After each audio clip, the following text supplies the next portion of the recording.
Order, the clerk will call the roll. Chair Buckley, Here. Vice Chair Allen, Present. Allison, Here. Cunningham, Here. Dutton, Here. Harris, Here. Harrison, Here. Hefner, Here. Hinojosa, King, Longoria, Schaefer, Here. Talarico. All right, a quorum is present. Members, we'll pick up where we left off with testimony on House Bill 1149. The chair lays out as pending business House Bill 1149, and the chair lays out a committee substitute. All right, looks like we are on ERC. back here, Melanie Lamb. Okay, I don't have. Let's see. There she is.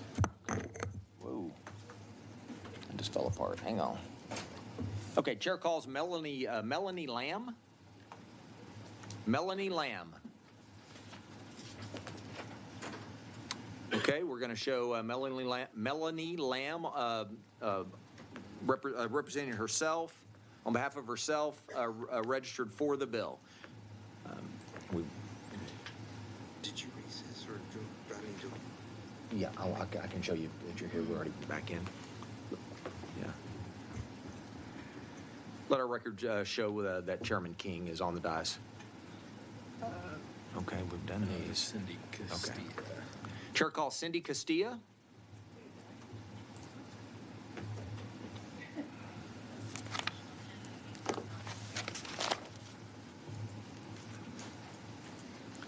All right. Hi. Hi there. We show you registered to Cindy Castilla on behalf of the Texas Eagle Forum and yourself, Yes. Testifying for the bill. Is that correct? Yes, sir. Okay. Okay, thank you, Chair and Committee. We love this bill. This bill is a parents' rights bill, and it's also a student protection bill. We've looked at the way these assessments are done in schools for quite a while, and something that we're very concerned about is that they're starting the day with these assessments, and Rhythm is just one. Panorama is just one program. There are a lot of programs out there that get the kids in school instead of, hello, welcome to school, let's learn what we're here for, reading, writing, math, science, history. They're coming and they're saying, how do you feel? How do you feel? Are you angry? Are you sad? What happened at home? What happened? So instead of coming to school and being able to sit down and maybe escape, children who don't have parents that are paying attention to what's going on in their life at home, or maybe children who come from a hard home or bad circumstances, are now being asked, what's going on in your life? Wear it today. Because SEL, these programs, these assessments are in the guise of, we're going to help your child to learn to manage their emotions, or we're going to help deal with this, but they really are leaving them on the table. Senator Hall had a meeting with 12 superintendents, and those 12 superintendents, one by one, went around the table and said what their biggest issue was, and all of them were violence in the school. And I would propose that we're asking our children to come in and get all into their emotions instead of getting into education, which is what they're there for. And so parents definitely need to be involved in this. If they're not involved, we really don't want to be dredging up things in a child's life and having them wear them at school. They need to be able to escape at school. There are children who need school to be their place of learning and growing and opportunity, and we want that to be it for them. We want school to be that, not this just mental health assessment pool. Thank you. All right, thank you very much. Members, any questions for this witness? All right, we appreciate you being here. Let the record show that Representative Hinojosa is present, and Representative Longoria. Okay, chair calls Deborah Simmons.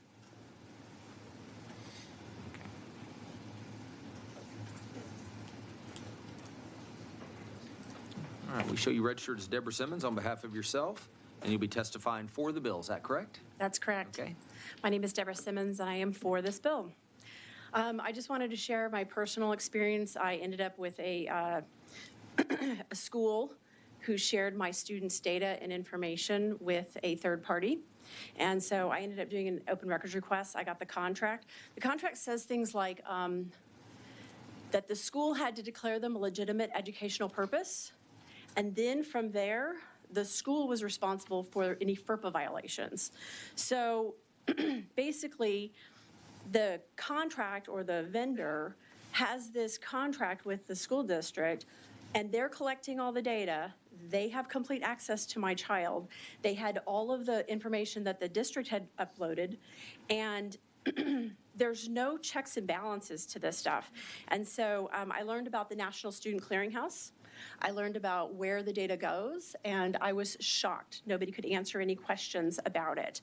So I am for this bill. That application and that vendor also did psychological assessments, and I just think it needs to stop. Thank you. All right, thank you. Members, any questions for this witness? All right, we appreciate you being here. Thank you. Chair calls Charles Cooper.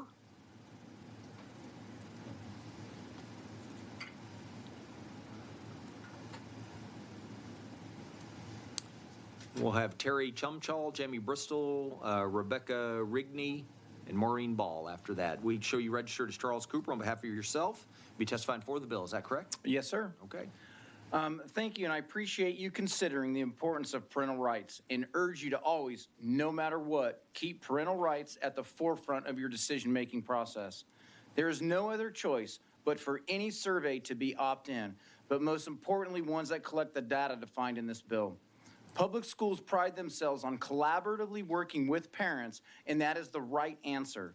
To do that, parents must be fully informed and aware of all potential data points that any survey collects. You all have read this bill. Is there anything that you as a parent would not need to know to facilitate the best outcomes for your children? Nope, not one, not a single one. The ISD and parents must work together, and parents should drive that car. They cannot do that if left out of the loop, as many have attested here today happens, and it happens frequently. Furthermore, these surveys are dangerous. They amount to a triaging of children that are asymptomatic.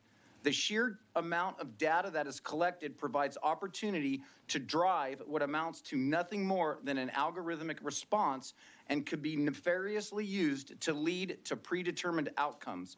Because to be honest, there's nothing more, these are nothing more than symptom surveys. They search for a symptom to trigger an algorithmic response.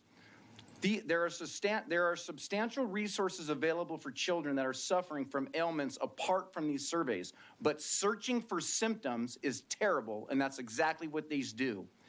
Any healthcare provider, counselor, social worker, or practitioner will attest that searching for symptoms is bad practice. Lastly, tighten up the language, please. Every chance you get on bills like these. Loose language drives the ISDs to circumvent your intent. It's wrong, and please be aware that this happens frequently. I would love, if more time permitted, to explain to you how ISDs do this through their District of Innovation plans that are currently doing it regarding the opt-in requirement on comprehensive sex education. It's wrong, and it bastardizes your intent. Please be very mindful, because this language is desperately needed to be rock solid. Thank you. All right, thank you. Members, any questions for this witness? All right, we appreciate you being here. Chair calls Terry Chumchall.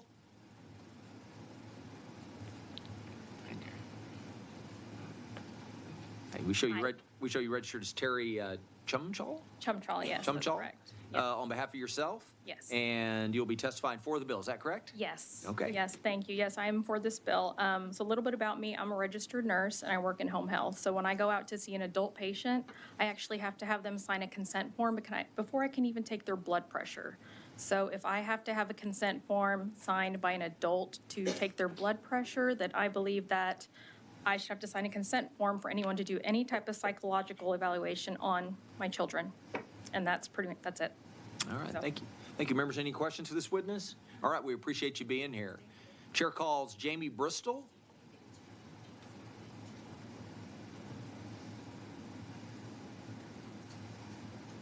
All right. Jamie Bristol. Okay, we're going to show Jamie Bristol on behalf of herself testifying, or excuse me, registered for the bill. Chair calls Rebecca Rigney. Rebecca Rigney. Okay, we're going to show Rebecca Rigney on behalf of herself registered for the bill. Chair calls Maureen Ball. Maureen Ball. We're going to show Maureen Ball on behalf of herself, testifying, or excuse me, registered for the bill. Chair calls Leslie Winters.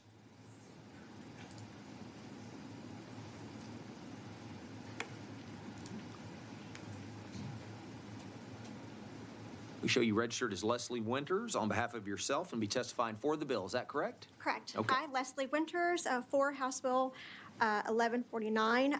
There are many parents still have quite a few concerns and questions regarding the SEL software, curriculum, and the private companies that create them. The surveys and check-ins have yet to, I have yet to hear of a parent receiving a certified letter from any third-party vendor regarding the data from their child's survey being destroyed. Although their websites sometimes claim that the parent has the option to do that. No one that I know, any of the parents that I've worked with, have ever actually received that certified letter that in fact does happen. It is clear from the Panorama website that data can trigger an individual intervention and that their products are in fact psychological in nature. Now, this is not the role of public education. It's not. You've heard it time and time before. These elementary kids and sometimes middle school kids, they're coming in and the first thing they're getting into is their feelings first thing.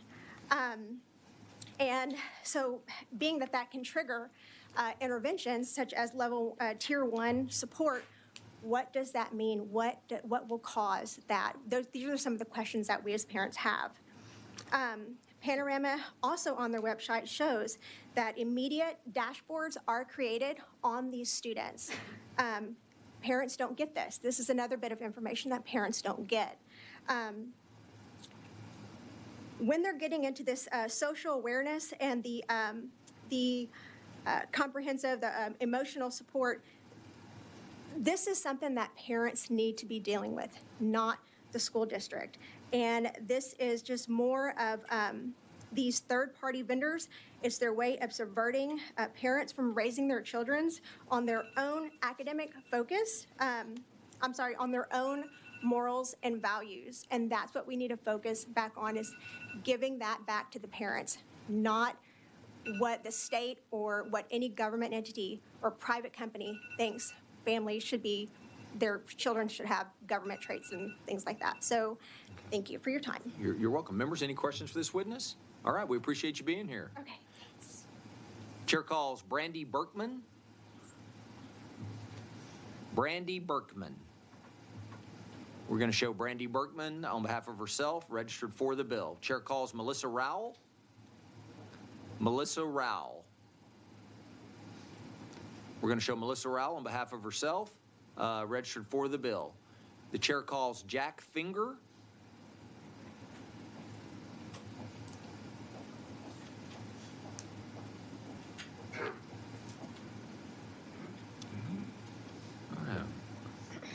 Good evening. We show you registered as Jack Finger on behalf of yourself and be testifying for the bill. Is that correct? Yes, sir. Okay. Mr. Chair, other members of the committee, I'm Jack Finger from San Antonio. Parents, of course, do not want to have their children psychologically tested unless, of course, they have been apprised of such. That's the law. And, but unfortunately, we're finding out that too many schools are getting around that with so-called surveys and well-being checks and on and on. No, they, if a school suspects some sort of maybe abuse upon a child inflicted by the parents, well, that school does not have a right to keep the parents in the dark about what they are doing, what they're checking, what they're testing. So yes, this bill should allow that parent to know what is taking place, and I'm thankful that some additional aspects of it are being added in order to fortify that direction for the benefit of parents, giving them the benefit of the doubt.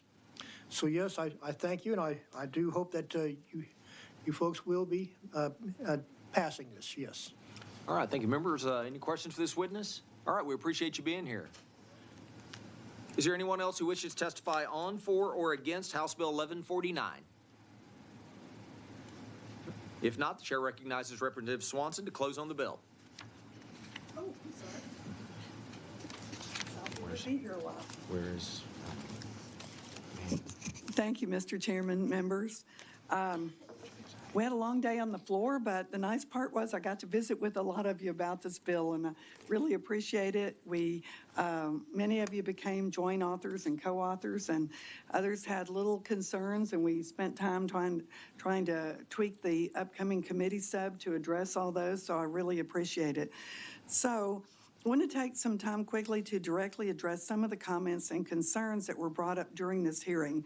First, the legislation in no way prevents student-initiated, that's in quotes, student-initiated mental health discussions with a counselor or trusted adult. Texas Family Code Section 32.004 clarifies that a child can consent to counseling for suicide prevention, substance addiction, and physical, sexual, or emotional abuse.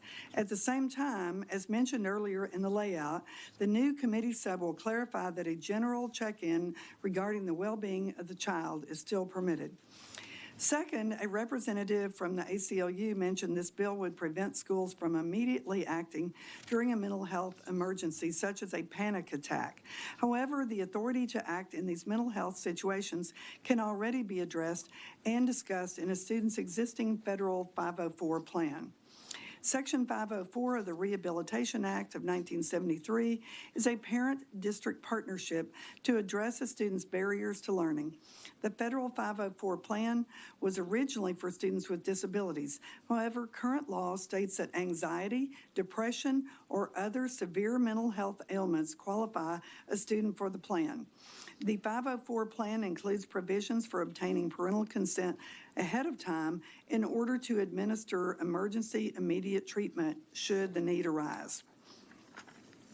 Third, there was an assertion by the Hogg Foundation that the similar definition under federal law only narrowly applied to experimental research. This assertion is incorrect because under Section 98.1, applicability of part, the definition applies to any program overseen by the Department of Education Organization Act, which authorized the creation of the Department of Education. The federal law as written applies to all programs administered under the Secretary of Education, including our Texas public schools that take federal funds. Lastly, when it comes to CPS investigations, the current code being amended, Texas Education Code, Section 26.009A1, has a clear exemption for child abuse reporting. This legislation does not make any changes to that exemption, nor does it make any changes to the exemptions for students with special education needs. Members, during the time on the floor, I spoke with many of you about this bill. Definitely was working with Representative Tallarico, Representative Hinojosa to modify the addition in the upcoming committee substitute to ensure that educators can continue to have academic activities or general conversations with students as long as they do not probe into the student's mental or emotional state. House Bill 1149 is about clarifying the definition of these services under code and ensuring that parents, schools, and students do not lose their right to consent. The legislation clarifies federal law into state statute and ensures that conforming changes are made to prohibit these embedded assessments from circumventing parental consent. Thank you, Mr. Chairman and members, and thank you to all of the activists, professionals, and parents who took the time to come down and speak on this critical issue. I close on the bill and respectfully request favorable consideration from the committee. All right, thank you very much. We appreciate you laying the bill out today. Thank you. The committee substitute is withdrawn. If there's no objection, the bill will be left pending. Is there objection? Chair hears none. The bill is left pending. Chair lays out House Bill 4477, recognizes Chairman Landgraf to explain the bill. Thank you, Chairman Buckley, Dr. Allen. Appreciate the opportunity to lay out House Bill 4477, which is the simple repeal of one section of an 18-year-old statute In the education code, this would simply allow the University Interscholastic League to have a little bit more flexibility with scheduling. It's a simple repealer. If there are any questions, I'm happy to answer them. Okay. Members, any questions? All right, we'll reserve your right to close. Thank you, Mr. Chairman. All right. Okay. Chair calls Jamie Harrison.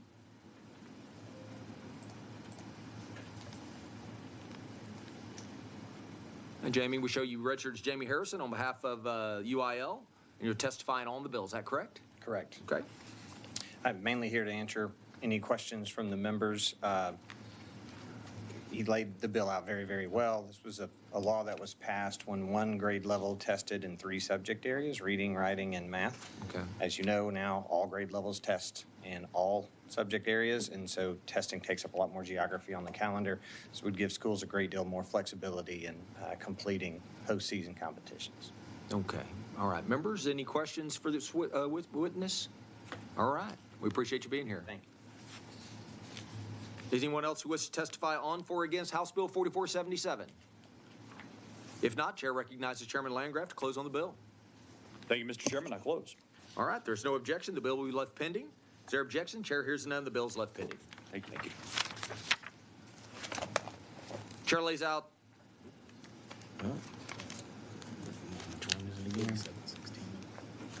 Chair lays out House Bill 4716 and recognizes Representative Manuel to explain the bill. Good afternoon, Chairman and members of the committee. Thank you for being here this late in the afternoon with me. HB 4716 seeks to amend the education code by requiring school districts to refer students with intellectual and developmental disabilities, otherwise known as IDD, to their local IDD authority, which is LIDDA. Currently, school districts are not required to bring up LIDDA services and HCBS, which are home and community-based service waiver waiting lists until age 14, with transition planning begins for a student's individualized education program. Students endure a 16-year waiting period for waiver programs that will allow them to receive home and community-based services. These changes will provide services for public benefits, including home and community-based services. By doing this, people will be able to receive aid in special education as young and as soon as possible. This is a bill that is being requested by the ARC and the Greater ARC of Beaumont.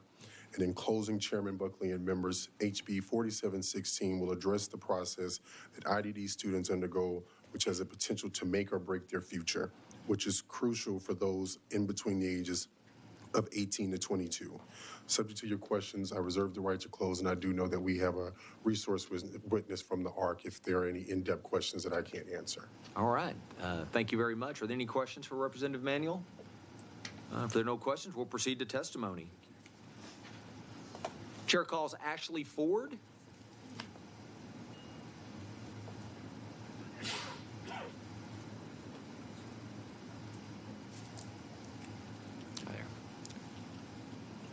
We show you registered as Ashley Ford on behalf of the ARC of Texas, and you'll be testifying for the bill. Is that correct? That's correct. Okay, you may begin. Thank you, Chairman and members. I'm Ashley Ford. I'm the Director of Public Policy and Advocacy for the ARC of Texas. We are very supportive of House Bill 4716 by Representative Manuel.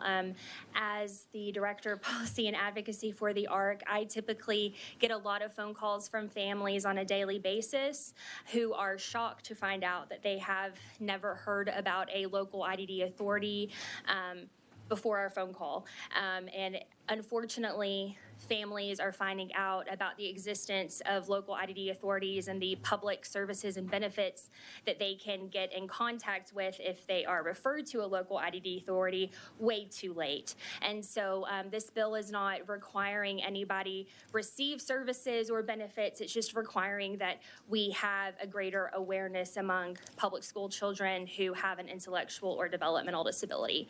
So I am super appreciative of any support that we can get. We believe that this is a very common sense measure to ensure that we are serving Texans with IDD who need it and who will qualify for these services. So thank you very much.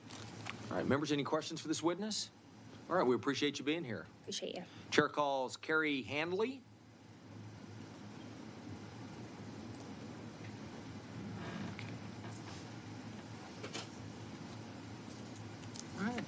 Mr. Chairman and members, Hi there. Hold up just one second. We show you registered as Carrie Hanley on behalf of yourself, and you'll be testifying for the bill. Is that correct? yes, sir. Okay. You may begin. Mr. Chairman and members, thank you for allowing us to be heard on this bill. I'm Carrie Handley. I'm here with my husband Boyd Handley and our daughter Caitlin. We proposed this bill to help families like ours. Caitlin was 2 when she was diagnosed with a disability in a public school system, yet we didn't learn about the waiver programs until she was 14. She is now 29 years old and has spent 15 years on the interest list with no end in sight. As Team Handley, we attend many resource fairs for my husband's law practice. He became an attorney practicing special needs planning because of our family and families like ours. And what we do is we have information tables, and we are finding out by talking with families that this is a prevalent condition. About 3/4 of the families we talk to have no idea what their what the waiver programs are, and many of them are seeking guardianship help, which means they are turning 18, which is the age of maturity and adulthood in Texas. It's heartbreaking because at this current rate, they will not receive services until they're in their 30s and 40s, like our daughter is going to be in her 30s before she gets services. With wait times in excess of 15 years, learning about the waivers as soon as a child is diagnosed with a disability would allow families to benefit from these services so much sooner, and this is what our ask is. With more time, you could hear from Caitlin and get to know this beautiful young lady who is the inspiration for us proposing this bill to the ARC. Every family has individual reasons for needing the waiver services, and getting early notification of waivers is crucial. We are asking you to help families like ours. Thank you very much for your time and consideration on this matter. All right. Thank you. Members, any questions for this witness? We appreciate y'all being here. Thank you. Chair calls Isabel Casas.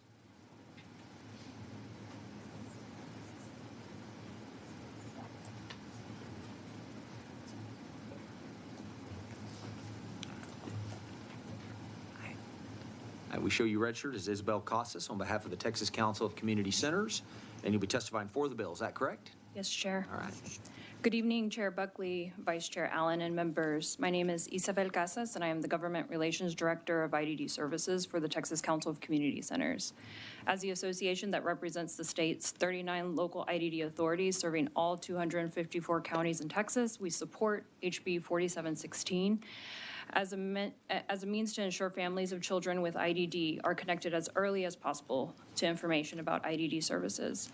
As the front door for IDD services, local IDD authorities are a good resource for families to learn about general revenue-funded IDD services, entitlement services, long-term services, and supports, which include Medicaid waiver services, relevant eligibility requirements, crisis and diversion services, and other resources.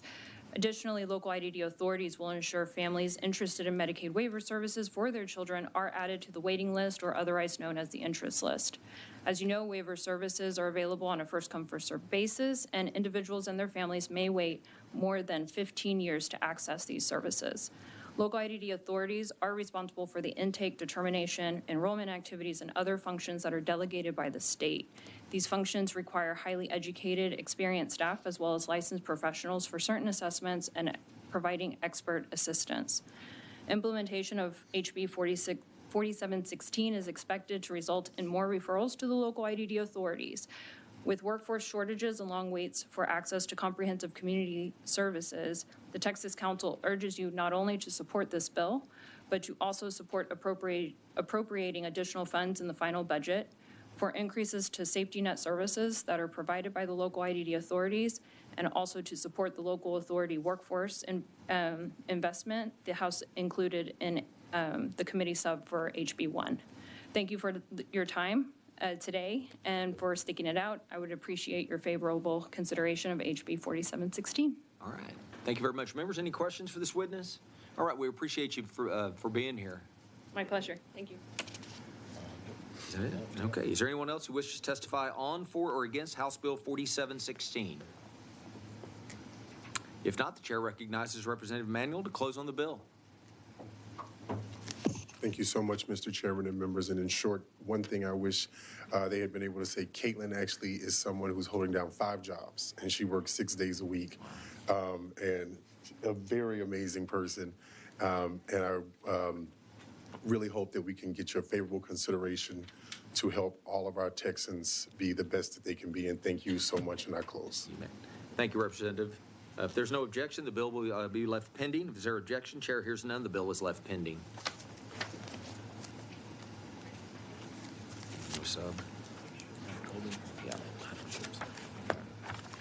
Chair lays out House Bill 2102 and recognizes Chairman Goldman to explain the bill. Thank you, Mr. Chairman, members of the committee. Currently, a public charter school is required to apply for an expansion amendment for a new campus or grade level to the Texas Education Agency. A charter school cannot apply for this amendment until 18 months before the campus is scheduled to open.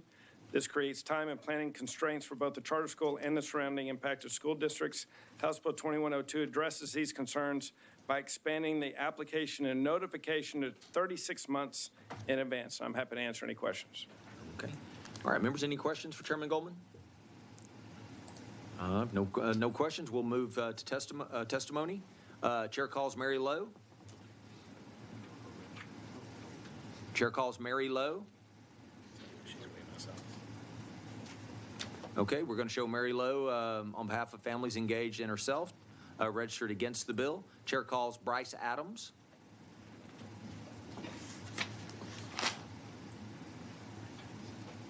We show you registered as Bryce Adams on behalf of Texas Public Charter Schools Association and yourself testifying for the bill. Is that correct? That's correct.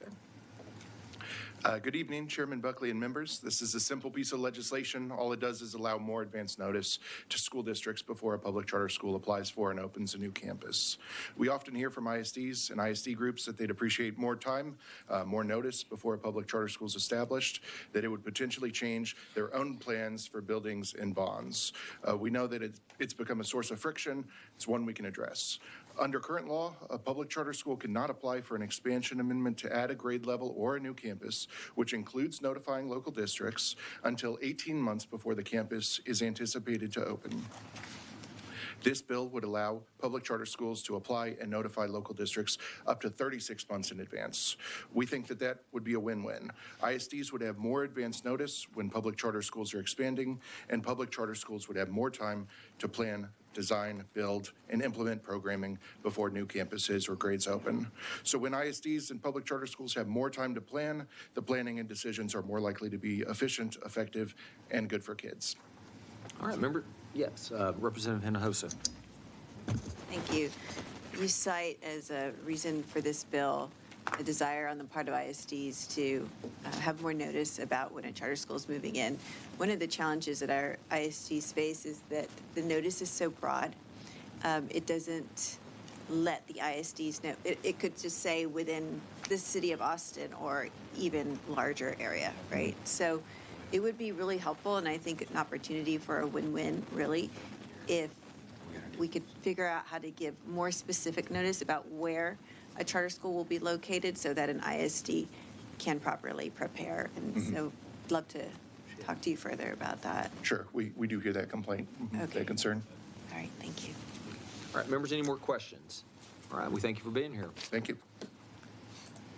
Chair calls Jean Mayer. Jean Mayer. Okay, we're going to show Jean Mayer on behalf of Pflugerville ISD, registered for the bill. Yeah. Yep. Is there anyone else who wishes to testify on, for, or against House Bill 2102? All right, if not, the chair recognizes Chairman Goldman. Thank you, Mr. Chairman and members. I close. All right. If there's no objection, the bill will be left pending. Is there objection? Chair hears none. The bill is left pending. Chair lays out House Bill 1926 and recognizes Representative Hull to explain the bill. Thank you, Mr. Chairman and members, for allowing me to lay out House Bill 1926. The Supplemental Special Education Services Program was established during the pandemic as a means of financial support for students with disabilities. This program provides qualifying students with a one-time grant of $1,500 for goods and services like speech therapy and technology. In order to qualify, these students must be enrolled in the special education program and may not have previously received the grant. Currently, the SSES program is set to expire on September 1st, 2024. House Bill 1926 would repeal the statutory expiration so that parents, educators, and students with disabilities can continue to receive the support that they need. Thank you for allowing me to present this bill, and I'm happy to take any questions and reserve the right to close. All right, members, any questions for Representative Hull? All right, if there's none, we'll move on to testimony. And Chair calls Shanna Fancher.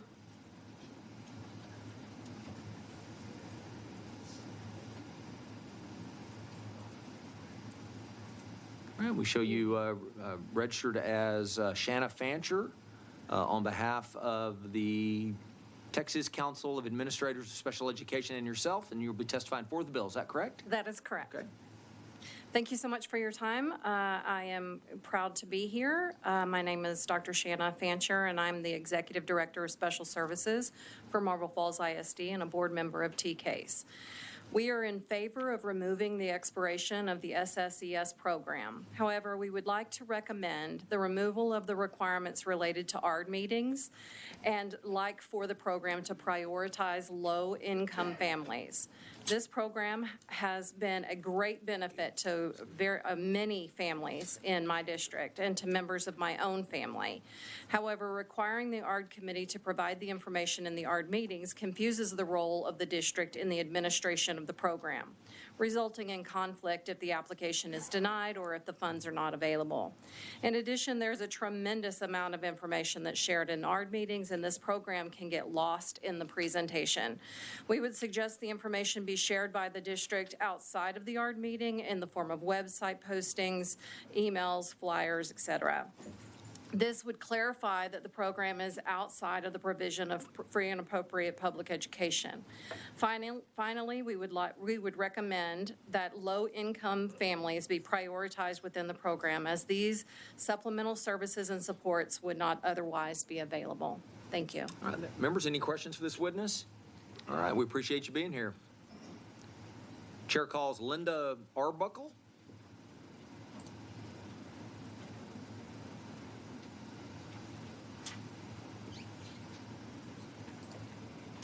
Hi there.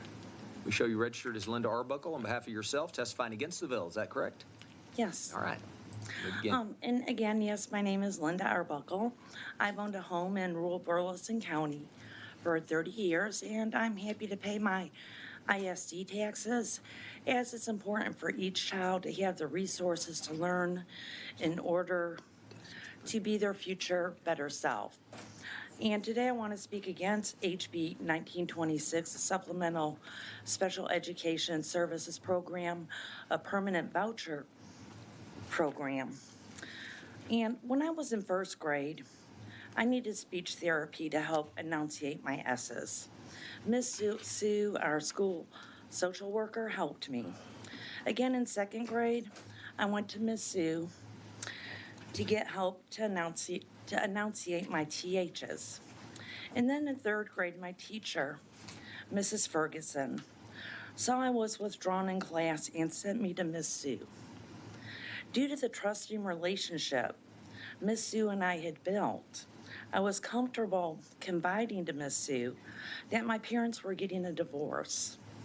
I cried, and she gave me paper and crayons, and I drew a picture of my family. And talking to Miss Sue helped me talk to my friends later that day about my family matters. And I cannot express enough how having a relationship with the social worker, Miss Sue, on site at school, helped me during my young days. It would be better use of SSES funds to invest in teachers like Mrs. Ferguson and on-site services like Miss Sue provided. Statistics point to the fact that a highly affected educator in the classroom guarantees the highest increase in learning gains. Investing in educators is an investment in learning for our children. Now parents have to be responsible for securing the fundings from the state to further educate their child instead of the state being responsible in doing their job. This bill is just another example of privatizing public funds for the most vulnerable. Thank you all for your time today. All right, thank you. Members, any questions for this witness? All right, we appreciate you being here. Thank you. Is there anyone else who wishes to testify on, for, or against House Bill 1926? If not, the chair recognizes Representative Hull to close on the bill.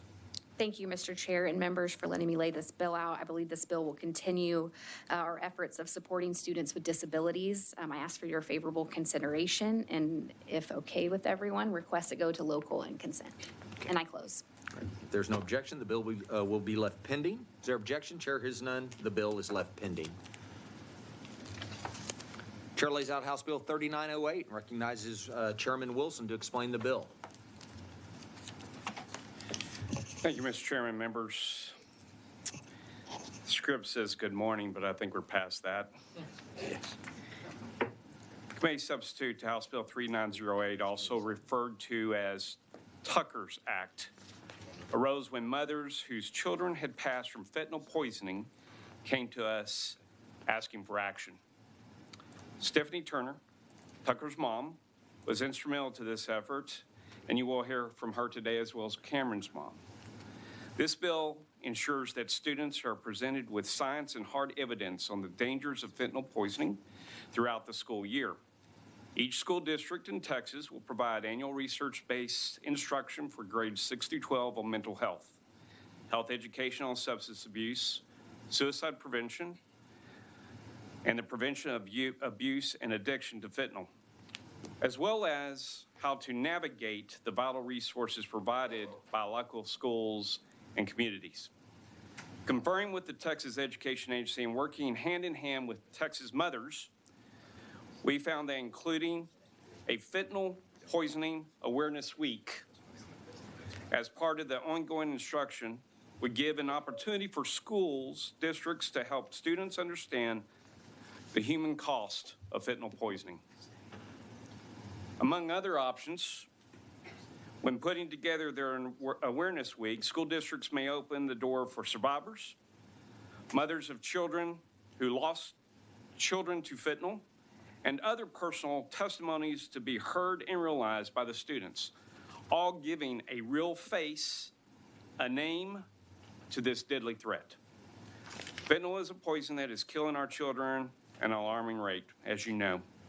Providing public schools with required education and a week of awareness will not only shine a light on threat of fentanyl poisoning, but it will save lives. Thank you, Chairman Buckley and members. I respectfully reserve the right to close. I believe we have some great testimony for you tonight. All right. Just for clarification, you mentioned a committee substitute. We are taking testimony on the bill. I don't have the committee sub, so just want to make sure that the record reflects that. Yes, I'm basically addressing what you will basically hear or see in committee substitute, but it's not here, and we're going to continue to work that committee. Okay. All right. Thank you. Thank you very much. Members, any questions? If not, we'll move on to testimony. One up here.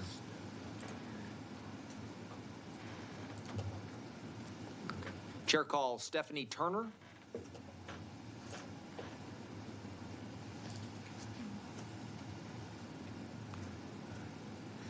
And we show you registered as Stephanie Turner on behalf of the Texas Against Fentanyl and yourself. You're testifying for the bill, is that correct? That is correct. Thank you, guys. My name is Stephanie Turner. 18 months ago, I lost my only son to fentanyl poisoning. After his loss, I connected with more parents and teenagers who also have lost loved ones, and also in the fight of addiction. I work with a large group of families whom unfortunately are suffering the effects of fentanyl. The common thread with all of this is lack of education. Many adults aren't aware of the depths of fentanyl, not to mention young children. If I were to have a group of teenagers and offer them heroin, most likely they would say no. However, if I offer them one little pill, it seems less evasive. They say yes. That's 50 times stronger than heroin. The difference, that decision, is awareness and education on drugs. Drugs are being marketed and sold to young kids, bought on social media. The drug dealers of these pills, also teenagers, are facing jail sentences of 20 years to life, yet another group of young lives lost to this drug. Since losing Tucker, I've aggressively pushed to spread the awareness to students and parents. The easiest way to teach 5.3 million students in public schools in our state, 7.1 million total, is by bringing in this awareness to all schools. Schools are dealing with this issue, even having to administer naloxone on campus. The reactive piece is happening, but in order to change the trajectory of this poison, we need to work equally hard on being proactive. Texas Against Fentanyl is a nonprofit that I've formed. We are currently working with a national curriculum company developing fentanyl education. This will be aligned to state standards with a cross-curricular approach. Upon completion, this will be donated to every school in Texas for free. We are working with Governor Abbott's team as well as TEA. This is why I fully support House Bill 3908 and ask that you please vote yes. Please help save others from this painful life that I and many, many have to live every day. Thank you. Thank you. Members, any questions for this witness? All right, Representative Schaefer. Ma'am, thank you very much for your courage to be here today to speak to us. Thank you for what you're doing. We all need to be aware of what's happening out there.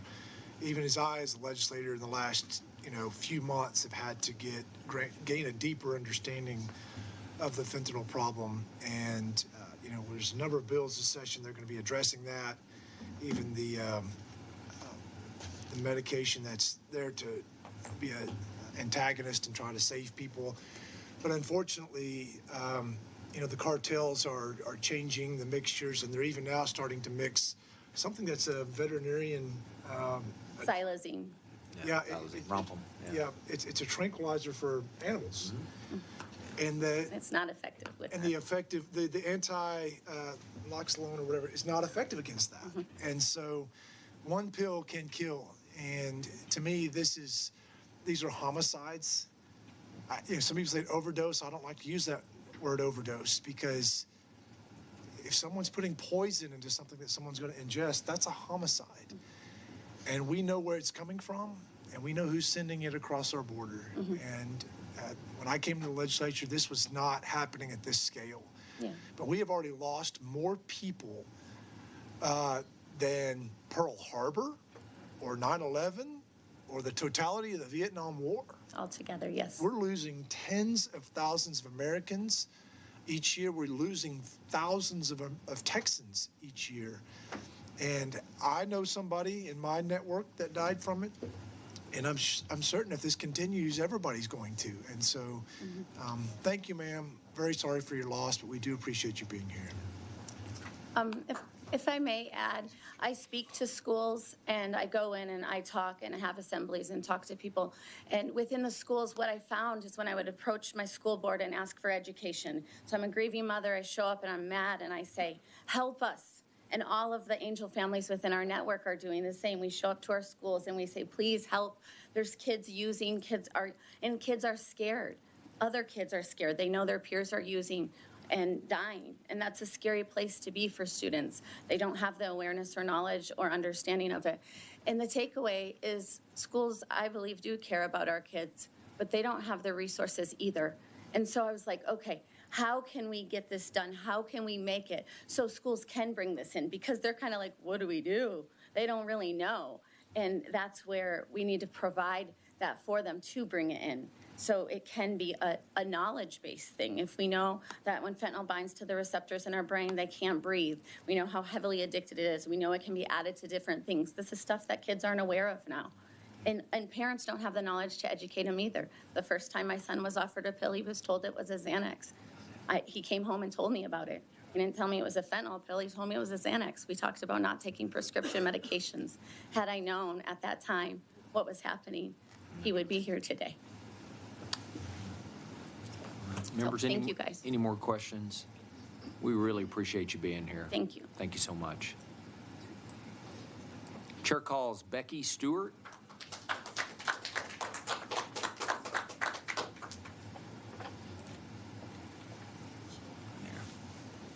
We show you registered as Becky Stewart on behalf of A Change for Cam and yourself testifying for the bill. Is that correct? Yes, sir. Okay.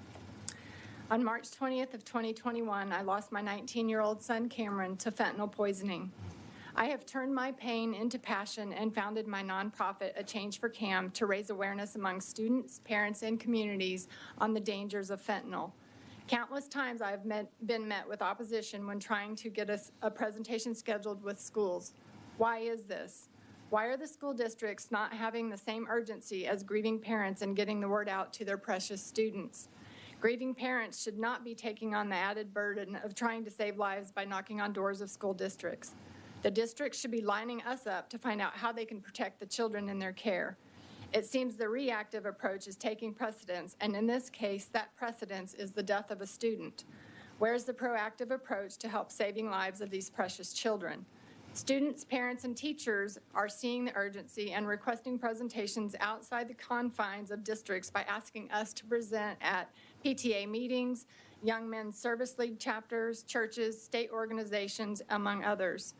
They understand the urgency and want to be armed with life-saving knowledge regarding fentanyl.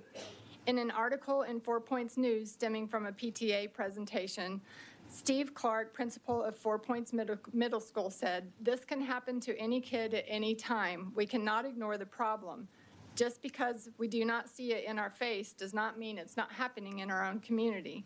With proper education, lives can be saved. After all, our kids are our most valuable thing. We must protect them through proper education." If a principal of a middle school's only option to raise awareness is to bring a grieving parent in to speak to PTA groups, how is he going to protect that most valuable thing, the students? Yes, parents absolutely should have conversations with their children, but awareness must also be integrated into the school's existing curriculum as a supplement. House Bill 3908 does exactly that, and I fully support this bill and humbly ask that the Education Committee does as well. Thank you to Governor Abbott, the legislature for making this a priority issue. Government's first responsibility is the safety of its citizens, and this is clearly front and center. Thank you. Thank you. Members, any questions for this witness? We really appreciate you being here. Thank you so much. Thank you. Chair calls Sarah Reyes. Sarah Reyes. Okay, we're going to show Sarah Reyes on behalf of the Texas Center for Justice and Equity, registered for the bill. Chair calls Janet Zarate. Janet Zarate.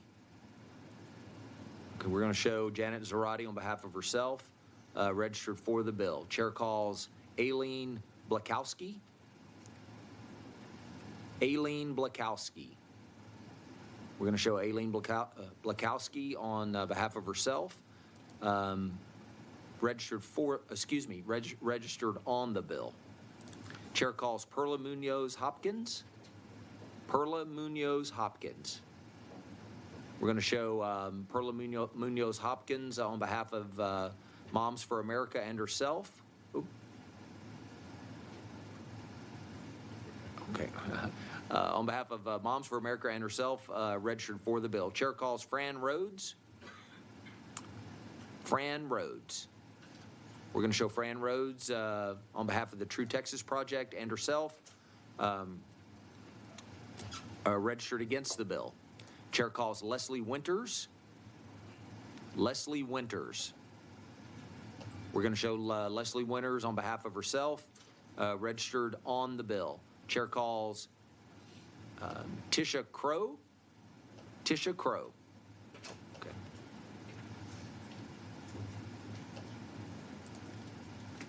We show you registered as Tisha Crow on behalf of the Ector County Republican Party and yourself, and you'll be testifying against the bill. Is that correct? I am, yes, sir. Okay.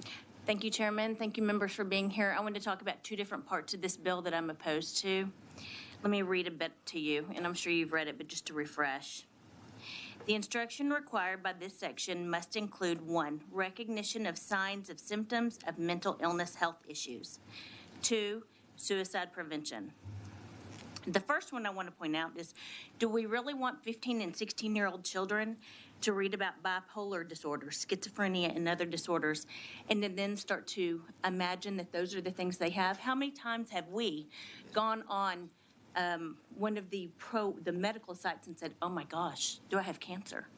And then you go to your doctor. What do doctors tell you? They hate those sites more than anything. Why? Because they put the thoughts in our head. That's what they will tell you. Number 2, I want to talk about the suicide prevention.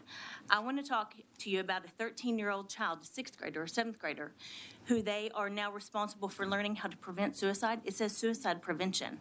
And they have a friend who takes their own life. Now, are they not only dealing with the problem of trying to figure out, why would someone do that, Mom? Why would that happen? But now, I was supposed to be able to prevent it because I took that class. I read that book. I understand. Was I supposed to be able to prevent that? These are issues we cannot put on our children. I have no problem with the rest of the bill, but this part is a monstrous issue for our children and will cause more harm than it will good. Thank you so much for your time, members. All right, members, any questions for this witness? Yeah, we have Representative Harrison. Thank you. Just very quick, thanks for being here. Just curious on the on the provisions of the bill that you find concerning. Have you had any discussions with the bill author or his office on? No, I just found this bill late last night, so that's my fault, and I apologize for that. And so this was, and as you can imagine, you were all very busy today. No, just curious. Thank you very Yes. much. Thank you, Chair. Thank you. All right. Members, any more questions? Okay, Chair calls Cindy Castilla. Cindy Castilla.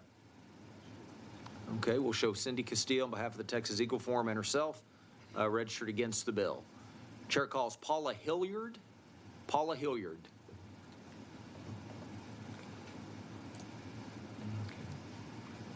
Okay, we show you registered as Paula Hilliard on behalf of yourself, and you'll be testifying on the bill. Is that correct? Correct, on the bill. Yeah, I just wanted to remind everyone, I just was concerned about how this would incorporate with the existing laws and the SHAC process. So we have health teaks and we have health books and things that, and drug awareness, suicide awareness, and all of that is mandated to go through a SHAC under Texas Education Code 28.004. And so that is the way that the community voice gets heard. But my second concern is that it goes to the parental awareness piece. That doesn't need to be in the bill, but I'm just saying that I agree with some of those comments that we as adults need to know how to protect our children and how serious this is. But in terms of the bill itself, that SHAC piece might need to be figured out, so because the law might be a little bit intertwined and confusing. Thank you. All right, thank you. Members, any questions for this witness? All right, we appreciate you being here. Chair calls Jack Finger.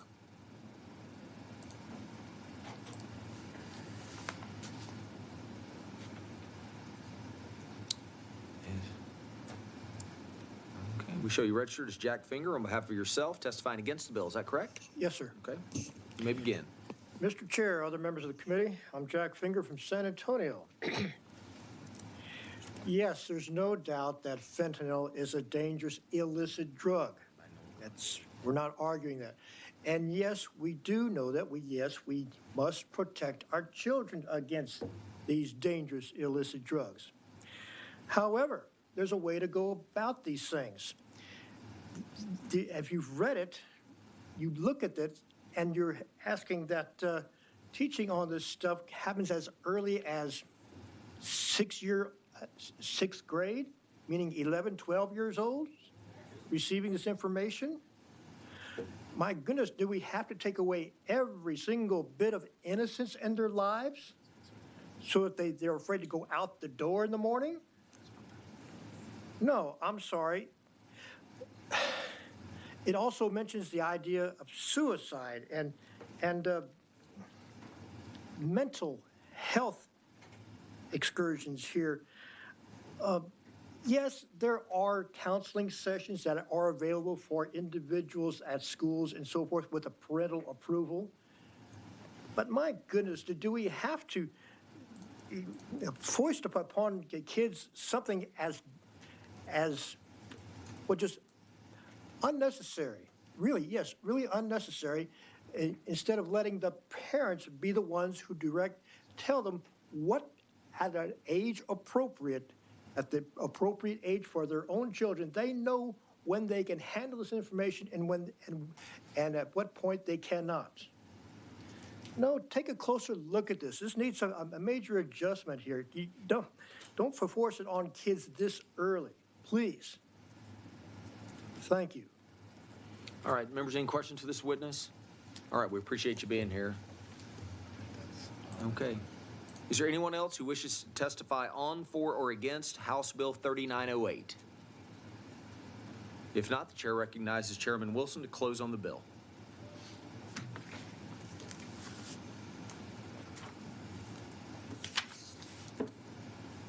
I'm very grateful for everybody's testimony today. Thank y'all for being here.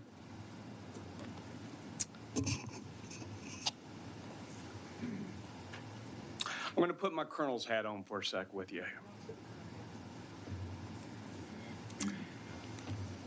Representative Schaefer, you remember in 2008 through 12, we had a significant issue within the Department of Defense because of suicides. With it was a stigma for which we could not quite understand, but we knew one thing. We could not bring awareness in terms of the help in bringing soldiers to receive help by a simple PowerPoint slide. That doesn't work. So the Department of Defense, especially the Department of the Army, went on a major campaign. And that campaign was, we got to get our senior leaders out. We got to get our senior leaders out to basically say, look at me. I'm a survivor too.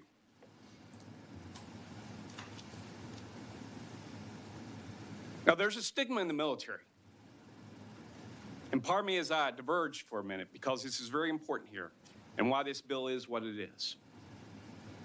See, if you come out in the military and you say, I have a problem, that means your career was over. At least it was assumed. But if senior leaders came out and clearly articulated, and they saw through both in the non-commissioned officer corps and the commissioned officer corps that they were still advancing, still being promoting, still commanding, then that would embolden soldiers to come out and said, if the old man did it, I can do it too. It came to be by us as senior leaders, both non-commissioned officer and commissioned officers, standing in front of our soldiers and saying, hey, I, Terry Wilson, went through 2 years of rehabilitation. I had to learn to perfect my sentence structures again. I had to learn some motor skills again. And guess what? Even though those very, very terrible things happened to me as a major, I retired as a colonel. I got promoted. I got healthy. And I continued to lead soldiers. Now, what does this have to do with anything? At the end of the day, we have a three-legged stool. But right now, it only has two legs. One, we are going to do something in terms of the test strips. Secondly, we have Narcan to be able to immediately address somebody who's undergoing the issues with the fentanyl that they took. But the third leg for which that stool can stand is awareness. And by the way, that third leg is the only prevention side. The other two are reactive. Awareness is prevention. Just like the Department of the Army and Department of Defense learned, we can learn here too. Look, at the end of the day, it's not going to be a teacher or administrator who has the requirement from TEA to give an hour block of instruction with 4 PowerPoint slides. At some school districts, we know, right, ladies? No, it's going to take somebody like those senior leaders and survivors in the military who stands up there and say, I survived. What does that do? What that does is it empowers the kids, because the kids are the ones who's going to be able to make the change here. When they can put a face to that young Cameron or that young Tucker that died, that they went to school with, or that parent that they knew because they went and spent the Sunday or weekends with, to get up there and give their testimony, at the end of the day, guess what? They're going to use the best tool in the world, and that's their social media. You know it, I know it. The TikToks, Snapchats. Hell, some of y'all probably don't even know it and aren't even on it. Be Real. Have y'all heard of Be Real? This cowboy's in Be Real. I bet none of y'all have Be Real. I'm ahead of you. But it's the kids that's going to bring awareness. And they're going to sit there and they're going to publish and spread it like wildfire. Let's learn the lessons from the Department of Defense and how they curbed the suicide piece. We can apply it within our schools. With that, I'm open for any questions. Members, any questions for Chairman Wilson? All right. Thank you. I close. Is there no objection? The bill will be left pending. Is there objection? Chair hears none. The bill is left pending. Members, at this time, we're going to take up some pending business here, and if everyone is ready.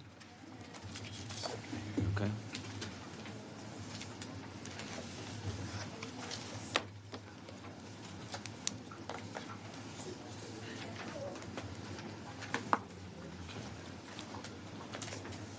Okay. Ready? Okay, I'm gonna start. Tell Doctor. I'm gonna start. Okay, you ready? Okay. Chair lays out as pending business House Bill 768 by Dr. Allen. Members, this is the bill we heard previously that is relating to the use of personal leave during school holidays by school district employees. The chair offers a committee substitute. Dr. Allen, do you want to explain that sub, or I have some language here? Yes. Okay. The substitute simply takes it from a 2 weeks holiday, Christmas holiday, to 2 days. So it doesn't cost the districts that much to grant them 2 days. And they use their sick leave on top of it. Okay. All right. Is there objection to adoption of the committee substitute? Chair hears none. The substitute is adopted.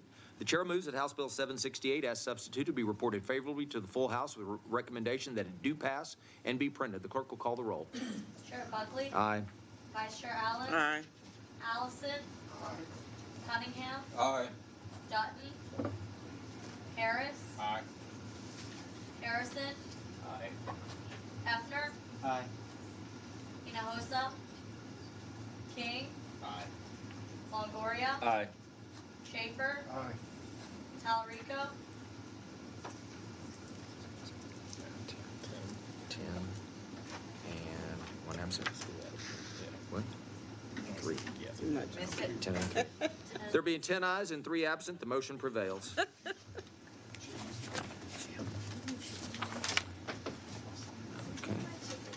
Chair lays out as pending business House Bill 1225 by Metcalf. Members, this is a bill we heard previously that is relating to administration of certain required assessment instruments in paper format. The chair offers a committee substitute.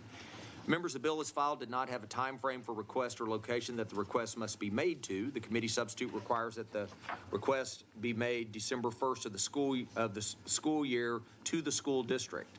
Additionally, the substitute allows a student's teacher to request a paper format test. In addition, the student's parent or guardian can request a paper test. The committee substitute also adds that the paper test administered cannot exceed 3% of the number of students enrolled in the district. Is there objection to adoption of the committee substitute? Chair hears none. The substitute is adopted. The chair moves that House Bill 1225, as substituted, be reported favorably to the full House with a recommendation that it do pass and be printed, and the clerk will call the roll. Chair Buckley? Aye. Vice Chair Allen? Aye. Allison? Aye. Cunningham? Aye. Dutton? Harris? Aye. Harrison? Aye. Hefner? Aye. Hinojosa? Aye. King? Aye. Longoria? Aye. Schaefer? Aye. Talarico? Aye. 12 ayes, 1 absent. There being 12 ayes, 1 absent, the motion prevails. Chair lays out as pending business House Bill 1614 by Dutton. Members, this is the bill we heard previously that is relating to the eligibility for free pre-kindergarten programs in public schools for certain children who are eligible for the subsidized child care program administered by the Texas Workforce Commission. The chair offers a committee substitute. The committee sub moves from an entitlement to the administration of a grant program to bolster pre-K partnership opportunities in Texas by addressing the eligibility gap between child care subsidies and free pre-K, and support the Texas Workforce Commission's goal to reach 500 classroom partnerships by 2024. This grant program would provide funding for the estimated 3,500 children that are currently not eligible for free pre-K but are receiving child care subsidies, so that community-based pre-K partnerships can be established and or sustained. By limiting the total number of students, the bill could impact The fiscal note is dramatically decreased as compared to the introduced bill, approximately $20 million per biennium instead of the $600 million. The substitute also now includes annual data reporting from TEA to the legislature on the number of students in community-based pre-K partnership classrooms that are receiving child care subsidies and dually enrolled in free pre-K. Is there objection to adoption of the committee substitute? Chair hears none. The committee substitute is adopted. Chair moves that House Bill 1614, as substituted, be reported favorably to the full House with a recommendation that it do pass and be printed, and the clerk will call the roll. Chair Buckley? Aye. Vice Chair Allen? Aye. Allison? Aye. Cunningham? Aye. Dutton? Harris? Aye. Harrison? Nay. Hefner? Aye. Hinojosa? No. King? Aye. Longoria? Aye. Schaefer? No. Talarico? Aye.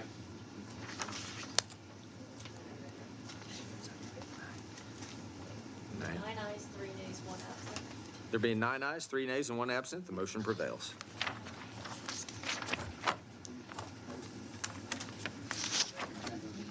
Okay.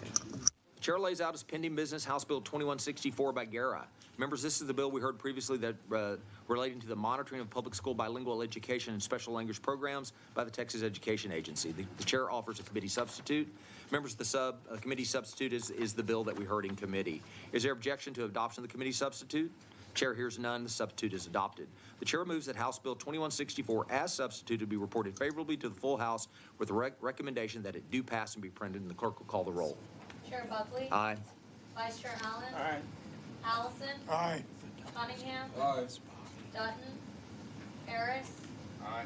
Harrison? Nay. Hefner? Aye. Hinojosa? Aye. King? Aye. Longoria? Aye. Schaefer? No. Talarico? Aye. 10-1. There being 10 ayes, 2 nays, and 1 absent, the motion prevails.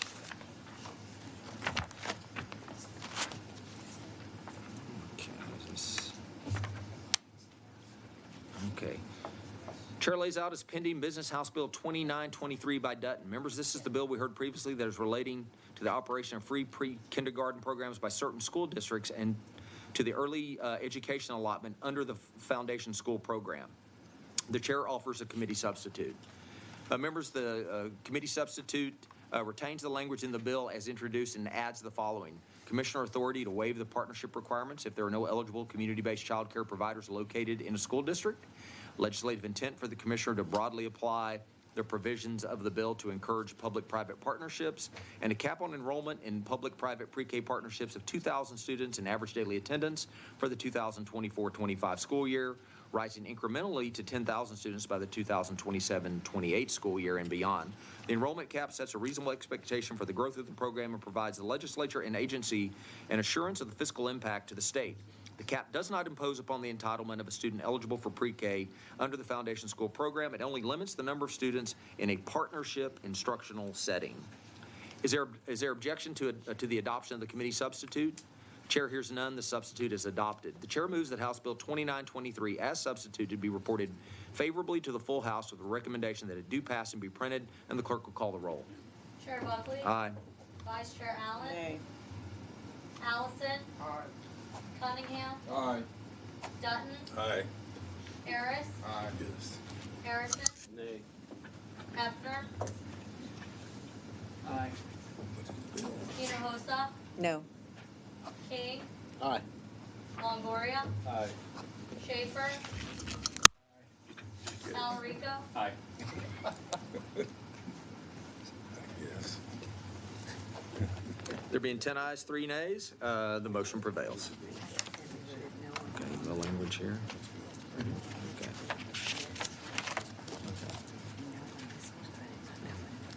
Chair lays out Senate Bill 1008 by Senator Flores. Members, this is the companion to House Bill 1955 that we passed without amendment on March 2nd relating to establishing residency.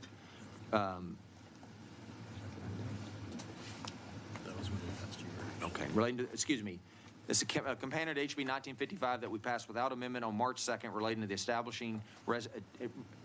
to establishing residency for purposes of admission into public schools, and extends the timeline for proof of residency for 10 to 90 days for children of active duty military parents and the Guard. The chair moves that Senate Bill 1008 without amendment be reported favorably to the full House with the recommendation that it do pass and be printed, and the clerk will call the roll. Chair Buckley? Aye. Vice Chair Allen? Aye. Allison? Aye. Cunningham? Aye. Dutton? Aye. Harris? Aye. Harrison? Aye. Hefner? Aye. Hinojosa? Aye. King? Longoria? Aye. Schaefer? Aye. Talarico? Aye. All right, there being 13 ayes and 0 nays, the motion prevails. All right, we'll return the agenda. We'll do Barbara Govin Hawkins. What's her number? Her Hawkins. There it is, right here.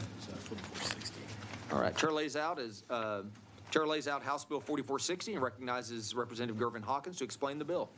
Thank you so much, Mr. Chair and other members of the Public Education Committee for this opportunity to lay out House Bill 4460. This piece of legislation is so important. I speak to you today as a lawmaker, as a mother, as a sister, as a wife, as a coach, school administrator, and a teacher. And I think it's so important that you know that my background allows me to have extensive knowledge on the subject that House Bill 4460 is going to speak to. Very recently, some of my youngest constituents, a few as young as 13, have been deeply affected by a situation that should have been completely avoided. Last fall, the University Interscholastic League, known as UIL, met and sanctioned a group of children of allegations of athletic recruiting and transferring for athletic purposes. The students were prohibited from playing varsity sports for 3 years due to these allegations. A penalty like this is completely unacceptable for children so young, coming from the 8th grade, due to the alleged actions of a select few adults. The situation spurred me to find a solution, not just for my constituents, but for all student athletes in Texas. After talking with stakeholders, I determined that due to the evolution of sports, that a drastic change needed to be made, and House Bill 4460 seeks to make that change. House Bill 4460 will allow eligible high school students to transfer schools one time, and one time for athletic purposes. You can change schools for 4-H clubs. You can change schools for academic reasons, but currently you can't change schools for athletic purposes, and it hurt many of our youngsters. I understand that this is a change from the tradition of school sports in Texas, but I believe it's necessary for the betterment of the students, who high school sports are ultimately for anyway. There are cases where students would have transferred schools due to belligerent coaches or other changes or athletic opportunities, but are denied that choice due to UIL current policy, who would have otherwise changed schools because of things that may have happened in that school. I'm a big believer that parents ought to be able to select where their kids go to school. This bill will allow these students an opportunity to make the full use of high school athletics to improve their high school experience and their lives. Sports is not just about scoring points or catching balls. It's about developing skills such as communication, strategy, teamwork, and leadership. Just as kids are allowed to transfer to develop skills in English, math, agriculture, they should be able to transfer for skills developed through sports. Not to mention the mentorship that a potential coach can provide. There have been concerns brought to my attention that allowing athletic transfer would create so-called jumpers, kids who would transfer teams every year to be a part of the best program, and that's not necessarily true. That's why my bill says they should be allowed to transfer at least one time, because I think choice is so important. For example, if a student wanted to move back to their local school for athletic purposes, but they're already transferred for athletic previously, that they would have to face UIL sanctions. So I'm not saying get rid of it. What I'm saying is let's allow that to happen at least one time. The bill also requires that the receiving district accept the student transfer before it occurs. This ensures that districts retain local autonomy in controlling out-of-district student enrollment. Chair and members, this is important. This is important to me. This is one of the most important bills that I have filed this year. And the reason being is I know what sports can do for youngsters and how valuable it can be. I raised two sons who had an opportunity to go either school. They chose a school, the coach left, and they went to that school because that coach could serve as a great mentor for them. He left, there was no sanction, but he left for a better job. He came to me before he left and said, Ms. Hawkins, I'm going to leave because I got an opportunity for athletic director. He said, I'm sorry, but I got to go. I accepted that because here's a man who has to take care of his family. For me, a parent ought to be able to determine what school they goes to. And it should not be left up to any committees to determine if it's athletic reasons you can't go, particularly when it's the best environment for that child. And we need that opportunity for these children. Sports has changed, it's evolving. There can be opportunities, and we don't want to hamper that. There could be situations where a youngster can go to a big school and don't have an opportunity to be able to shine, which means they will lose scholarships and other opportunities potentially. So allowing a high schooler to or 8th through 12th grade to transfer at least one time during their high school career, if that parent and or guardian feel it's in their best interest or the best interest of that family, is truly the right thing to do. And with that, I would be happy to answer any questions. And if there's none, I would like to reserve my right to close, Mr. Chair. All right, members, any questions? Representative Gervin Hawkins, if I understand, the bill states that they can transfer one time between 8th grade and 12th grade, is that correct? Exactly, Okay. Without sanctions. Oh, okay, all right. Okay. All right, members, any other questions? All right, if not, we will we'll move on to testimony. And the chair calls Jose Luis Benavides. We show you registered as Jose Luis Benavides on behalf of San Marcos CISD, and you'll be testifying for the bill, is that correct? Yes, sir. Okay. Good evening, Chair Buckley, Vice Chair Allen, and members of the committee. My name is Jose Luis Benavides, and I'm here on behalf of San Marcos Consolidated ISD, where I serve as General Counsel, and I'm here in favor of HB 4460. The UIL should not be able to interfere with a parent's right to choose the best educational setting for their child. For starters, the UIL rule penalizing a student who transfers for athletic reasons does not keep in mind open enrollment districts such as SMC ISD. Thus, under the UIL rules, a student who is not a resident of the attendance zone is required to sit out a minimum of 1 year from varsity athletics.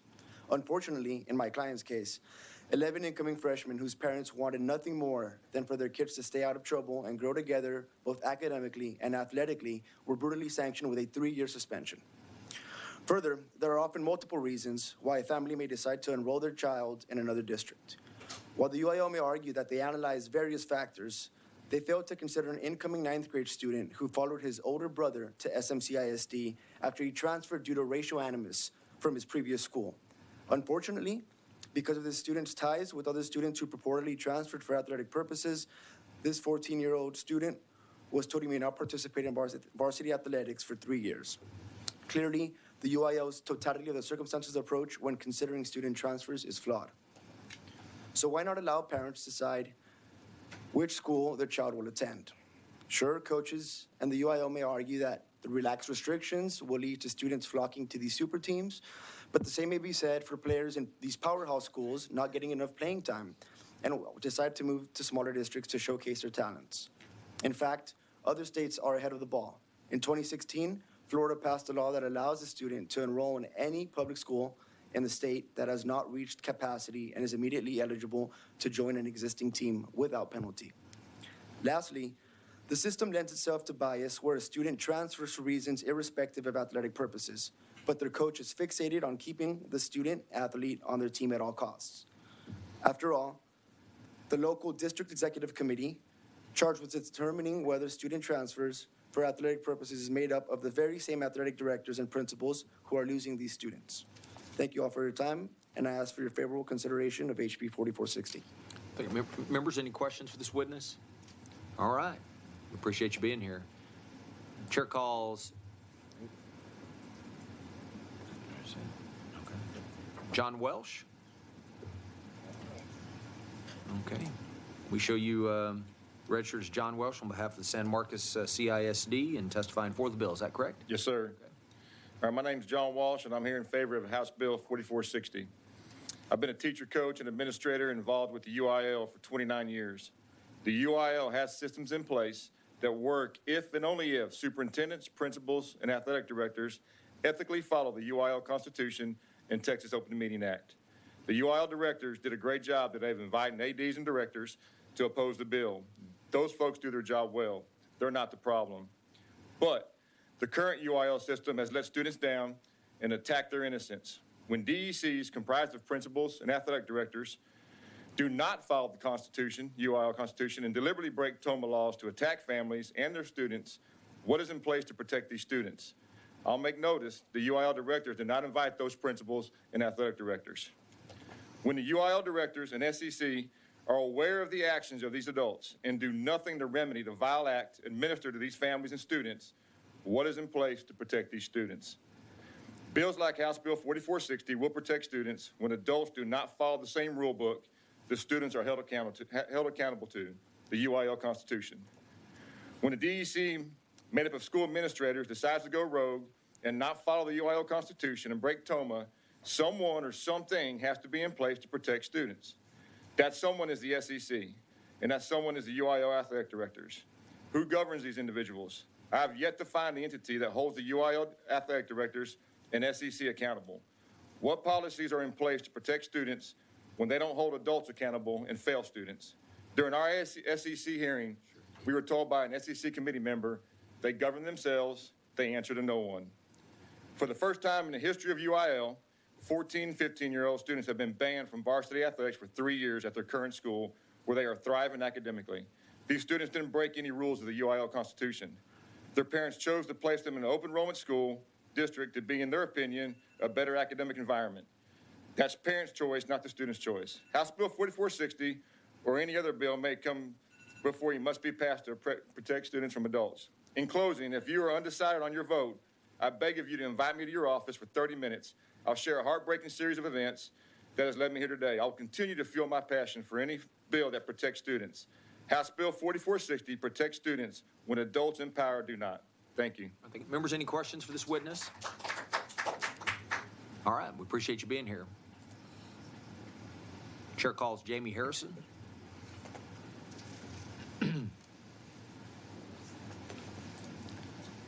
We show you registered as Jamie Harrison on behalf of the UIL, and you'll be testifying on the bill. Is that correct? That's correct. Okay. Thank you, Mr. Chairman, members. I'm Jamie Harrison, Deputy Executive Director of UIL. I'd like to clarify a few things. I've yet to find anybody the UIL doesn't answer to. You guys have seen me here multiple times already this session, and will see me multiple times after today.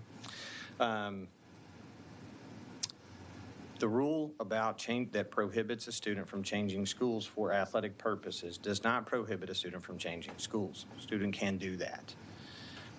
It only relates to their varsity eligibility.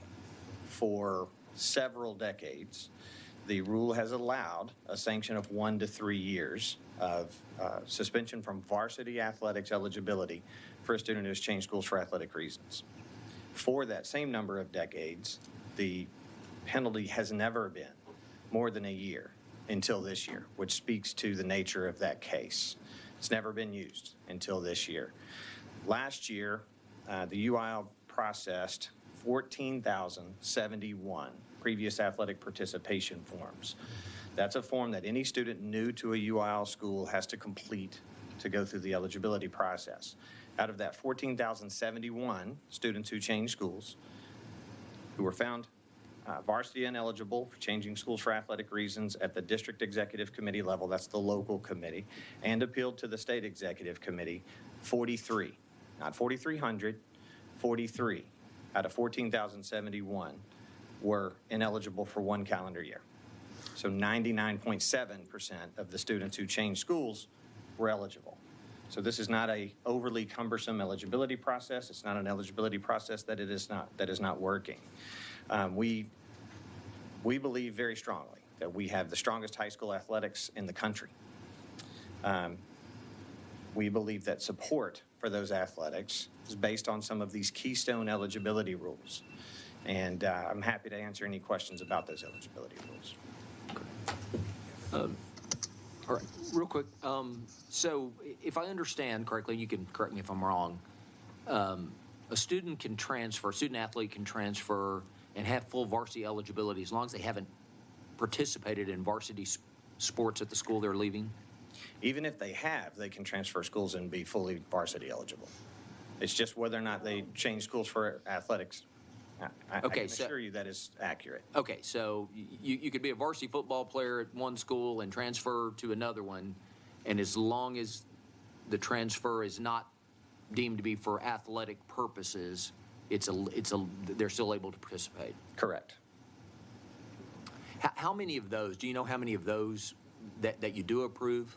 Where it's what I would call, I don't know what to call varsity to varsity. Varsity to varsity. I don't have that data. Okay.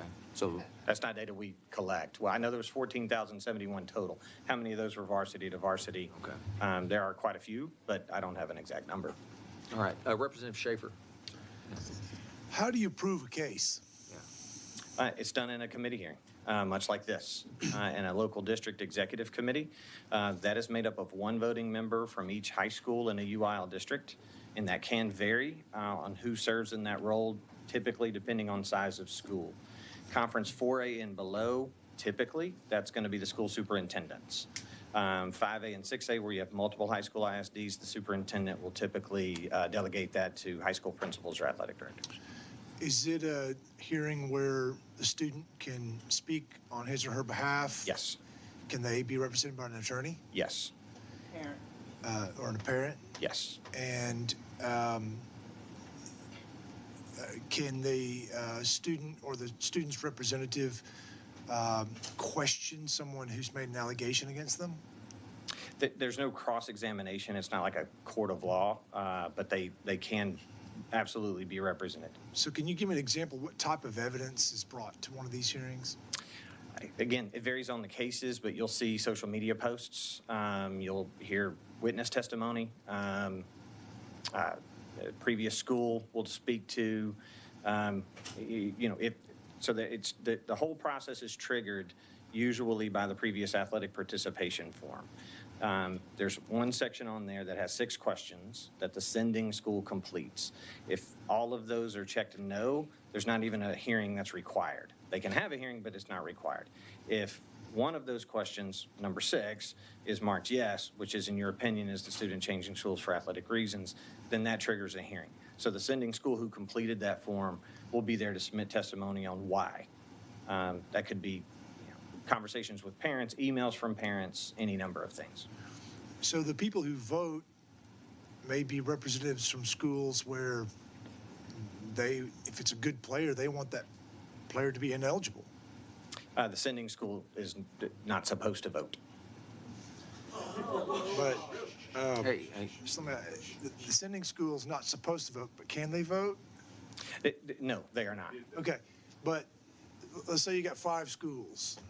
One's a school that sent the kid, and then the other 4, and this is, they're going to have to compete against this kid. If they vote no, then that takes that kid off the field, correct?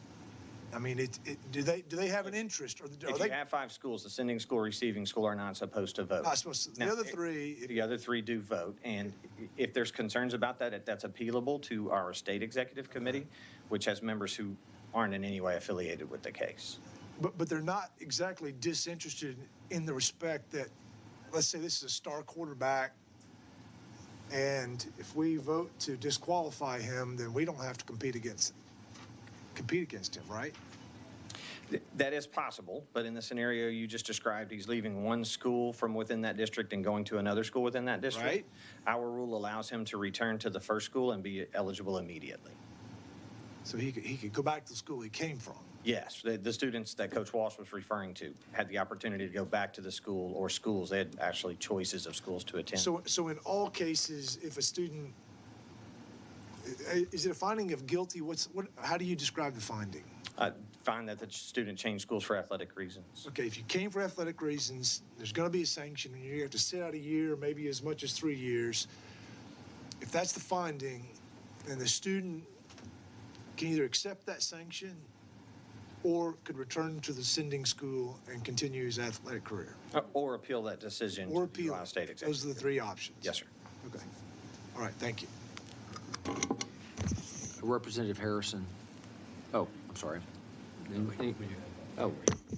Representative Longoria. Thank you, Chairman. So what I'm trying to understand is the school that the player leaves, based on that form, dictates whether or not you'll put them under review if they left for athletic reasons. If the sending school marks yes, that in their opinion, the student is changing schools for athletic reasons, then a district executive committee hearing is required. Yes. So, and what does that form look like? Like, what are the questions that they're asked, that the sending school is sending over? There's 6 of them. I don't have them all memorized. The one that triggers a hearing, the other 5 don't. The one that triggers a hearing is, in your opinion, is the student changing schools for athletic reasons? Okay. Is there anything like you see kind of on that application that kind of triggers UIO to kind of look at it? Because I think it boils down to like an intent. I mean, it's really up to the parents. Like, you know, only they know what's in that household. What if they had a, you know, some type of breakup with the coach where, you know, things there's friction. I mean, if the parent deems that, you know what, holistically, let's take the child out of this school and put them in another school, wouldn't they be able to do that? Yes, they can absolutely do that. The only question is varsity eligibility. But so if they don't like the school that they're at, and maybe the sports program has something to do with that, you know, psychologically, and the child feels they want to go somewhere else, if they pluck that child out of that school district and take him somewhere else, would UILs then say, oh, that's because of athletic purposes? No, and remember, by UIL, it's important to know who you're talking about. Yes. I never render a decision on these. I understand. These are all non-UIL employee committees. It depends on all the facts of the case. But again, I think the stats I gave are important to remember. 14,043 total. So it is much more rare that a student is found to have changed schools for athletic reasons, far more rare than for them to be cleared. So for the 1 to 3 years, that determination is made by the committee, right? Only the state executive committee has the authority to issue a sanction of beyond 1 year. And again, they've only done that in one case. Okay, so the local committee says athletic reasons or not, right? Yes. And then the decision is made by the executive committee on the 1 to 3. There's 2 ways it gets to the state executive committee. One, the school or family appeals to the state executive committee to ask for that decision to be overturned. Or if the local committee believes that longer than 1 year is warranted, they can refer it to the state executive committee with a recommendation of longer than 1 year. How many cases have been successful on appeal? It usually runs around 15%. Are successful on appeal? Yeah. Okay. Members, any more questions? All right. We appreciate you being here. Thank you. Chair calls Tony Salazar.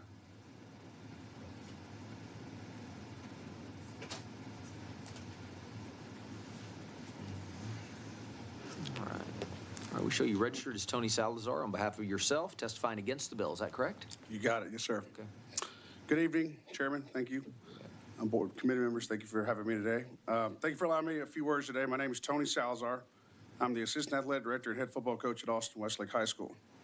Over the last 4 years, Westlake has won 3 6A football state championships. Our school is one of the highest ranked academic public schools in the country, and our zip code is the most affluent in the state. Austin Westlake High School has great potential to attract and secure this all-star team, about which many other coaches and administrators will mention today. The passing of House Bill 4460 at a glance looks good for the Westlake Chaparrals. I'm here to speak against it. I oppose House Bill 4460. The fundamental basis of athletics is being part of a team. The fluidity of transfer that House Bill 4460 allows stands to take away too many of the critical components of what makes teams special: adversity, camaraderie, trust, loyalty, and most importantly, commitment. There are lessons and growth that take place on a team, and they have less to do with winning than one might think. The writing's on the wall with House Bill 4460. Its abuse is inevitable, and it will pollute the nature of teams in general. It will also open the door to recruiting young athletes. It opens the door to street agents. Recruiting has no place in high school, not for coaches and certainly not for kids. By its nature, recruiting involves promises, playtime conversations, pitting players against each other, ranking kids, and in a world where students and teachers already have things like school safety, social media, and fentanyl awareness to worry and work around, the manipulations of recruiting need not be another plate on the table. The UIL already has guidelines in place that allow students and their parents to transfer and remain eligible. These guidelines work and look holistically at students' needs and transfer eligibility. The rules that currently exist seek to prevent shopping around, lying, and essentially creating an unfair advantage. I urge you not to pass this bill. I want to continue to look forward to truly competing, to not winning at all costs, and to continue to celebrate the teams who overcome and win it all. It's a dream that can come true, and we owe it to these kids to keep that possible. Please vote against House Bill 4460. Thank you for your time. All right, Representative Schaefer. Thank you. You come from a very successful football program, correct? Yes, sir. So you've got some guys that are on the B team that would be starters in other districts. By B team, we have junior varsity teams, sub-varsity teams. Well, but you've got a varsity team, and you have your starters, and then you have your guys that don't start, right? There you go. We have yes, role players or backup players. Yes, sir. All right. They can all start. Guys that'll be on the team and may not see the field all year except when you have a blowout victory, right? Sometimes that's the case. Okay. But if they transfer to another district or maybe transfer to a school that was a lower classification, it would be starters, possibly. Yeah, I mean, there's a lot of variables obviously going into that. Might get to live out their dream of playing and might get to maybe go play at a junior college or a Division III or something because they got to get on the field and get their tape in front of a coach somewhere. Once again, maybe so. There's a bunch of ways. What do you say to that young man he's playing behind guys that he's just never he's gonna make it through his senior year and never be a starter, but he desperately wants to play? Well, right now we have 113 kids on our varsity football team in their off season. I'm planning to have about 110 of those, all right, when we start next year. And I can wholeheartedly tell you that I have 0 of those guys right now on our football team that have that sentiment. It's because we train them and we raise them from elementary to middle school, from Pop Warner Football Little League to middle school to high school. We build these relationships. These kids are there for the experience, for the camaraderie, for being a part of a team. It's not all about being the star quarterback. It's not all about everything else. It's all about being a fundamental part of a team. When you agree that there's some young men that want to get on the field, and if they were to transfer to another school, that might be the only opportunity to do that. Not necessarily. Injuries happen, grades happen, not behaving in the classroom or following our team guidelines. Those things happen. I'm a testament because I started my college career number 11 on the depth chart. And every single day I sat there and watched my name go up that board because I outlasted everybody else. Everybody else had other opportunities. Maybe they missed mom, maybe they missed home, maybe they missed a girlfriend. And I sat through it all and sat through the struggle and sat through it and grew and grew and grew. And that's why I'm on the founding board of the college that I attended. Okay, and that's why I was team captain, 2-time team captain of my football team. But you got to play in high school. Sure. Right. That's why you got to college, because you got to play. Right, okay, and let me ask, if I may ask, Chairman, my reference to street agents. Okay. I sit in an office where college coaches come to my office every single day. And all I hear from college coaches is how terrible California is when they go and recruit one kid at one school for week 2, the second game of the season, and maybe in week 6, 4 games later, they're playing for a different school. Is that right? Is that right when we invest as coaches and teachers into these kids, our schemes, our offenses, our defenses, our strategies, all of a sudden for those to be turned over to possibly, your greatest, district opponent? That doesn't seem very fair to me. Just asking questions here in this hearing about looking at it from the student's perspective. Sure. And I think we take pride in a team and a community, and we should, and that's why young men want to get on the field, because the community looks at them and they see pride, and they see those kids out on their field. They take pride in them and their own community. I get that. But for that young man who has a dream, or young woman who has a dream of playing, whatever sport it might be, sometimes there might be a reason to leave just so they can get to play. Well, this House Bill 4460 allows others to move in too, and kill a lot of the dreams of kids that have been in our program and established and try to work their way up to that part where they can get to play. That's a fair point. And that's the issue, is we work so hard to build this team in our own system. Now we have other kids that don't come in with the same values that took many years to build with our kids in our program. And now you start to water down the experience for the rest of the kids that have been there through the whole to time. your point, a star athlete might move in and take over the starting job of another player. Here's what I'd say, and this has happened in college football, and maybe some of you guys are prized to it, but the big schools in the United States, Division I schools, they're going and plucking the Division II and Division III, even the lower Division I schools' best players. Maybe, for instance, the University of Texas, go find the very best, the Conference USA MVP. Who was the best player in that conference? He no longer is a part of that team and that coaching staff that raised him and grew him to get to that point.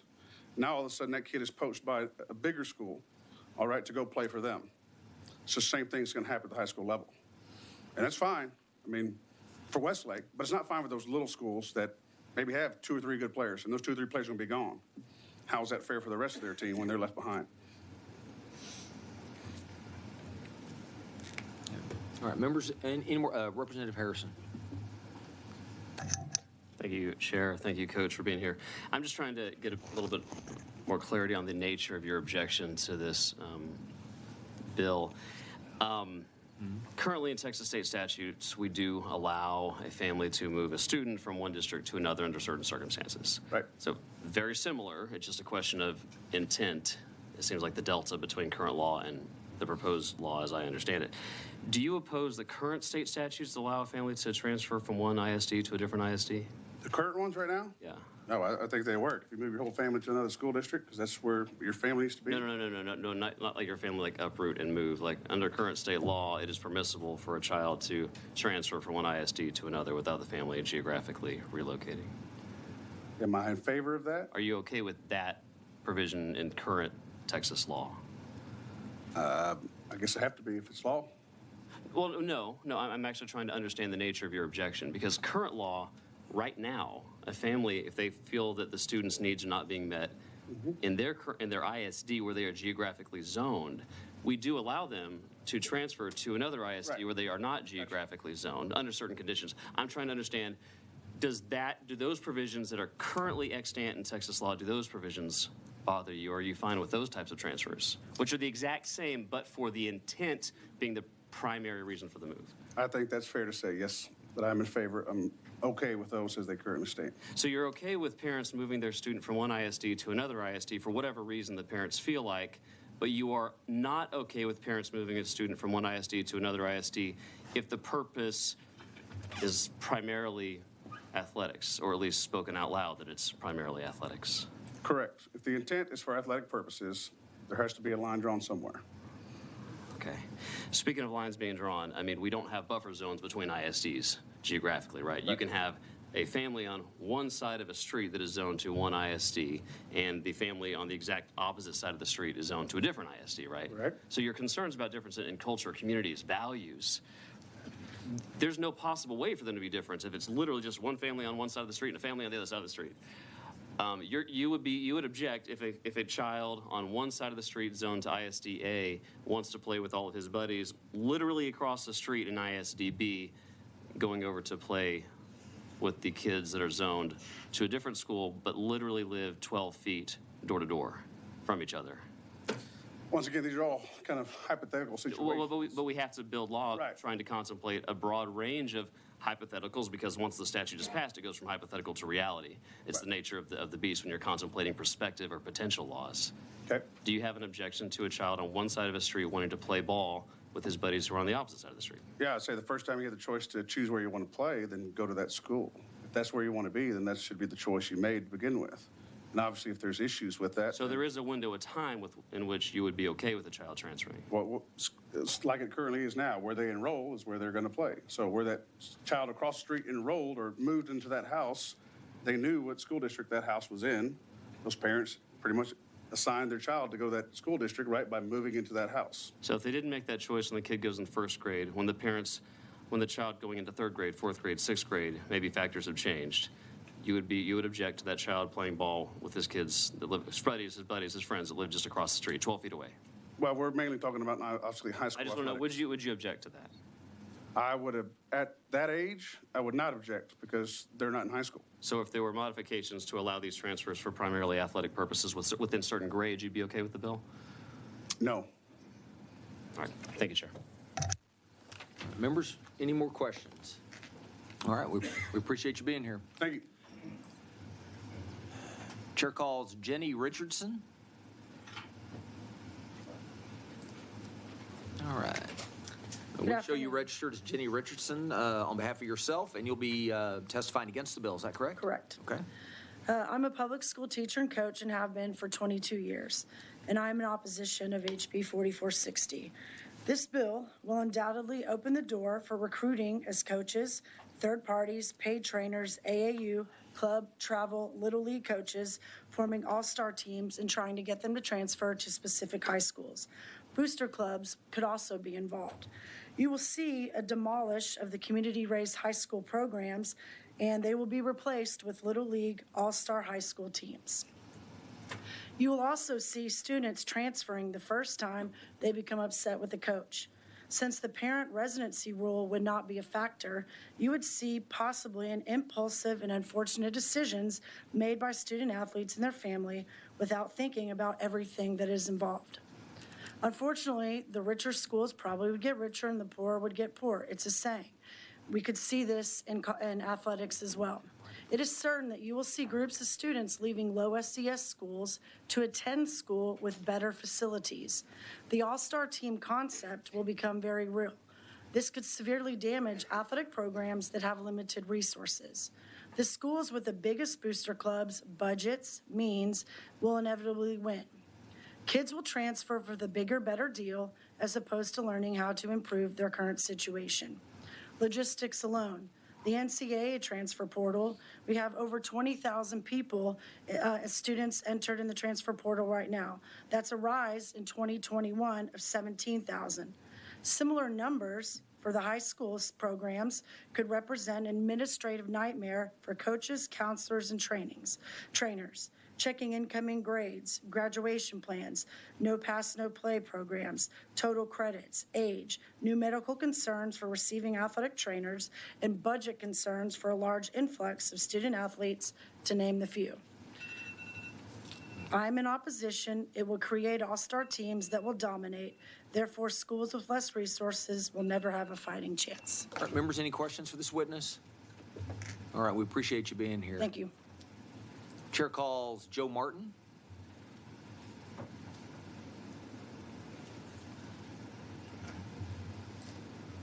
All right. We show you registered as Joe Martin on behalf of the Texas High School Coaches Association, testifying against the bill. Is that correct? Yes, sir. Okay. Good evening, Chairman Buckley, committee members, Representative Hawkins. My name is Joe Martin. I'm the Executive Director of Texas High School Coaches Association. I'm here on behalf of our Board of Directors and our 25,000 members in opposition to HB 4460. I've had previous conversations with Representative Hawkins regarding this transfer bill, and we have surveyed multiple coaches and athletic directors across the state in multiple sports and multiple ISDs representing their student athletes, and we have received unanimous negative responses to allowing a free transfer policy for athletic purposes in UIL. Our membership has voiced their concerns regarding the community and school-based athletics that UIL has provided for over 100 years. It begins to deteriorate if we allow a transfer for athletic purposes. One of the major reasons athletics in Texas is so strong is because our kids participating in those programs are in our public schools, and they're from our communities. And our community in their communities are very proud of them.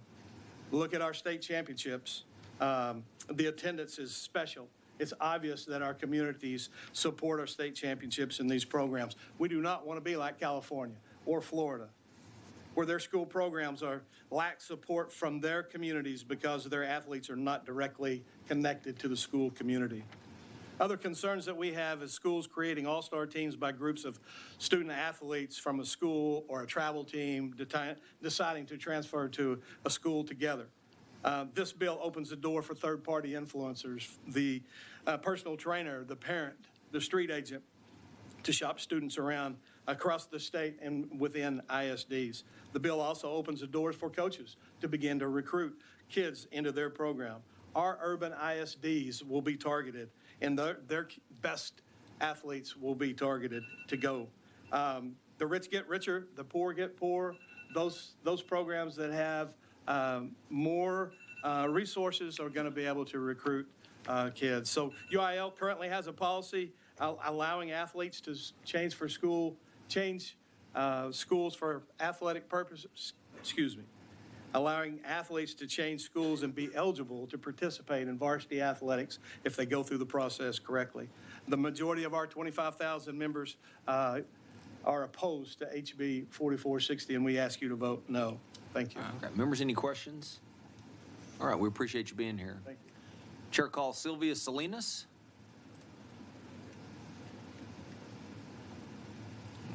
We show you registered as Sylvia Salinas on behalf of Dallas ISD and yourself testifying against the bill. Is that correct? That's correct. Okay. Good evening, Chairman Buckley, committee members, and Representative Gervin Hawkins. I am Dr. Sylvia Salinas, Executive Director of Athletics for the Dallas Independent School District, and I'm here to speak to you today against House Bill 4460. I think this House bill would negatively impact our district.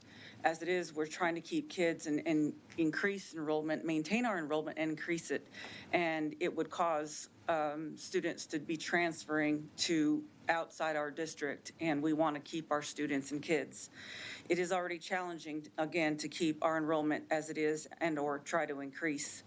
It has actually it has a potential for illegal recruitment, where coaches would potentially try to stack their teams, and that's a negative impact overall. It presents a win-at-all-costs mentality, and our whole being is about focused on education-based athletics. Education-based athletics for us provides opportunities for all students in an equitable fashion, and stacking teams on certain schools and certain districts would take away the opportunities for neighborhood kids. And the neighborhood kids have or deserve the opportunities to compete at their schools. I'm against this bill. It provides, it takes away the opportunities from our neighborhood kids. We are our purpose is for education-based athletics and opportunities for all students to succeed. And success is more than the wins and losses. It's more than the trophies and the W's in the win column. I'm against this bill, and we're about providing opportunities and equity across the board and the experiences our students deserve. Thank you. All right, thank you. Members, any questions for this witness? All right, we appreciate you being here. Chair calls Andre Walker.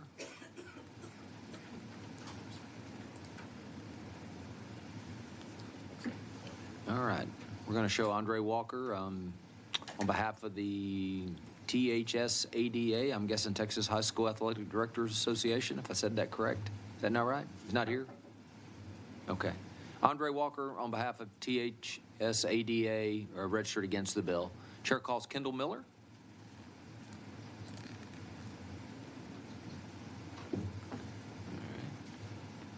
All right, we'll show you registered as Kendall Miller on behalf of yourself and testifying against the bill. Is that correct? Yes, sir. All right. All right, good evening, Chairman Buckley, committee members, Representative Gervin Hawkins. My name is Kendall Miller. I've been a Texas high school coach for 24 years, been a head football coach for 14 of those. I want to make sure that everyone understands I was not called by the UIL to come and testify on their behalf. But I will say for 14 years of being a head football coach and having several varsity to varsity transfers that have come into my school, not one time has one of those kids ever been ruled ineligible to participate in my school. They've always been approved immediately for immediate participation at my schools, and that is the norm in this situation. The reason that we oppose this is because this is let's make no mistake, the reason for this is to benefit teams, not to benefit the kid. There's nothing here because I totally agree with the sentiment from most here that what we believe that athletics offers which is why we offer these athletics at all the different schools that they attend, right? You know, and I agree with this, that if we have a kid that grows across the street that and that across the street is a different attendance zone. Well, if he's in that attendance zone and he wants to go to school with his buddies, well, he has gone to school with his buddies that are in that same attendance zone, which means they have gone to the same middle school, they've gone to the same elementary school. So his buddies are the school where he is zoned for, who he has been going to school with. That does not change, right? Taking the place, we talked about to Coach Salazar a moment ago. If we have a kid that is not playing behind another kid, and should he be able to transfer to another school so that he can play and have the opportunity? But when he transfers to another school, so he has an opportunity, he just took the place of someone that's playing at that school. Does that kid not deserve the same opportunity of the one that's coming in to take his place? Does he not deserve those same opportunities there? We strongly, strongly oppose this bill because this is something that only benefits teams and schools. It is not a benefit for the kid. All right. Members, any questions for this witness? All right, we appreciate you being here. Thank you. Chair calls Leal Anderson. Yes, sir, Leal Anderson. Leal, okay. We show you registered as Leal Anderson on behalf of yourself. You'll be testifying against the bill, is that correct? Yes, sir. All right. Good evening, Chairman Buckley, committee members, Representative Gervin Hawkins. My name is Leal Anderson, Athletic Director for Austin ISD, and I'm representing myself. And from working in athletics, I'm in opposition to House Bill 4460. This bill would really devastate athletics in the state of Texas. First of all, our athletic programs are built on communities and the kids that they serve in the community. So if a kid is allowed to transfer schools, a large void would be left in the community that they left. Many people, including parents, community members, teammates, would ask questions as to why they left. The very fabric of what makes up a team and the belongings of that team would be torn. All-star teams would be formed, and equity across the state would be destroyed. Community-based athletics is what makes the state of Texas so great, and the UIL has spent the last over 100 years creating and preserving this experience. In addition to this, urban ISDs would be greatly impacted. Schools with resources would get more athletes, and school districts would be left with more holes to fill. The balance across the state would be greatly impacted in a negative way. Finally, third-party recruiting would be rampant. Kids would be constantly reminded that there's no penalty for transferring to a new school for athletic purposes. We are very close to becoming what the NCAA is doing in terms of recruiting, and there's a lot of issues with that currently. For example, if a kid gets upset with the coach and transfers without truly thinking about their decisions, this could lead to some very poor outcomes for that individual. Again, we ask that you protect our communities, and please vote no. Please vote no to House Bill 4460. Thank you. Members, any questions for this witness? All right, we appreciate you being here. Sir. We're going to call Jamie Harrison back up.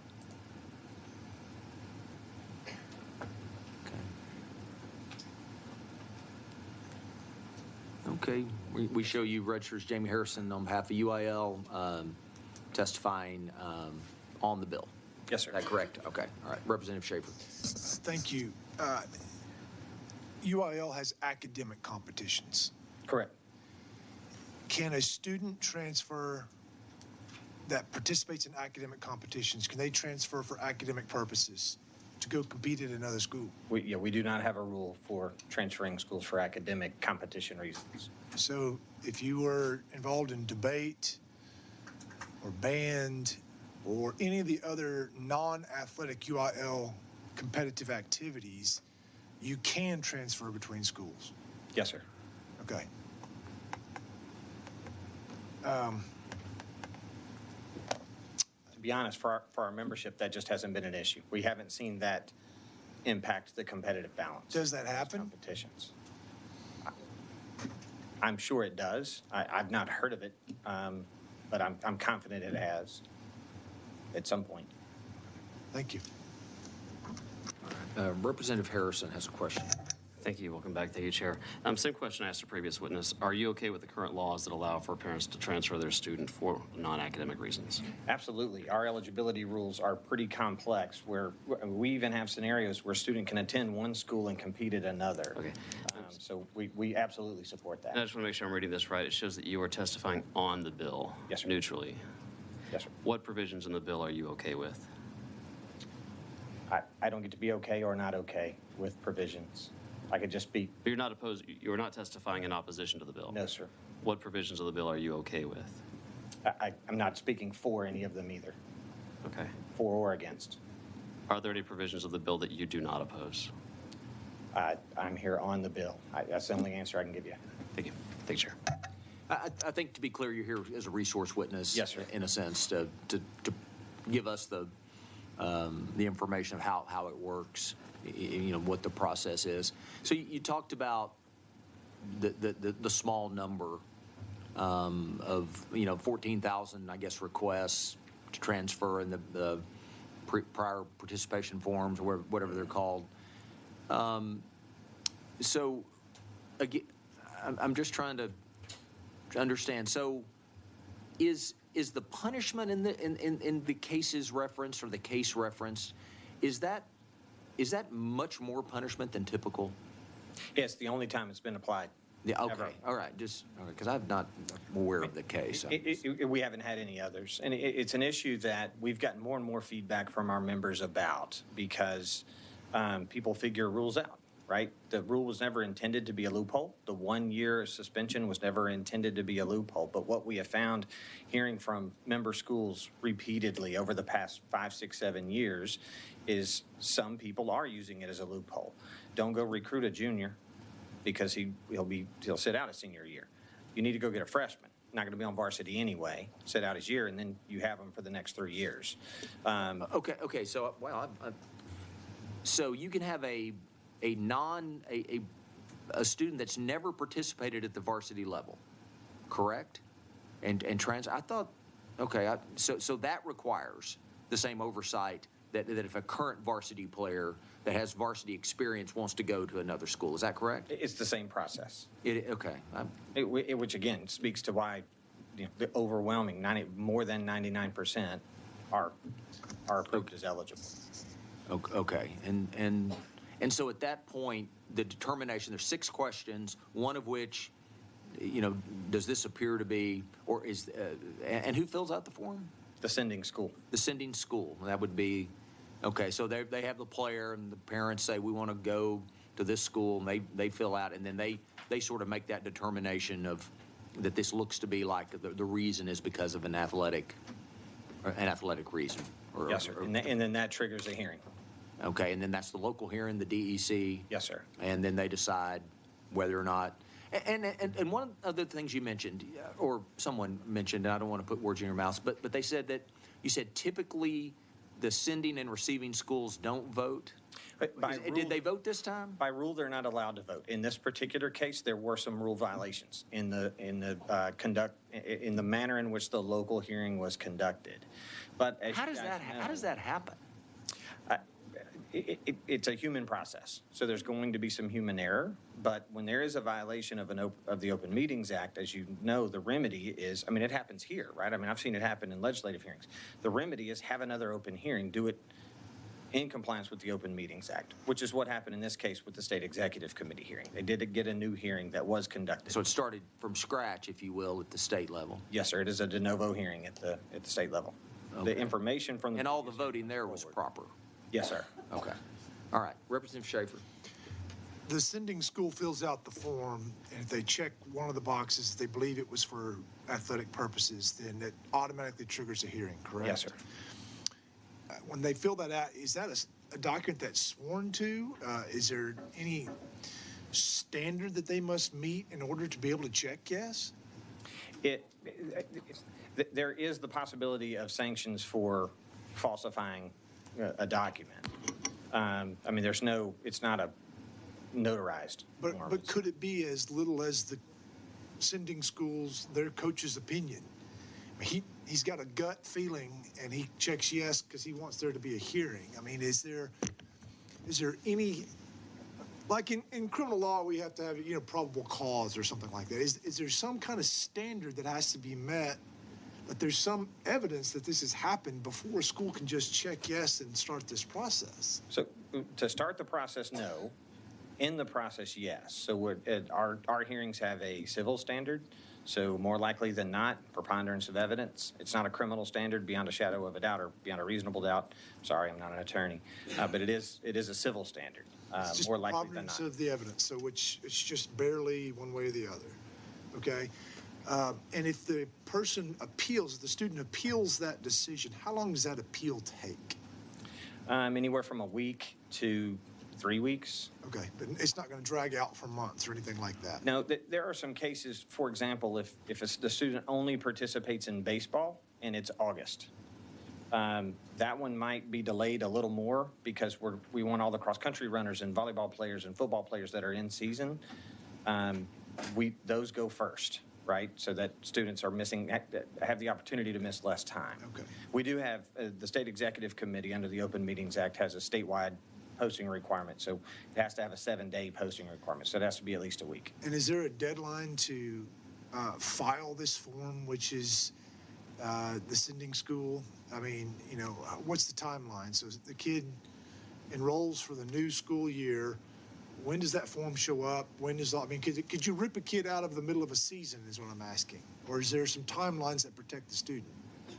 There are some timelines that protect the student. The student is only varsity eligible once they're ruled to be varsity eligible. Okay. So they're waiting to be ruled varsity eligible. So it depends on the time of the move, when in the year and the move happens. You see a lot of these obviously at the beginning of the school year, a lot of these at the beginning of a new semester, with slower times in between there. The triggers in our system at the new school initiates the form. It's an online, it's not a piece of paper anymore. It's an online process. So they initiate the process, complete their portion of the form. Family, there's 3 portions: new school, old school, family. So the new school and the family complete their portion of the form. That automatically then goes electronically to the sending school. I haven't looked at this in a while. I believe it's a week, but I could be off. They have a week to complete it, and if they don't, then it automatically moves forward without the sending school information. It might be 10 days. I don't remember the exact time, but that's built into the software, that it's an automatic bypass if it goes too long. Okay, so because I really want to understand it. So you have a 9th grade player, and they want to transfer. And so at some point, that box has to be checked that says it's for participation or athletic purposes. Well, the reason I decided that is one is the eye test, and wow, this is a really good player. Because I don't imagine an average player gets that much scrutiny, if I was guessing. Maybe so. I know I may be wrong. It probably does. And so let's just say that kid, but is there any expectation, so even if that kid were to go to the new school and be a sub-varsity player as, say, a 10th grader, is that still a violation, or is that an okay? That's a 1-year sit-out? Only if they're changing schools for athletic reasons.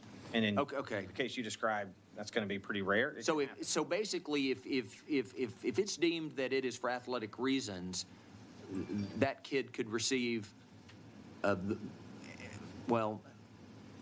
so they can't participate, even if they would the 1-year sit out, that doesn't qualify them to play as a junior? Or I say sit out, but sub-varsity play? So to make sure I may have really messed this up. But anyway, I'm just trying to figure it out. One school their freshman year.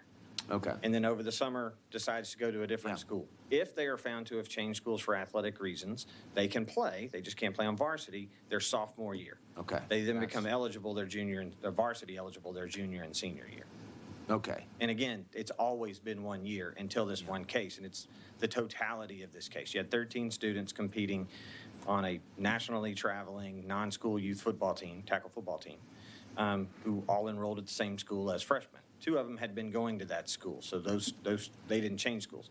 It's the other 11 that we're talking about that were found. Okay.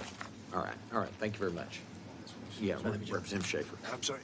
Does the sanction require them to just sit out of all sports or only the sport for which they played? It's all varsity sports. So if they had been a star football player, they would say, well, heck, at least I'll go try out for the baseball team. They can't do that either, correct? They can, just can't be on the varsity. They can play JV. Yes, sir. Representative Longoria has a question. Quick question. Sorry, Dr. Harrison, but do the parents fill out any application or any form when the child is being transferred to another district? Yes, that's part of that previous athletic participation form that we referred to. Okay.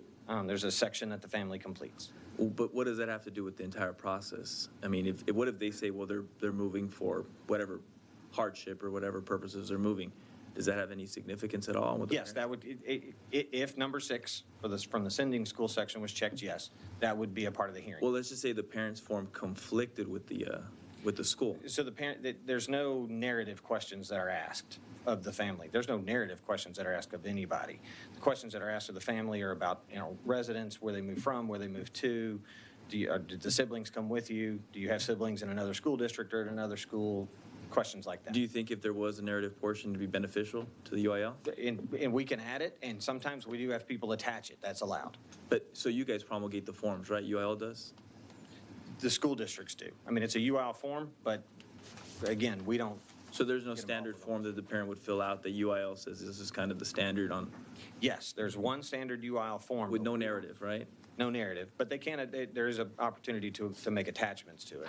And that happens fairly regularly. But that's initiated by the school, not by us. All right. All right. Members, any more questions? All right. Well, thank you again. Thank you. All right. Chair calls Rusty Dowling.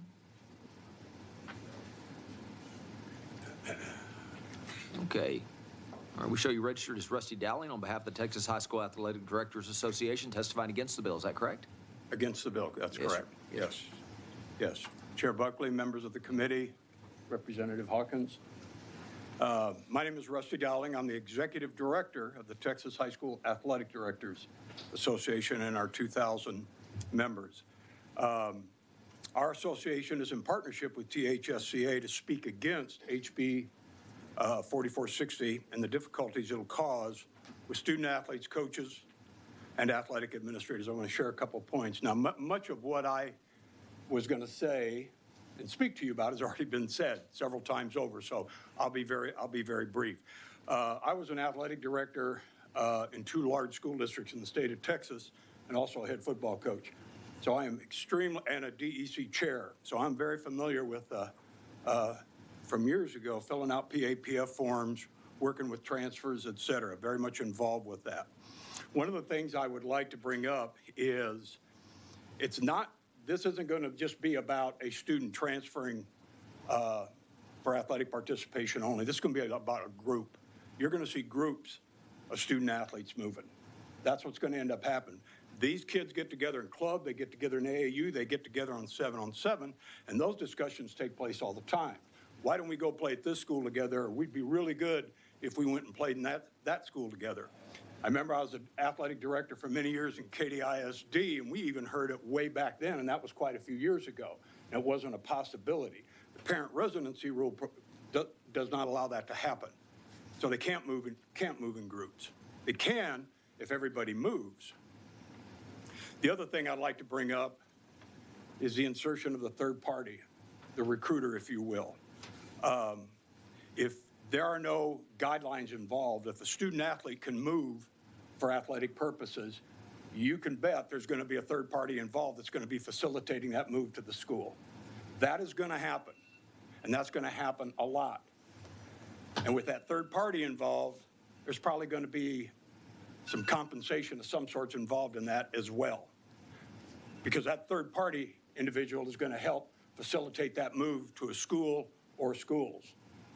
That also happened even with the parent residency rule in effect. It's not as prominent because of the rules that the UIL currently has in place.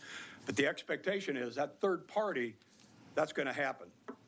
The other point I want to bring up that I don't know that has been brought up with the smaller classification. Go fast, okay, continue. Your time is out, but go and wrap it up. I'm sorry. Yeah.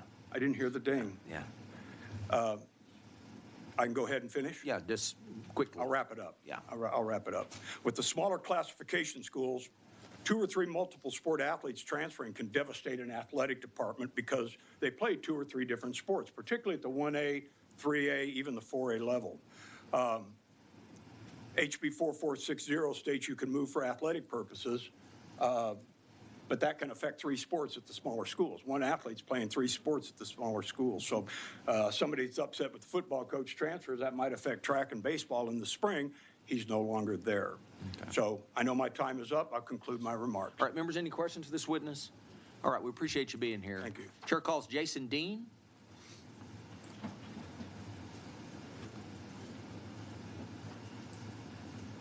All right. We show you registered as Jason Dean on behalf of yourself, testifying against the bill. Is that correct? Yes, sir. Okay.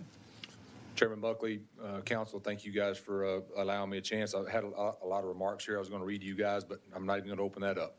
There's still, it needs to be said that I am a DEC chair for 2 different districts for our independent school district.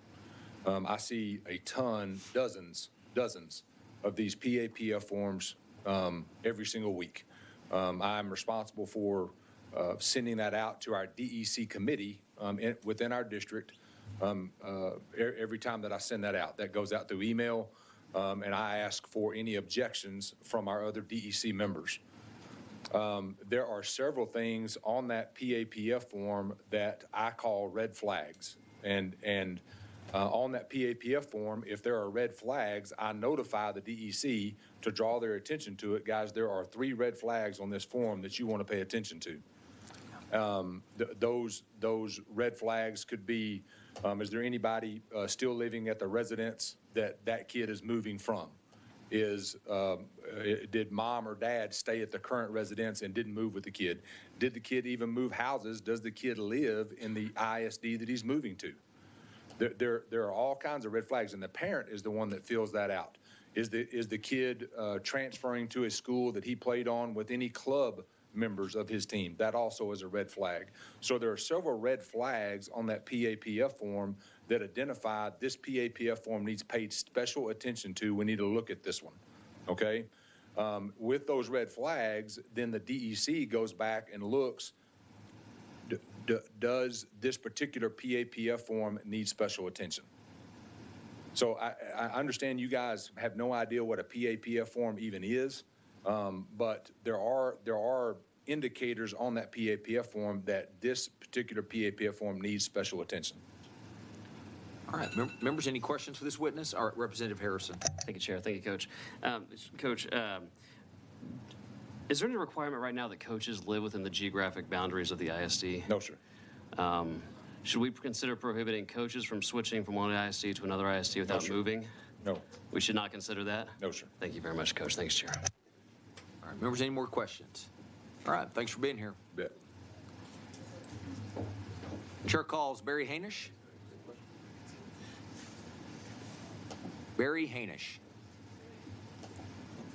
We're going to show Barry Hainish on behalf of the Texas Association of Community Schools, registered against the bill. Chair calls Ann Halsey. All right. All right, we show you registered as Ann Halsey on behalf of yourself, and you'll be testifying for the bill. Is that correct? That's correct. Okay. Thank you so much. Good evening. My name is Ann Halsey. I'm here to testify in favor of HB 4460.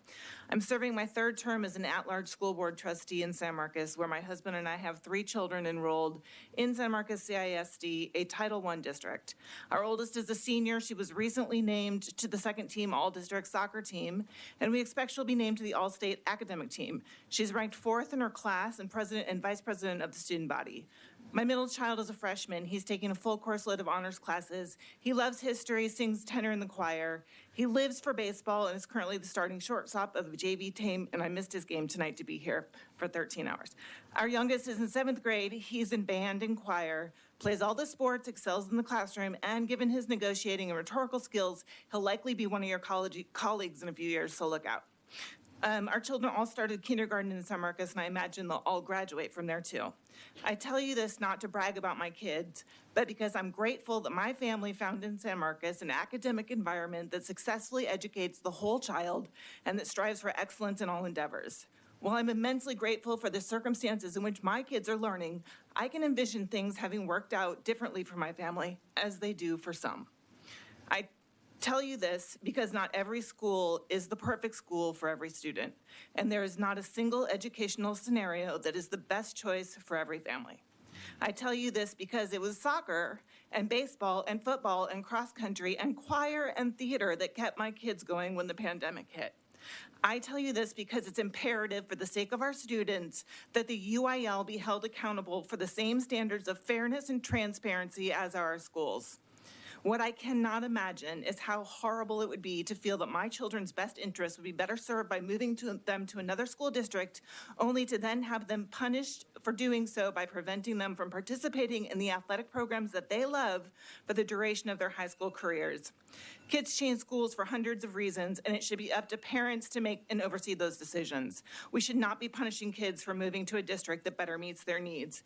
Banning 14 and 15-year-old students from varsity athletics for 3 years at an open enrollment school where they are thriving academically is cruel and counterintuitive. It also disproportionately punishes families who don't have the economic means to easily pick up and buy a new house in a new district like Westlake or Lake Travis. A change in the law to allow one-time transfer without penalty would ensure students don't jump from district to district and protect them from anyone with nefarious intentions while allowing families to determine the school situation that best fits their child's needs. Finally, multiple investigations by the district, the DEC, and the SEC found zero evidence that any of these 11 students were recruited by anyone at SMC ISD.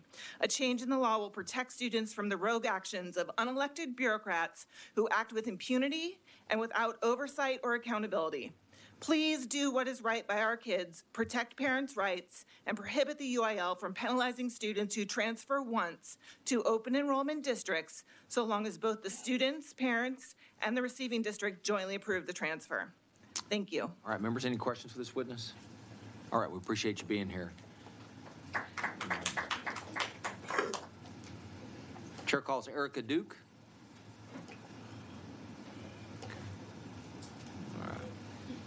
All right, we show you registered as Erica Duke on behalf of yourself, testifying for the bill. Is that correct? Yes, that is correct.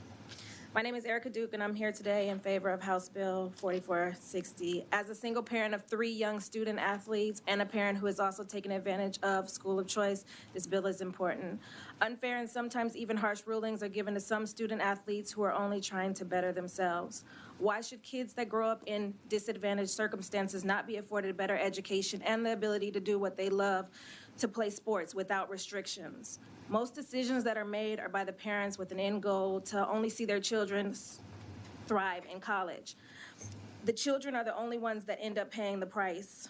My son and other student athletes that transfer schools use sports as a way to help them socialize and adjust to their new environment. Yes, some may say sports are a privilege, but then why aren't the same restrictions applied to other privileges, such as band and performing arts? A good education should be the top priority, and there should be no concerns about who plays for which high school team based on other adults' personal agenda, which it does happen. Not all families are fortunate to uproot their entire family to move.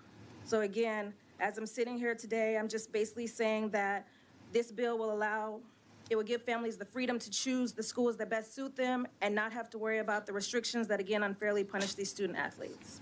All right, thank you. Members, any questions for this witness? All right, we appreciate you being here. Thank you. Chair calls Franz Stein. Did I get it right? Okay. We have you registered as Franz Stein? Stain. Franz Stain on behalf of yourself and testifying for the bill. Is that correct? Correct. Okay. My name is Franz Stain. I'm representing my family along with other families that should have the right to choose what is best for their children. I'm in favor of HB 4460. Me and my wife, Lori, have 3 children. In the summer of 22, we moved from a smaller school district to New Braunfels because we wanted to move our children to bigger schools that offer more programs and opportunity.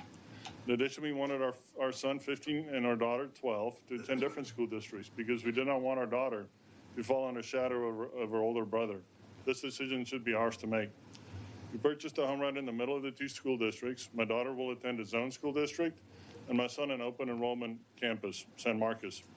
Our decision to do what was best for our children's individual needs would soon turn into a living nightmare with the UIL because of my son's involvement in athletics. To fast forward to our hearings for the UIL, our experience was nothing like Jamie Harrison described. Through a campaign within the district, the UIL, the DEC, and then later the SEC, used and allowed false and unverified information or evidence, some of which were obtained through coercion by another coach, Texas Open Meeting Act violations, and other violations of the UIL itself. Mr. Harrison ended up sending that DEC back to another DEC hearing where they found themselves in violation of several things. The district executive, the chair, she got relieved of her duties, yet our sentence remained the same. Our family did everything right for the sake of our children, but despite our testimony back with factual evidence, the UIL upheld their decision solely because of my son's involvement in athletics. They simply refused to consider our situation and circumstance individually. They tried to take our choice away. Therefore, fundamentally and in practice, it is our experience that the UIL is flawed, inconsistent, and inconsiderate of people's circumstances. After sanctioning a child for moving for athletic purposes, the UIL states that they are not taking away any rights. Well, I disagree. Under the UIL, a sanctioned child can choose to go back to their sending school without facing any penalty, but this is only pertaining to sports in itself. And that is the flaw in the UIL, because there's so much more to consider in the grand scheme. We have a young man living with us whose parents want him in a safer, more stable environment. He also participates in athletics.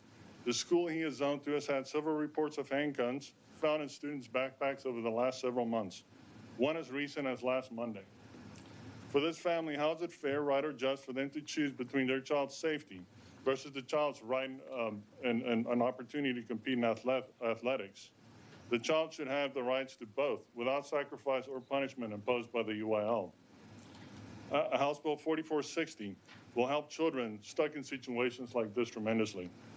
Coaches, teachers, principals, and other school officials have a choice. They can move to schools to better their circumstances or change their situation. Why should our children remain stuck? Our children are the future. They deserve opportunity, and they deserve choice. One thing I wanted to mention in regards to the previous athletic participation form, and I'll be happy to share my entire testimony that I shared with the UIL and the SEC. My son's previous PAPF was clean. Our coach testified under oath that my son did not transfer for athletic reasons because he knew our family, he knew our family's history, and he knew the true reasons that we were moving. Yet, my son was one of the first ever to receive a 3-year punishment. All right. Thank you. Members, any questions for this witness? All right. Chairman Harris has a question. Yes, sir. Just real quick on he was the first ever to receive a 3-year punishment. If your coach testified on your behalf, what was the justification for that? We don't know. So we go through the SEC hearing. I submitted all of my evidence, everything back. All the evidence that was submitted was false. We submitted everything. We countered all of the information they received. We had our clean PAPF. They call it clean PAPF.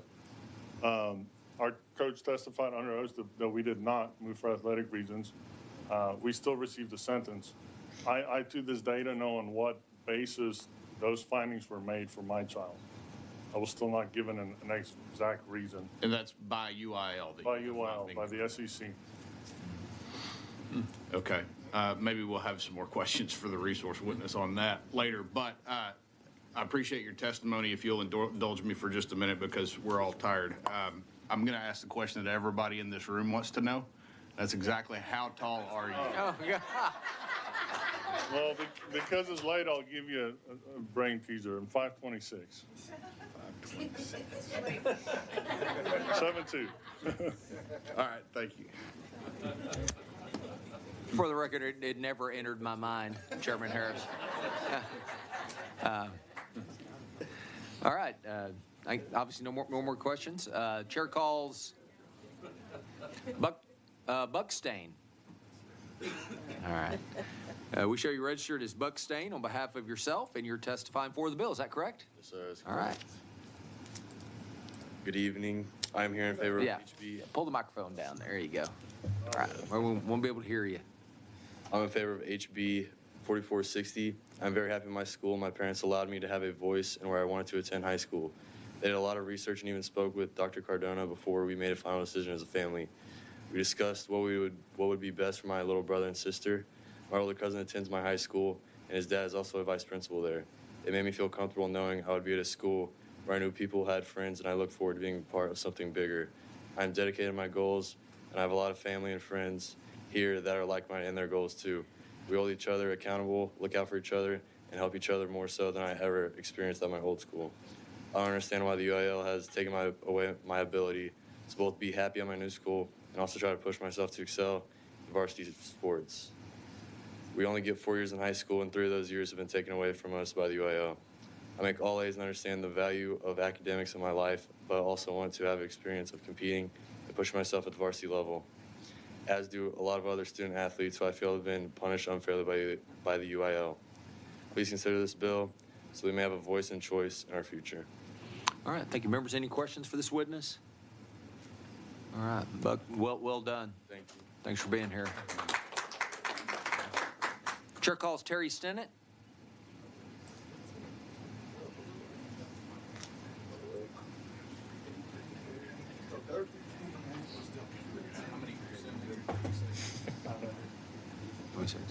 All right, we show you registered as Terry Stennett on behalf of yourself, testifying for the bill. Is that correct? Yes, sir, absolutely.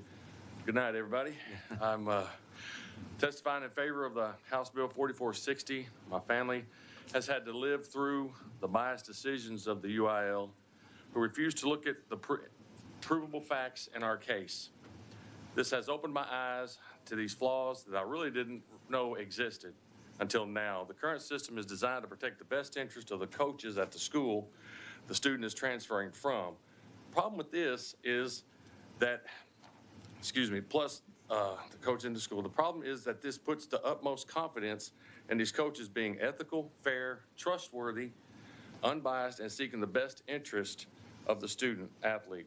We can all agree that this is that this is a far-reaching expectation on human, flawed, imperfect people risk losing their job and livelihood. Most coaches are going to make the best decisions for their program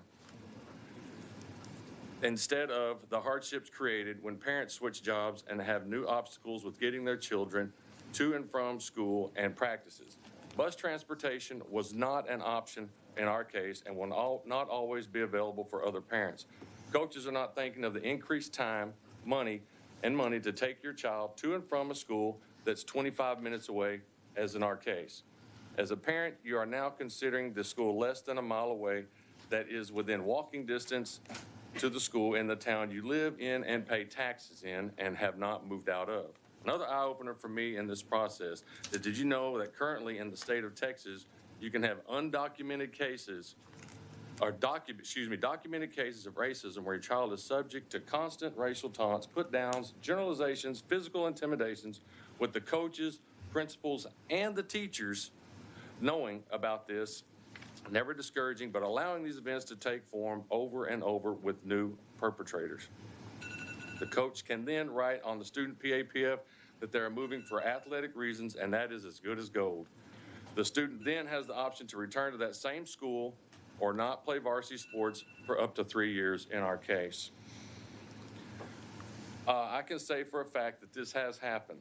The coach who signs the PAPF stating you have moved for athletic reasons doesn't even have to attend any of the UIL hearings. In our case, he never did. He sent a representative that had no knowledge. The coach, in our case, the UIL's decision weighing heavily on our student athletes given 3 years of punishments for attending a school across the street from my neighborhood for being able to attend where they are not taunted daily with the racist backlash, or being able to walk to and from school when we as parents are unable to take them due to work schedules, for being able to save time in the car, money, and the general well-being where they feel loved and supported by the school and coaches. To summarize, the coaches from transferring schools should not have complete control over any child's future. The choice needs to go back to the parents to decide what is best for their family based on their individual circumstances. Passing on 4460 would help deter the current abuse of this system and keep this from happening to another family unnecessarily. All right. Thank you. Members, any questions for this witness? All right. We appreciate you being here. Thank you all. All right. Chair calls Stefan Stennett, or Stephen Stennett? Stefan? have to? What? Or no? No, he's registered to testify. Certainly can. Okay. All Did I say right. that right? Sorry, How do you pronounce your first name? Stefan? All right, there you go. We show you registered as Stefan Stinnett. Sir. On behalf of yourself, and you're testifying for the bill. Is that correct? Sir. All right. I'm Stephen Stinnett. I'm a student athlete at San Marcos High School. During the summer of 2022, me and my family, we had decided to transition schools because my parents both took jobs in Austin, Texas, and at the time we were going to school in Wimberley, Texas, which was far away. We decided to go to San Marcos High School because it was literally right across the street.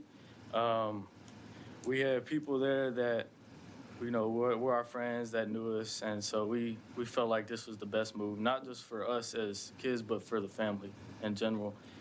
During this whole time, we did not think that we would get any punishment from the UIL just for moving because of those reasons. Not only the reasons that my parents are working far away and that it's hard to get to a school, and had to deal with some racial discrimination at my old school. It was hard to go there every day, just dealing with that stuff. So it's another reason why we decided to move on. And unfortunately, we received some punishments from the UIL, me not being able to play in the playoffs my senior year and my little brother being banned for varsity for 3 years. So that's all I got. All right. Hold on just one second. We have a question for you. Chairman Dutton has a question for you. Thank you, Mr. Chairman. Now, your family moved or they didn't move? We've always lived in San Marcos. You always lived there? We transferred to Wimberley, and then we decided to transfer back to San Marcos. So you left one school district, went to another one, and then went back to the school district you were normally at? Yeah. Well, we transferred to Wimberley for 3 years, and then... Oh, you stayed there for 3 years? Yes, we were there for 3 years, and then we transferred back. And then you transferred back? Yes, sir. But you didn't have any problem when you went to Wimberley? I had many problems when I was at Wimberley. I mean, with the UIL, as you said. No problems going there. No problem going. Just signed some papers, everything was. But when you transferred back? Yes, that was when we got some problems, and we didn't think that we would have some problems because we transferred before and there was no problems. And why did you? What? The reason you transferred back was because racial discrimination. My parents were both working in Austin, and we just thought that was the best decision for our family. And the UIL decided that you couldn't play, you had to sit out a year? No, my coach did not sign off, so I was not going to be able to play varsity that year. But they eventually just banning the whole football team from the playoffs and getting my little brother and his friends for 3 years, varsity in others building. So UIL wanted you to go back to Wimberley? Yes, that was an option that we had. They wanted you to go back to Wimberley. And the Wimberley coach complained that you were moving. I was moved for athletic purposes. For athletic purposes. Transferred back to where you live. And I assume your parents decided where you ought to go. Yes, we did. So they decided you ought to go back to which one? To San Marcos. San Marcos, okay. We had never gone to San Marcos High School before, but we did go to middle school in the San Marcos district. Okay. But you were closer to which district, which school? San Marcos. San Marcos.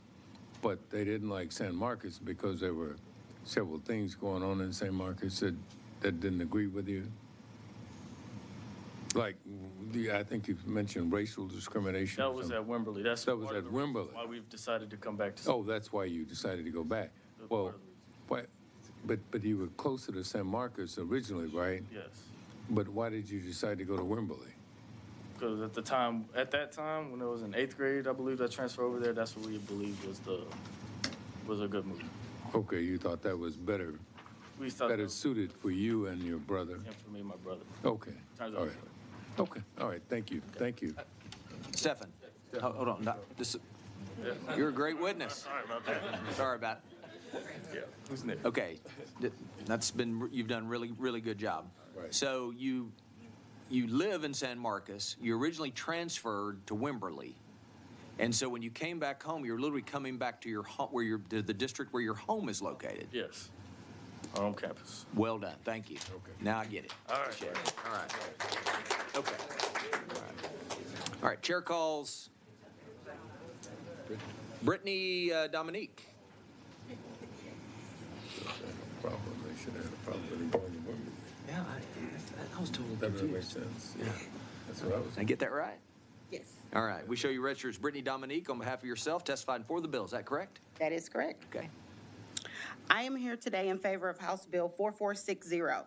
I feel that this bill would be helpful not only for myself, but for parents throughout Texas. In Texas school districts, if a parent likes a academic curriculum and they are not in district but offer a academic program such as STEM or magnet, that student has the opportunity to attend that school.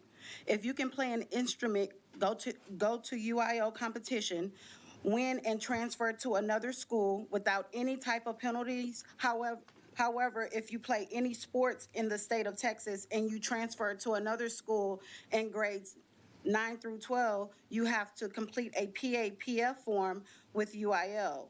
UIL can give a student up to 3 years max for transferring for athletic reasoning. I am a single mother, and I do all that I can for my son. I currently work for a school district, and I enrolled my son into the same school. As a mom, I enjoy being able to have talks with my son to and from school.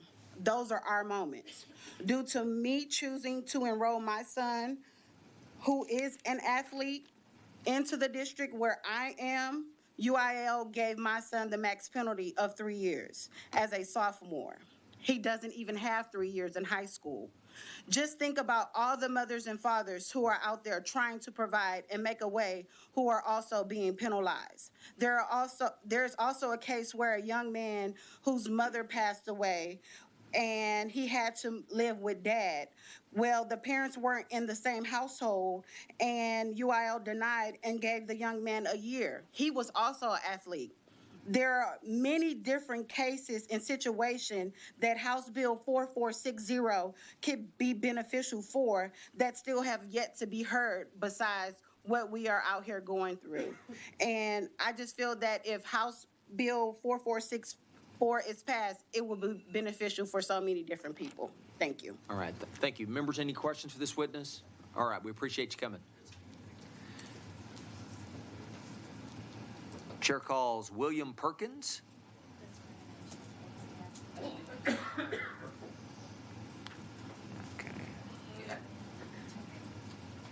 All right. And we show you registered as William Perkins on behalf of yourself, and you'll be testifying for the bill. Is that correct? Yes, sir. Okay. Hi, my name is William Perkins, and I am 15 years old. I am standing here today in favor of House Bill 4460. Ever since I can remember, my mother has always traveled to get me to school to ensure that academically I was getting a good education. I, as well as several other students across the state of Texas, are allowed to enroll and apply into different magnet and STEM programs without any type of penalty, but we are not allowed to do so for athletics. If a coach submits to UIL in Texas that you are transferring for athletic purposes, they can stop you from continuing sports at a higher level. Why should they be in complete control of one's future athletically if a school does not have what you need to help you grow athletically? Why can't you move schools? Why should UIL be able to hand you a penalty of 3 years of never playing a varsity sport when you only have 4 years of high school? However, if House Bill 4460 is in effect, it will give us some type of voice. Athletic is not just something for us to go out and have fun. We gave several benefits from athletics. We build character, hold each other accountable, and teach us how to handle fear and failure, which are both life lessons. We all gain a brotherhood that some of us may never have the opportunity to have. If adults can make change to better themselves when it comes to opportunities in their lives, then why can't we have the same as adolescents, whether it's academically or athletically? House Bill 4460 gives us the same opportunity athletically that some already have academically. I am an academic student. I currently have a 3.9 GPA, but I am also an athlete. But because I had to move and my coach felt it was for athletic reasoning, I was penalized 3 years as a sophomore. I feel like I shouldn't have to be one of the first people in history of Texas to receive 3 years. If House Bill 4460 was in effect currently, then this would not have happened to me. This is not only happening to me, but other athletes across Texas as well. So please approve House Bill 4460. Thank you for your time. All right, members, any questions? Chairman Dutton has a question. Yeah, thank you. Let me just tell you, first of all, we don't have the pleasure of having too many 15-year-olds come here and testify. Yes, sir. So thank you for being able to do that, and you did it quite well. And we understand. So you were knocked out by 3 years of not being able to participate? Yes, sir. And 3 years, that would take you to being... A freshman in college, basically. You'd be a freshman in college then, right? Yes, sir. So you're not able to participate currently No, at sir. all? No varsity at all. No varsity at all? No, sir. And what were you playing, football? Yes, sir. Football. And what reasons, they gave you just the reasons that it was, they thought it was athletic reasons? Yes, sir. Athletic reasons. And why did you move? The school offered better academic programs to help me better myself for college programs. Like, I'm currently taking a computer science program, which Okay. is something I would want to take in college, Well, which my other school didn't offer. well, congratulations on having I think you said a 3.9 GPA. We don't get too many of those either. Certainly not on this committee. And most of us up here didn't have that either. Yeah. Yeah, but thank you for keeping it up, because never let them decide who you are. Yes, sir. No matter what it is, no matter what happens. Good job. But thank you for being here, and thank you for not giving up, and thank you for being here tonight too to testify on this bill. Yes, sir. Okay? All right. Thank you. Members, any more questions for this witness? All right, we appreciate you being here. Chair calls LaToya Hopkins.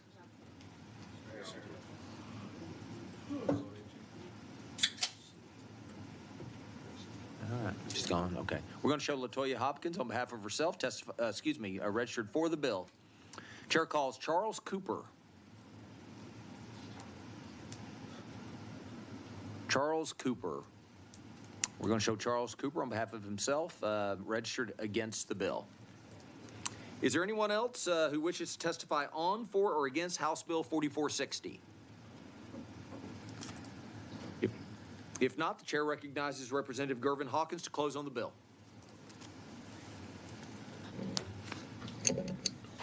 Thank you, Mr. Chair, members. Wow, tonight has been quite interesting. I want to stress to the members how important this bill is. As you've heard from our young people, you've also heard from our professionals. And notice what the professionals continue to say. Their program. We're going to destroy their program. It's going to bring in recruiters. We're talking high school, okay? We're talking high school. We're not talking college, okay? And so to penalize children is shameful. You know, athletics bring a lot of opportunities for young people in terms of building character and other things people have talked about. And when I think about the benefits, how you keep kids out of trouble by keeping them busy and keeping them active, and I hear adults saying, you're gonna mess up our program, okay? Many are called in sports, but few are chosen as it relates to professional sports. We need to give our kids every opportunity to be successful in life, beyond high school, in college, and whatever they decide to do. Notice how articulate these young people are. It ain't just about athletics, it's academics for them. Think about these parents and the choice that they need to have. Everybody can't pick up and move, but what they can do is make a choice. And when you think about the San Marcos situation, it's an open enrollment traditional public district. Open enrollment means you can come here. Anybody can. But yet we have adults making decisions for these young people, which I believe in many cases potentially may violate the students' due process rights, which is wrong. Sanction kids for 3 years. Come on. To protect these folks' program. I heard outside recruiters, all kind of what I consider boogeyman stories, which is so wrong. Parents need a choice. And if they want to move their kid to another district for athletic reasons, Why should not they be able to have that choice? If you can move for academics, if you can move for 4-H, if you can move for debate competition and other things like that, why penalize athletes? I would say to some, it's obvious because of who's playing sports, and that's wrong. We need this session to fix that and not let adults make decisions for other people's children. We've got to give our parents that choice to make the decision for their own children. They know what they need. They're with them. We don't. Those so-called professionals don't. I know this game. I know how important it is. I know what sports can bring. You won't see paid recruiters. The Texas athletic program won't be destroyed if what the witness of the expert witness talked about, Mr. Harrison, like he said, if you've approved 90%, well, why not give these potential 10% a chance? That can't destroy Texas sports. So I think that is just one of those boogeyman stories that I'm not prepared to believe in. I'm sorry for my level of emotion, but I know how important this is. Members, I ask you, we need to vote on this bill, and we need to vote on this bill this session to make sure that our students, our 10%, are protected. And I'm prepared to answer any questions. All right, Chairman Dutton. Thank you. Thank you. Thank you for bringing this bill. Let me ask you a question, though. Your bill relates to a child transferring from one district to another district, right? Correct. And there are some school districts who have what they call districts of choice, that inside the district, what happens then? I mean, if a child is going to one school in the district and moves to another school in the same district, do you know what the UIL does then? No, I don't know. Okay, I just wondered whether or not they have a rule that says even within a district, you can't move. And I can't remember it, but I did have a case where a young man, his mother and father unfortunately divorced, or was separated, I think. And the mother moved to one district and he moved with her. And the UIL said he moved for athletic reasons. I couldn't figure that out. I didn't know how they knew that, because clearly the mother had separated from the father and the father had separated, and I couldn't figure out why they did that. So let me ask this though. If a child moves to a private school, what, I guess the UIL loses its jurisdiction over That's correct. child. So a child can go to any private school they want to Correct. without any consequences. Is that right? That's correct. And the private schools don't seem to have a problem. Not at all. And the programs at the private schools don't have a problem. Right, not at all. And do you know why they have a problem at the public schools? It's called control, okay? It's called protection of what they consider their little network. And what's so interesting, members? When you say, hold on, I'm not sure I understand. When you say control, what is it they're trying to control? They want to control these children and these families. They want to control the future of these young people that they don't have jurisdiction over. Think about it. In this situation, particularly in San Marcos, you're talking eighth graders now, okay, who decide we want to go to San Marcos High School, which is an open enrollment traditional public school. Eighth graders, 13, 14 years old, with their parents. And they decided they wanted to take them to a better situation, okay? 6 of these young people reside in my house district. And so for whatever reason, okay, the UIL determined that they move only for athletic reasons. They decided that. They didn't deal with what the parents were saying. I want my kid in a better situation. As the one mother said, I drive my kid to school. Well, what happens when a child moves to a charter school? Again, when they're out of the when they're out of the traditional, well, let me just say this, if they're not in UIL, if that charter school is in UIL, they're under UIL rules. So if the charter school had athletics, and I realize a lot of charter schools don't, but some charter schools do. Correct. Do the rules apply to a charter school? Yes. So if the charter school is in UIL, so there's a charter school league and there's a UIL. If that district decides that they want to participate in UIL, they are under the same rules. You mean the charter school has to elect to participate? Yes. Pay the fee, fill out an application, and become under the UIL umbrella. And then but the same rule would apply, I guess, Correct. or not? The same rules would apply. So if a child was going to one school, one traditional public school, transferred to a charter school, the UIL could tell that child they couldn't participate in athletics Correct. at the charter school. Correct. Really? Yes, really. I know that for a fact. I have firsthand knowledge on it. Okay. All right. Thank you, Mr. Chairman. Members, any more questions?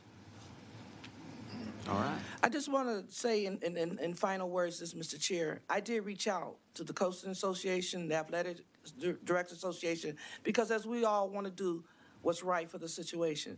And I had a couple of meetings with them to say how we create the win-win. If y'all see this as a problem, how do we create the win-win? They came back with nothing. Okay? My original thought on the bill was to transfer. And so I got nothing from them, and our conversation led to we don't want to create jumpers. I said, fine, let's give them an opportunity to transfer at least one time in high school without sanctions. And so that's why House Bill 4460 is so important, and I believe captures the protection for all involved. So students will not be jumping all over. They'll just got one time to choose in their high school career. And poor San Marcos, we're talking 8th graders penalized. Thank y'all so much. And with that, I close, Mr. Chair. If there's no objection, the bill will be left pending. Is there objection? Chair hears none. The bill's left pending. Thank you. Okay, thank you.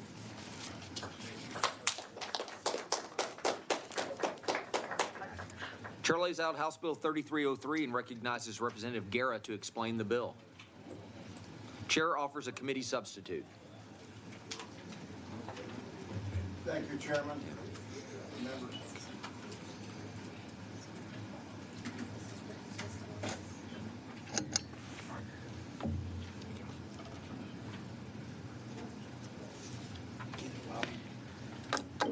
We okay now? Yep. Move on. Thank you, sir. Go ahead, Derek. Thank you, Chairman and members, for allowing me to lay out House Bill 3303.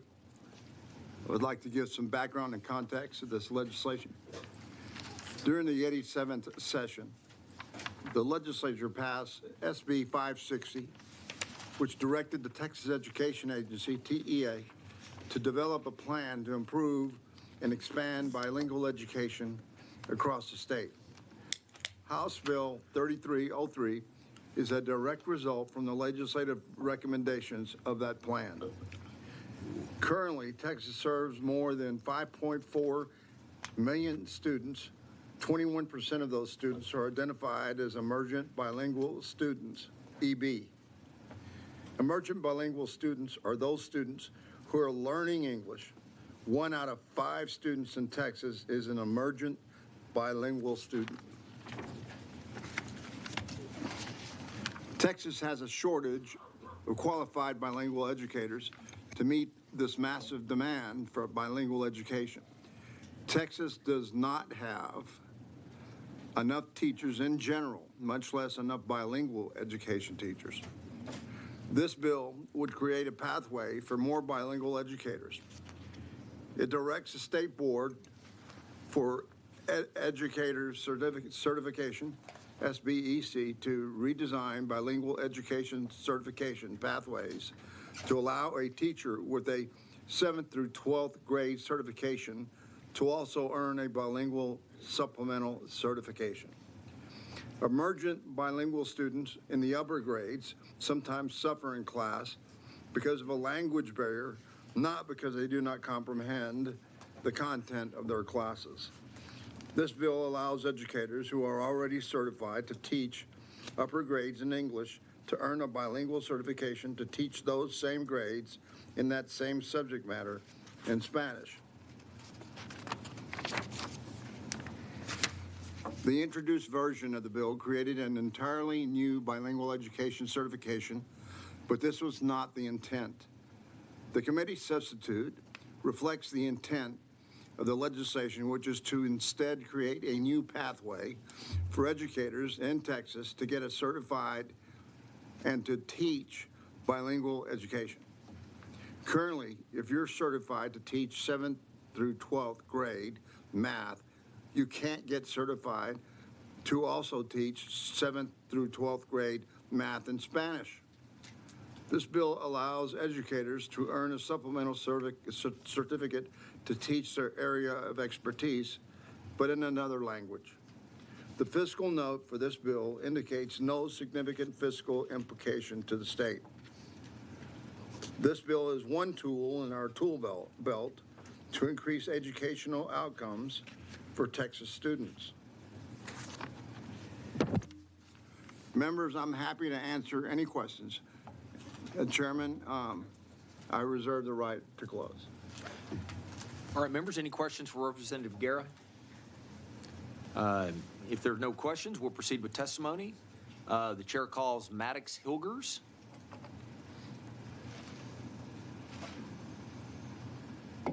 Maddox Hilgers. We're going to show Maddox Hilgers on behalf of Texans Care for Children, registered for the bill. Chair calls Hugo Hernandez.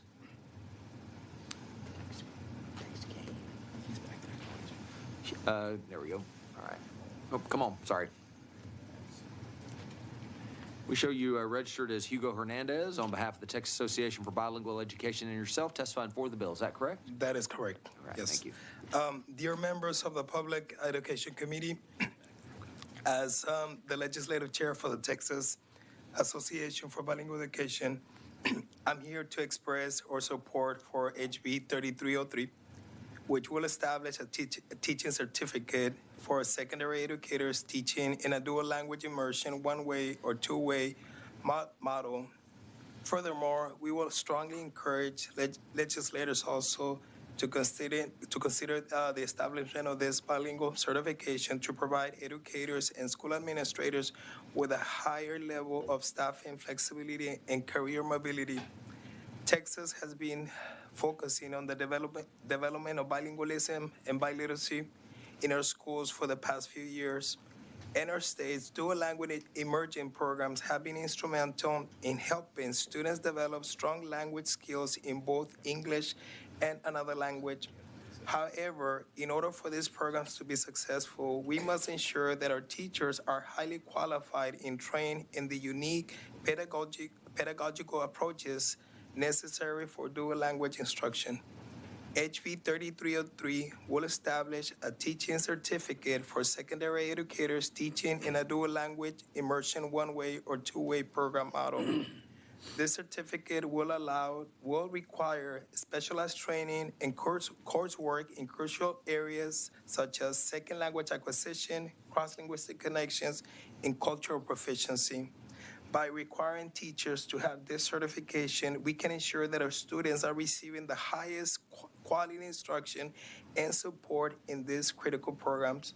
However, Texas must also support secondary teachers seeking this highly specialized certification by allowing them also to retake only those sections of the exam on which the person previously failed to perform satisfactorily. We encourage you to support HB 3303 and help us continue to promote bilingualism and biliteracy in Texas. Thank you for your consideration. All right. Thank you. Members, any questions for this witness? All right. We appreciate you being here. Chair calls Chloe Latham Sykes. All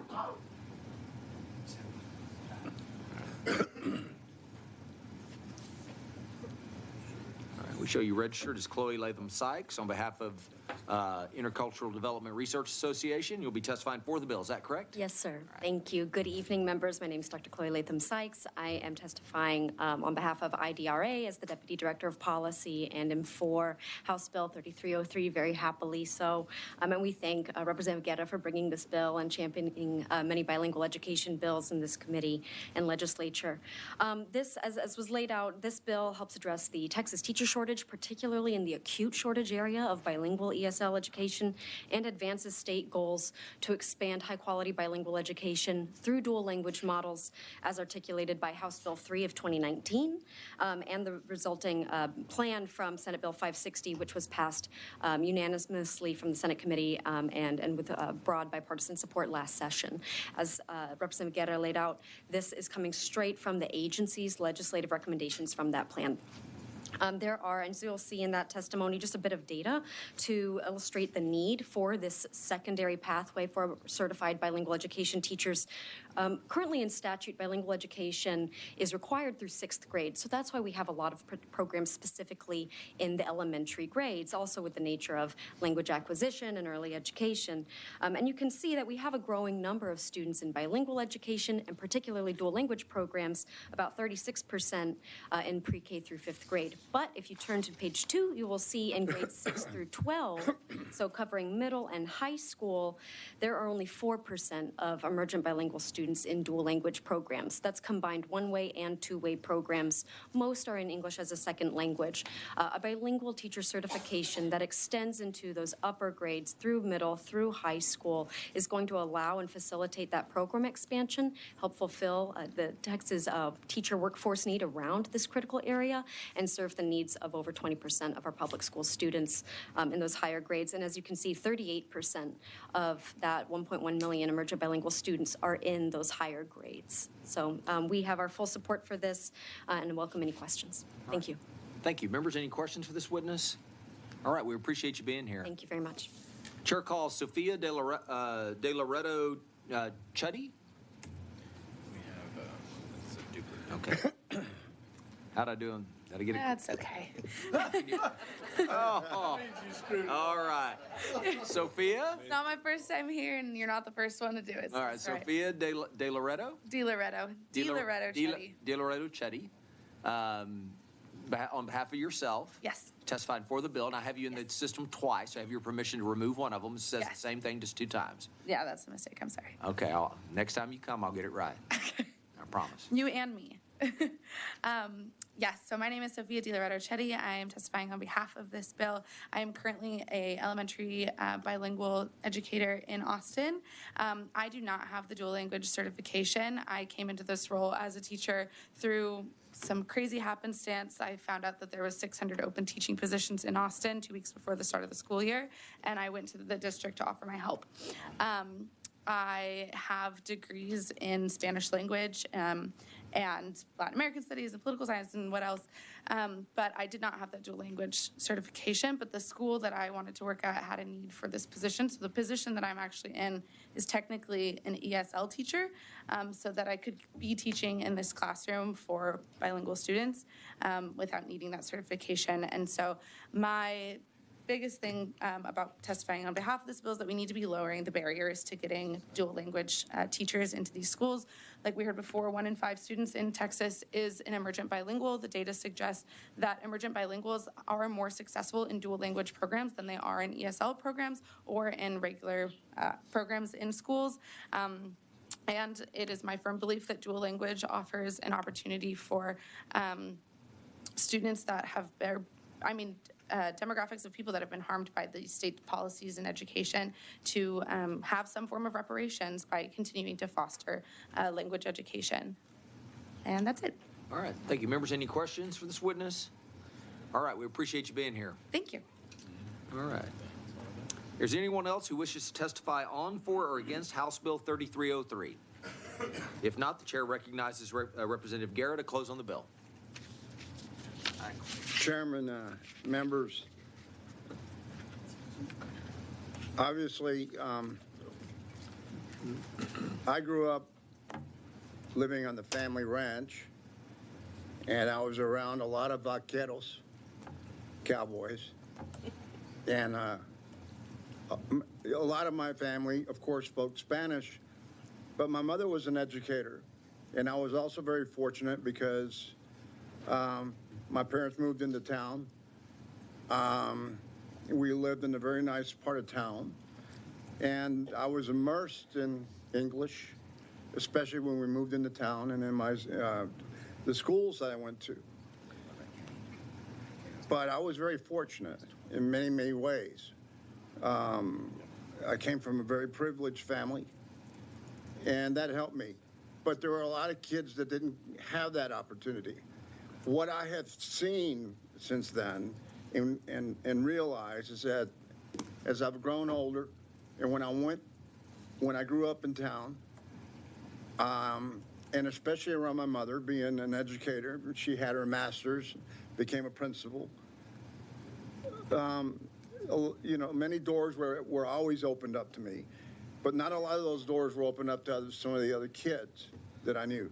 I've been so pleased to see that Texas, especially educators, understand the benefit of making sure that kids are able to be given that chance to prove themselves and to do very well. We have many doctors, we have many lawyers now, and it's because of the educational opportunities I had. I want to see those kids have the same opportunity. And so that's why, one of the reasons I get behind these issues. So anyways, I just want to tell you folks, thank you so much for giving me this opportunity. And with that, I close. All right. All right. Thank you, Representative Guerra. The committee substitute is withdrawn, and if there's no objection, the bill will be left pending. Is there objection? Chair hears none. The bill is left pending. Thank you, Chairman. Thank you, folks. Yeah, absolutely. You ready for it? May I be excused? Absolutely. Okay, so we'll do Noble. Okay. All right, Chair lays out House Bill 3202 and calls on Representative Noble to explain the bill. Thank you, Mr. Chairman and members, for being here so late tonight. I appreciate you guys. The Texas Education Agency has access to FBI and national crime databases for fingerprinting background checks through the Department of Public Safety, and public schools are required to use these background checks for all employees and contractors. Private schools, on the other hand, do not have the same access. This bill would grant the same criminal database and background check information to accredited private schools that are members of the Texas Private School Accreditation Commission. My bill gives Texas private schools equivalent access to important information that is necessary to keep our Texas students safe from those who would pass the trash. I do intend to have a committee substitute because TEA and DPS have reached out to let us know that the bill as currently written would not grant access to private schools, and they are working on substitute language that would grant them that access. So we can be expecting that. I'm happy to answer any questions and reserve the right to close. All right, members, any questions for Representative Noble? If there are no questions, we'll proceed with testimony. Chair calls Michelle Ferris.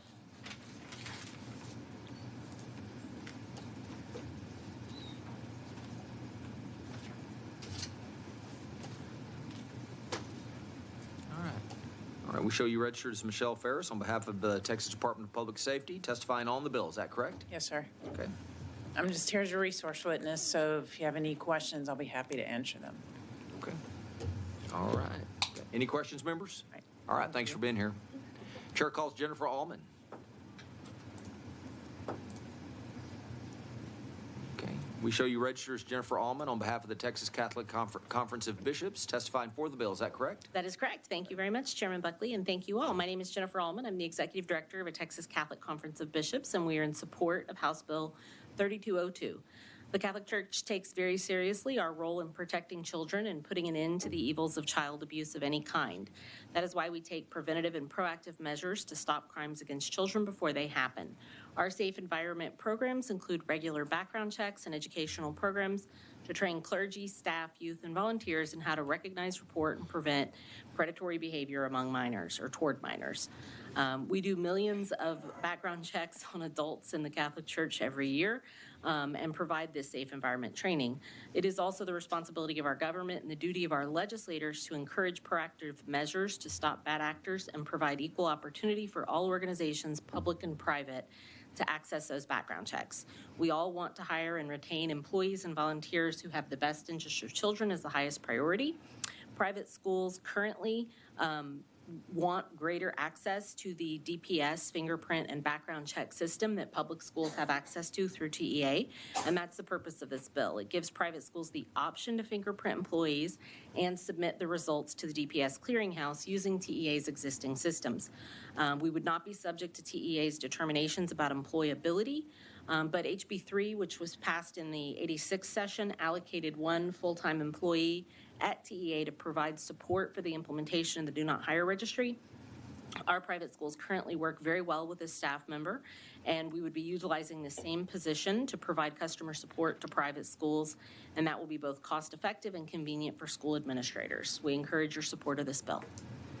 Thank you. Members, any questions for this witness? All right, we appreciate you being here. Thanks. Chair calls Laura Colangelo.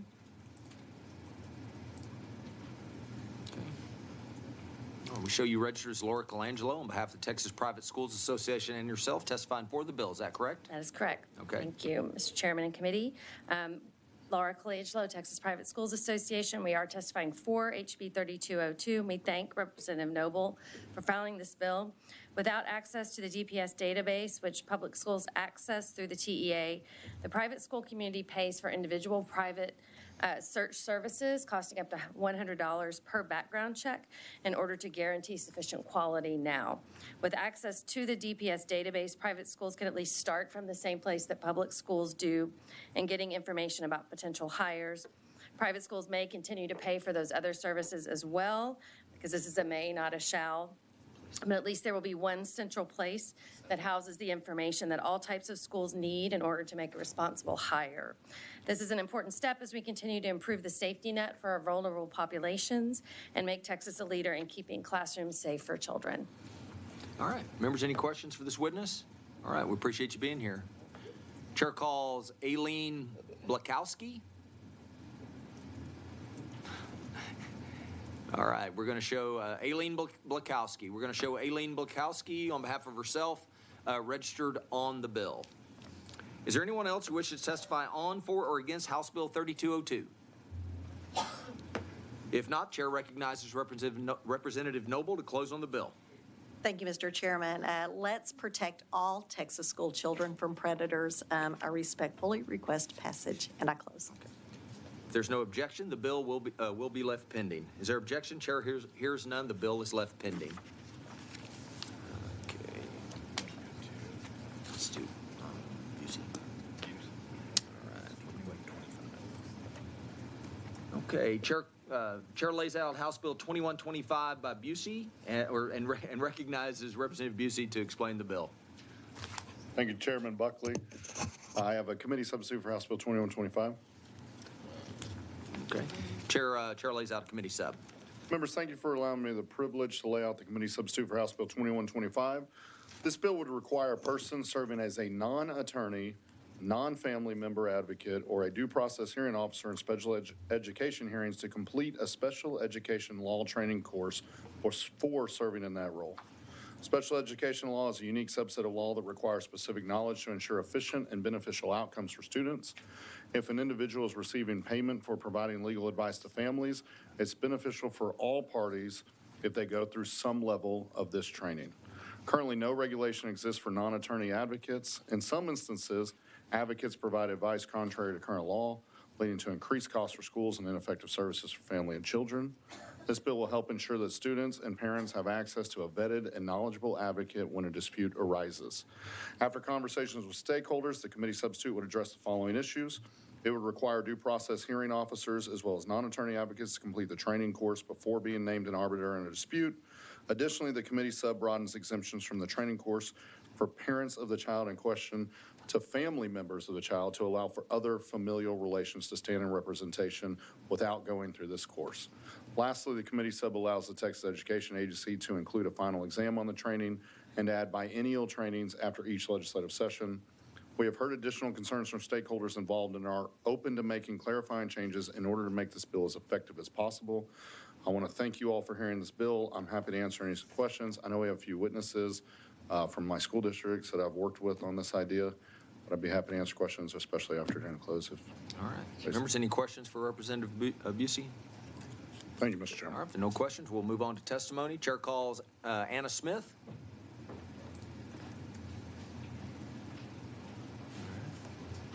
All right, we show you registered as Anna Smith on behalf of Leander ISD and yourself, testifying for the bill. Is that correct? Correct, that's me.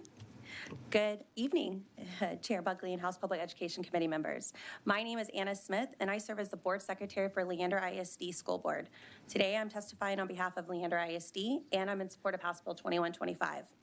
House Bill 2125 will ensure facilitators, advocates, and hearing officers have received an updated training course on special education law in Texas and are better prepared to serve as impartial facilitators for students in individual education plan meetings. I'm not sure if many of y'all have been in ARD meetings, but I've been in quite a few, and I can tell you it's quite overwhelming for a parent who's trying to navigate the disability world, and you get thrown into this meeting and you're not quite sure what to believe and who to listen to. So your facilitator sets the tone for the meeting, then makes first contact with the parents for the meeting, ensures parents are part of the process every step of the way. This meeting can make or break parents, and we need to ensure our parents are being provided with the correct information for their child's education path. In addition to the facilitator becoming educated on special education law, I do feel this will help better inform our parents in Texas of their rights in special education for their children. As a mother of children with two children with disabilities, this would have helped me in my process and better informed me on my rights.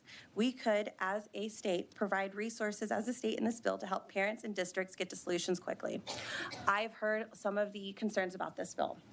I'm a parent first before I'm a trustee, and I'm going to tell you right now, if I had had the information, the correct information, and also an advocate who was aware of the current laws in Texas when it comes to special education, I can probably say our outcome and our path and our journey would have been a lot different. I've been in this battle since 2011. I've been through many ARDs, I've been through many advocates.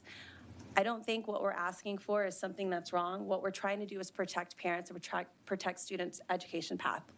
Anybody can get up there and sit in an ARD. That's fine, that is a parent's right. That is absolutely a right.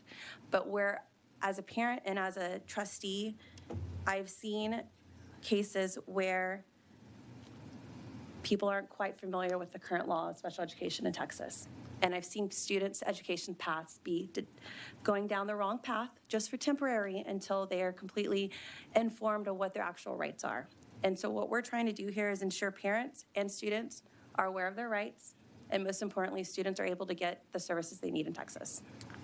All right, members, any questions? Yeah, Representative Schaefer. Thank you. How long is this training course and how much does it cost? As of right now, from my understanding, TEA is supposed to be putting that together. Is that correct, John? But I know they're open to other organizations or other training to fulfill the need. So we don't know if this would be a 1 hour course, a 2-day course. Hasn't been developed yet? I do know that some individual advocates right now do have training through other agencies, other nonprofits, and this bill will allow those individuals to sit in the ARD. Those will be accepted as training, from my understanding. All right, Chair recognizes Representative Busey to. Just to state that it's for 30 hours and working with TEA to come up with training, but it wouldn't be limited to them. There could be other options. 30 hours. 30 hours. Okay. All right. All right. Thank you. Any more questions for this witness? All right, we appreciate you. Thank y'all for being here. I know it's late. Chair calls Chair calls Andrea Chevalier.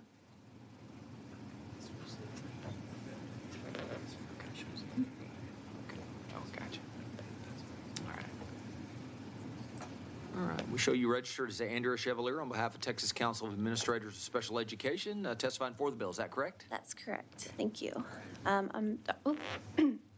I have allergies. I'm Dr. Andrea Chevalier with TCASE. And TCASE operates with a board and a legislative task force, and our task force approves our legislative priorities for every session. This priority regarding advocates and having a consistent level of understanding among advocates who are helping parents navigate the special education process rose to the level of a legislative priority for TCASE and for our members. So this bill does align with our legislative priorities. There's a lot of emotion and a lot of complex laws to understand when it comes to special education, and parents have several options. In Texas, we have the Partners Resource Network, which provides parents with free courses that they can take. They may also want to have a friend come with them to an ARD meeting, which they're entitled to do. They can also hire a non-attorney parent advocate or hire an attorney. It's important to us that parents have access to parent advocates who can help them understand their rights. And so we appreciate in the bill that there's added notice, well, in the committee substitute, added notice to parents about their right to use a parent advocate or an attorney. And also, I believe in the committee substitute, there's a registry that parents could look at to find someone who meets these qualifications, who then they could use in the special education process.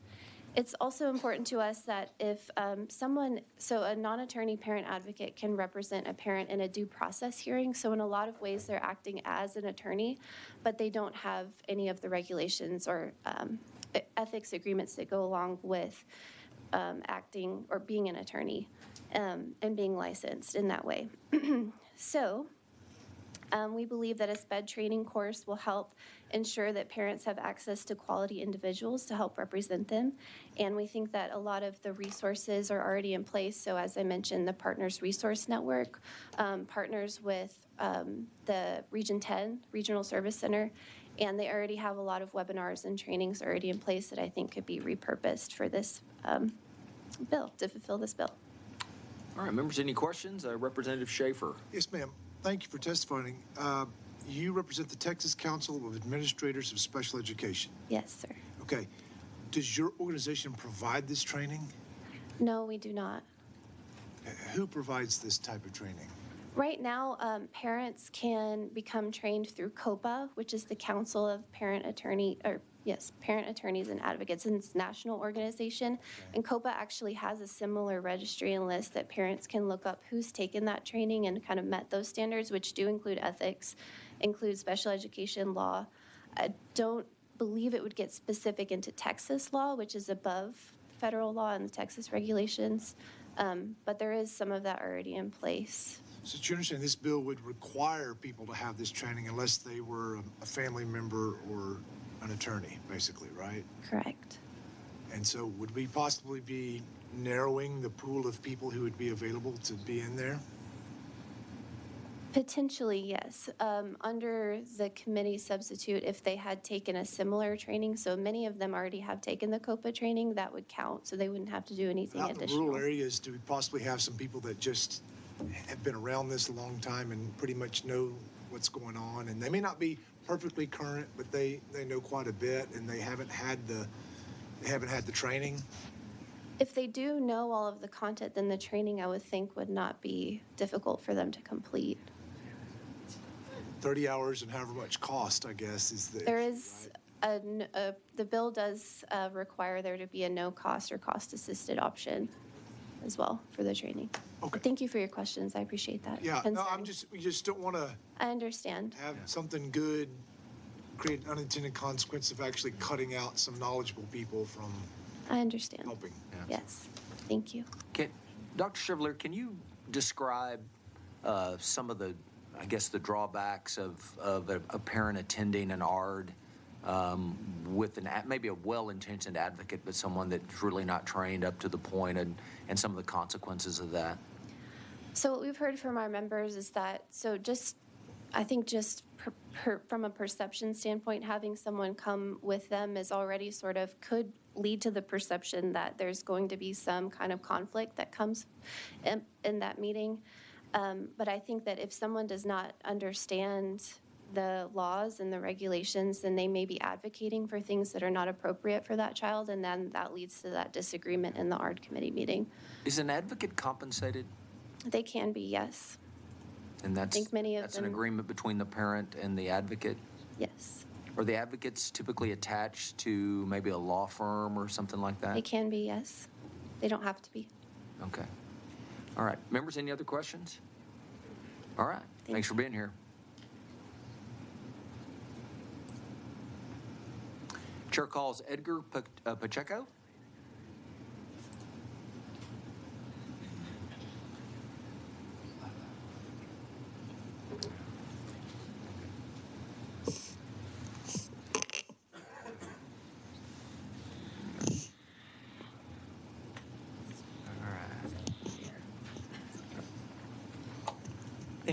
All right, we show you registered as Edgar Pacheco on behalf of yourself, and you'll be testifying against the bill. Is that correct? That is correct, Mr. All right. Chairman. Mr. Chairman, members, thank you very much for being here this late once more. It's a privilege to be in front of you once again. Many of you, or most of you, know my story. I've testified on this committee, on vouchers, and a couple of other different issues. And this one really is one that's very near and dear to my heart because not only was I a student with a disability who had an advocate, but I'm also an advocate by trade as well. And so let me just start by saying this. I've been advocating for myself since I was in high school. And I have learned the art process through and through during my 12 years of schooling, watching my parents advocate for me and watching my own advocate, who will be testifying later today, advocate for me as well. And I will tell you one thing. I was trained by both ends. I was trained by my advocate, who has now become my colleague, and trained me from his own experience, practicing, this field for the last 28 to 30 years. And what he taught me on how to do things the correct way and trying to work with school districts. But I will also tell you this, that I was also taught by the school districts when I was in school on how not to do things. That being said, there is a misconception that parents come in with these advocates that are unprepared. A lot of us, as has been stated previously, come in ready, whether it's by studying the documents, the previous night or for the previous week. And we've been trained by other advocates who've been in this longer than we have. We've been trained by COPA. We've been trained by other organizations and from our own personal experiences. And from my personal perspective, Mr. Chairman, members, I do not believe that a school district nor TEA can teach me how to advocate properly for children when the same instructors, the same professionals who were tasked with educating me didn't do the same for me and did not provide me with a free and appropriate public education, which is why I now advocate for children to ensure that they have what I didn't have. So I am free and available to answer any questions. All right. Thank you, Edgar. Members, any questions? Thank you. All right. Appreciate it. As always, we appreciate you being here. Thank you. Chair calls David Binky. I think that's right. Close. Is it right? Binky? Beinke. Beinke, all right. Our David. Yeah. Thank you, Mr. Chairman. Hold up just one second. We show you registered as David Beinke on behalf of the Circle Law Group and yourself testifying against the bill. Is that correct? Oh, absolutely. Absolutely. This is an odd duck.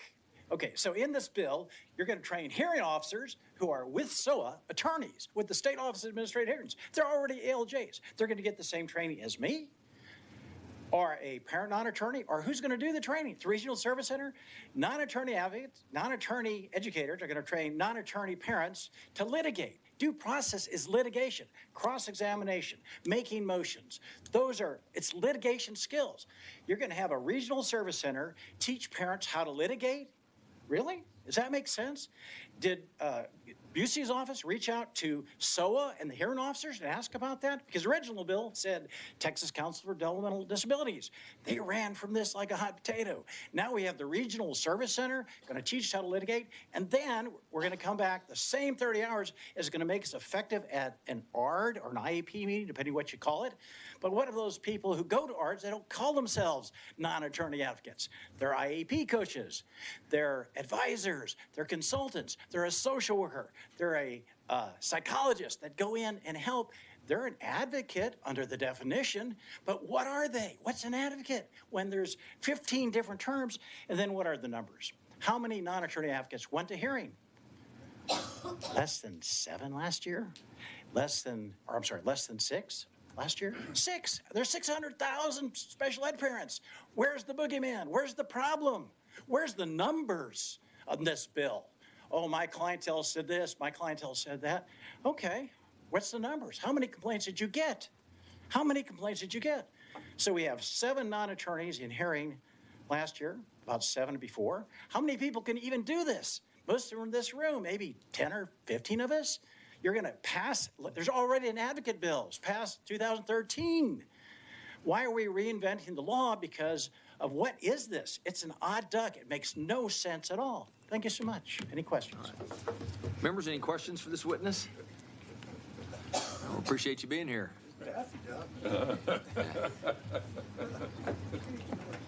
Chair calls Shanna Fancher.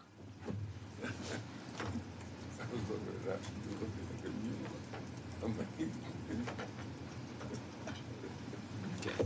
I show you registered as Shanna Fancher on behalf of the Texas Council of Administrators of Special Education and yourself testifying for the bill. Is that correct? Yes, sir. Okay. Chairman and members of the committee, thank you so much for your time and attention and this long, long day that you've endured. My name is Dr. Shanna Fancher, and I am the Executive Director of Special Services for Marble Falls ISD and a board member for TCASE, and I support House Bill 2125. As a parent, a sister, an aunt, a daughter, a niece of individuals with special needs, as well as a special educator for almost 20 years, I understand the tremendous need for collaboration among schools and parents to support student outcomes. When parents and schools work together, the process can be very productive. However, the process and the law can be arduous and confusing. When my son was first found eligible for special education, I was not an educator. That first meeting was super stressful and was filled with a lot of emotion for me. It can be helpful to have a highly qualified representative to help you navigate the process. A parent should have a right to have a highly qualified representative in those meetings that is knowledgeable of federal and state law, especially if they are being charged for this service. As a special education director and a parent, I work diligently to increase communication and collaboration with parents I serve. If there is a knowledgeable representative, the process can be completely positive and restorative. It can build bridges that result in really positive outcomes for families and for students. However, if there is a representative who does not know or does not understand the intricacies of special education law, they can and have created substantial unneeded discourse between the parent and the school, resulting in excessive costs for the parents in the school districts. Additionally, there will be a database. I wish I had that database as a parent. When I was a new parent, I wish that I could have gone to a website and looked at a list and be able to get that appropriate representative. All right, thank you. Members, any questions for this witness? All right, thanks for being here. Chair calls Stephen Alleman.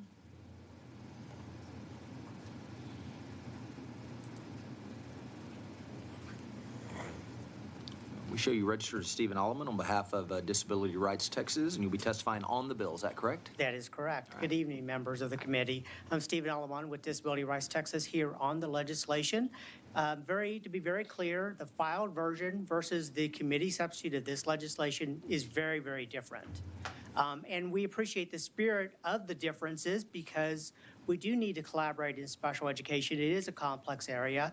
We have over 700,000 students with disabilities now, and that number continues to grow. There is a dearth of trained professional advocates out there.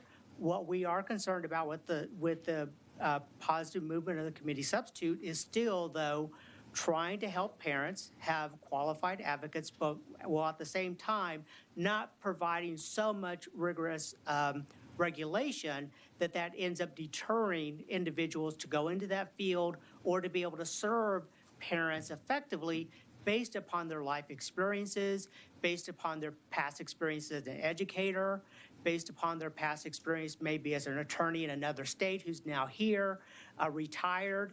There's many pathways to which a person can come qualified to being a special education advocate. And of course, we want them to have up-to-date information about what's unique to Texas. To the credit of Texas, we have a lot of unique provisions in special ed law that are different from other parts of the country. That all being said, I think there still needs to be some revision of the committee substitute. It's moving in the right direction. We appreciate the spirit of everyone coming this evening to say we need to meet the needs of students with disabilities. It doesn't have to be adversarial. It is complex. The advocates have a role to play. We just want to make sure that it is a fair and balanced process to get there at the end of the day when everyone can leave school with a successful win-win-win outcome. Thank you. All right, members, any questions for this witness? All right, thanks for being here. Thank you. Chair calls Fran Rhodes.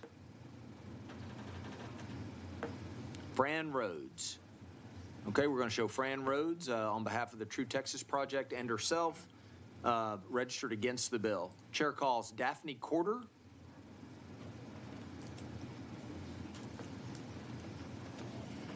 Okay. All right, we show you registered as Daphne Corder on behalf of yourself. Yes. And you'll be testifying against the bill. Is that correct? That's correct. With so many issues that are a priority for us of this legislative session, this bill is one that should be at the bottom of our list of concerns that we have. The biggest question that we should be asking, as everyone has said here, about that a parent should have the right to get a trained, advocate helping them. The question is, why are parents hiring advocates? Why aren't they getting the information from the school? Why are we spending time writing a bill about somebody that comes to the meeting with parents? You even heard from those voting for the bill about how complicated the process was. If they're saying that, can you imagine what it's like for parents of all backgrounds? I am a parent of a child who has a disability, and I was a social worker for many years. And let me tell you, when my daughter had started having problems with dyslexia and there were problems with the school and she got misdiagnosed, I thought, hey, I got my master's degree. I've got a child care administrator's license. I know this language. This is going to be nothing for me. It wasn't. This bill this legislative session is about parents' rights.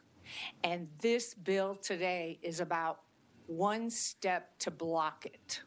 We are under a federal monitoring from TEA for 6 years. When the feds came down here and had 6 districts listening sessions, including Leander, remember, Leander was one of the 6 schools, parents weren't saying, oh, I had a terrible advocate and my child is having problems. No, they talked about the school. All right. Ask them the questions. How many hours does an administrator have to be trained? How many hours? We need to get rid of advocacy, not have this kind of game being played with this bill. So thank you so much. And please, if you have any questions, I'm happy to share them with you. Members, any questions for this witness? All right, we appreciate you being here. Thank you. Chair calls Louis Geigerman.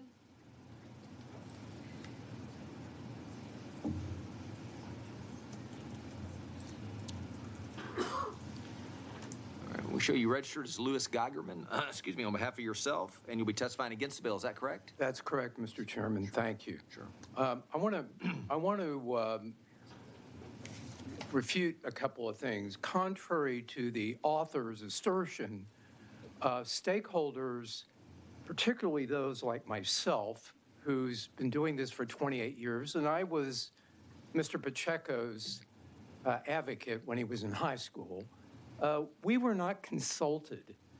A similar bill was proposed by his office in the last session, and it was withdrawn.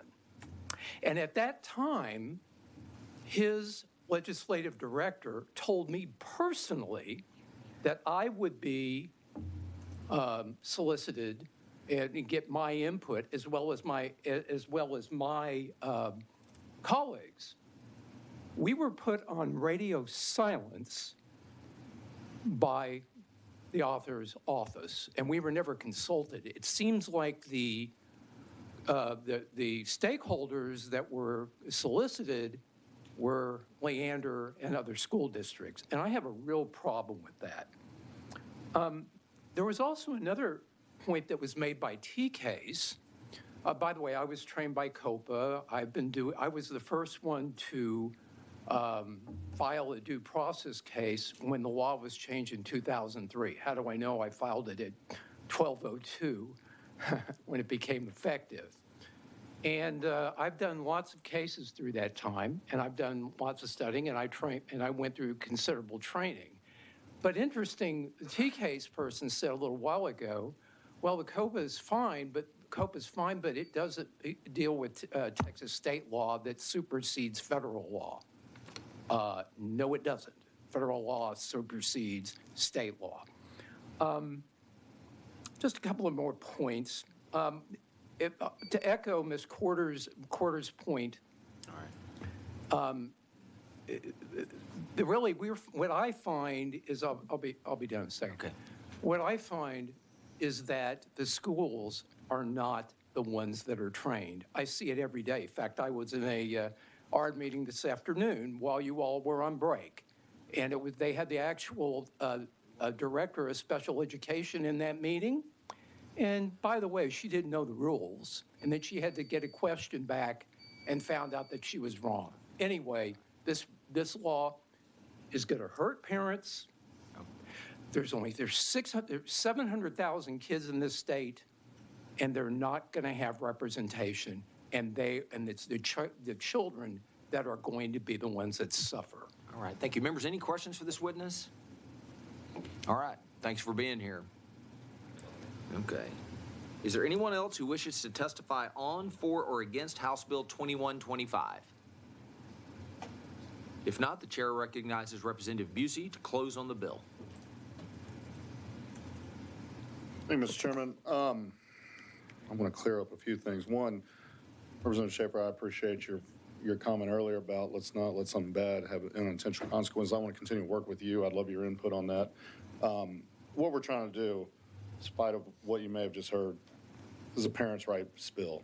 It was, I'm going to quote someone against the bill. They said, if it's that hard, can you imagine what it's like for the parents? That is why we're bringing this bill. The parents need to make sure that the person that they have in the room to help them, because it is that hard, knows the law, understands the law. That's why we're bringing this bill. And I also want to clear up, this isn't training for family. We're hearing miscommunication around that. And it's not training for lawyers. They already have it. 30 hours of standard education training, that's why the number was picked. It's going to be through TEA. You've all been in this room or on the floor working, not taking a break, for half that time already today. We're talking about annually, biannually. I don't think it's too much to ask for professionals in an unregulated industry to just make sure. I know many of them are doing the right thing. I know they're here to help. That's not what we're saying. Unintentional consequences because there's no training is what we're worried about. This is a parents' rights bill. Let's put, as I think we all want to, and that's why I want to work with you, let's put the kids first. That's what we're trying to do here. Let's come up with a solution. All right. Thank you, Mr. Chair. All right, the committee substitute is withdrawn, and if there's no objection, the bill will be left pending. Is there objection? Chair hears none. The bill is left pending.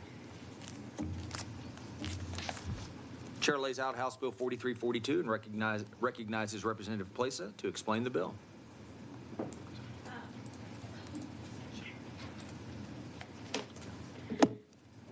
Thank you, Chairman, Vice Chair, and distinguished members of this important committee for allowing me to lay out House Bill 4342 for you today.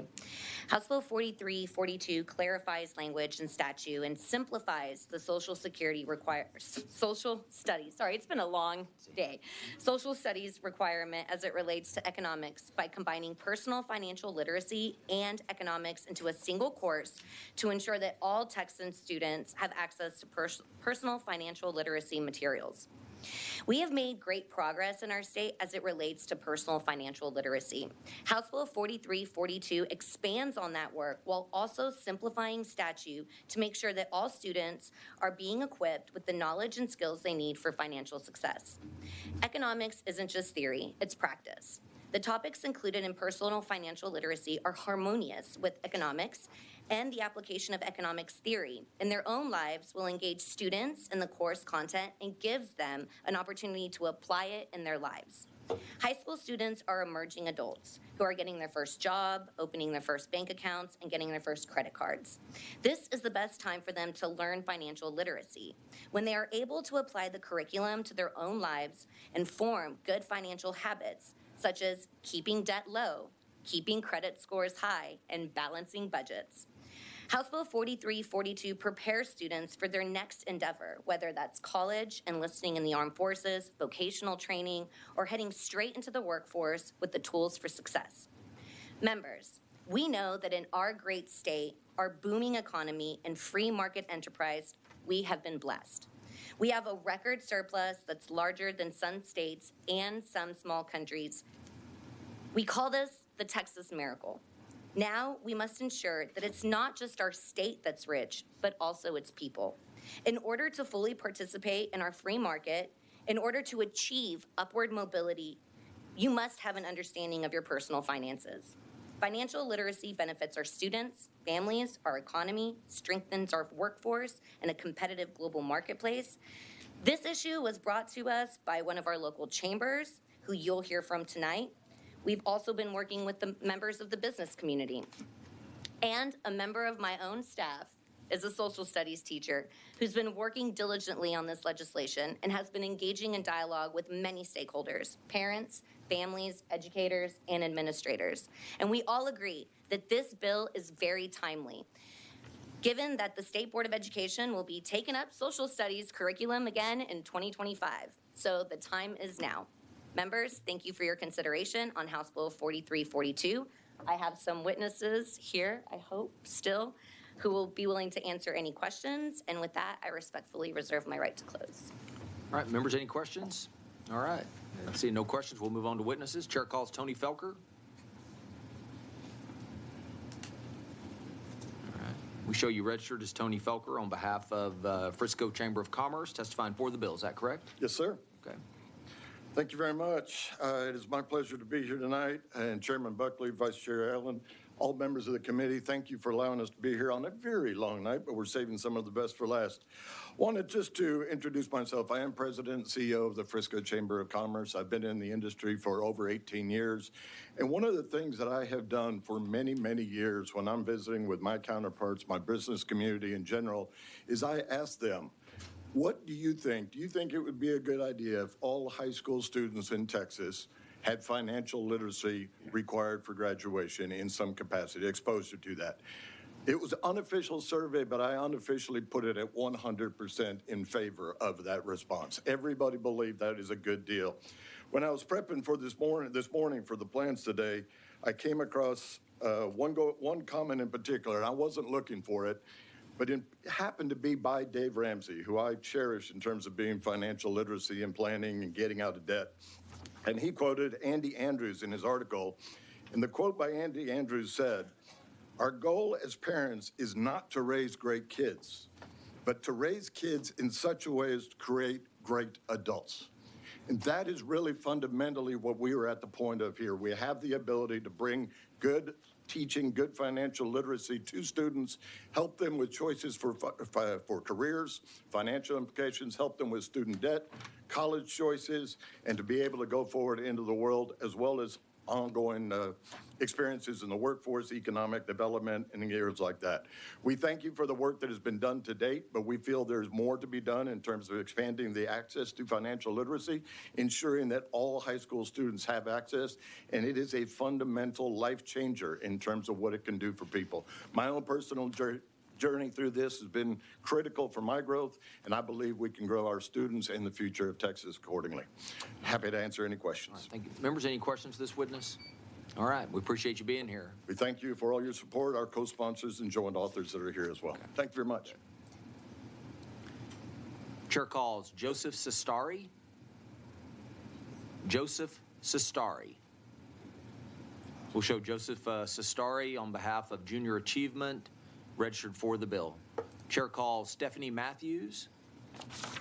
Stephanie Matthews.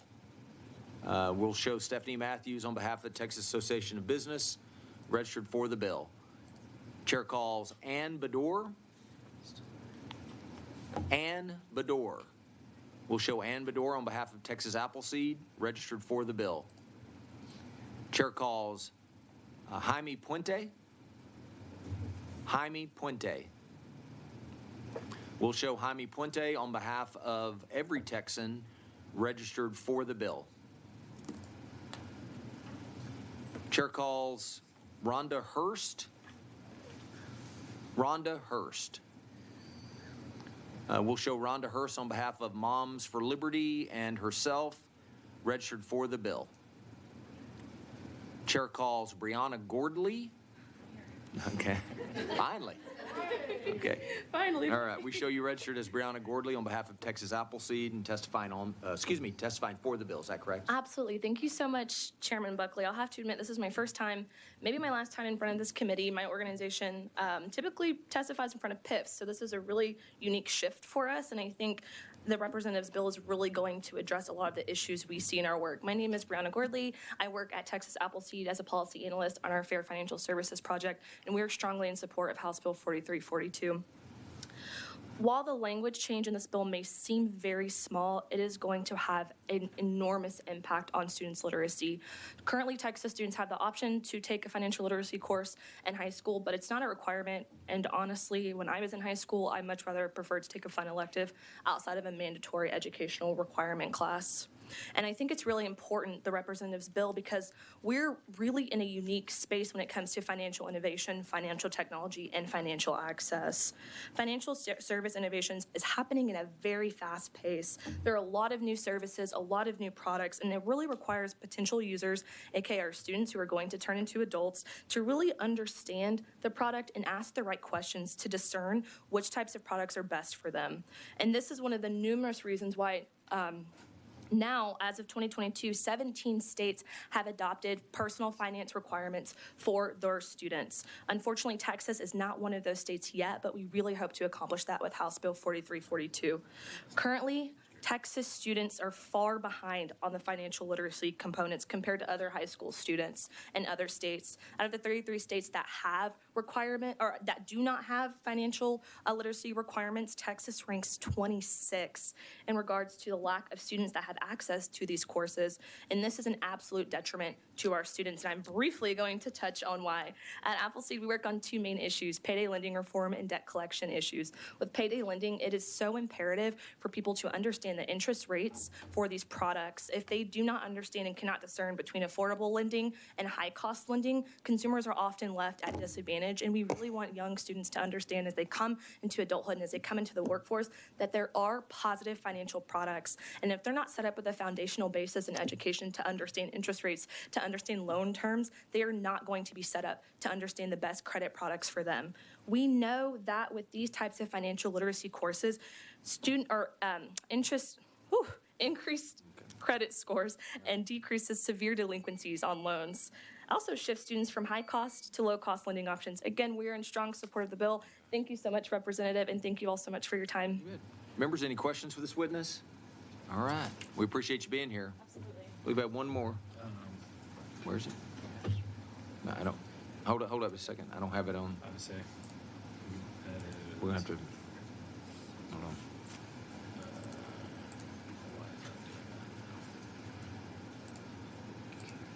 There we go.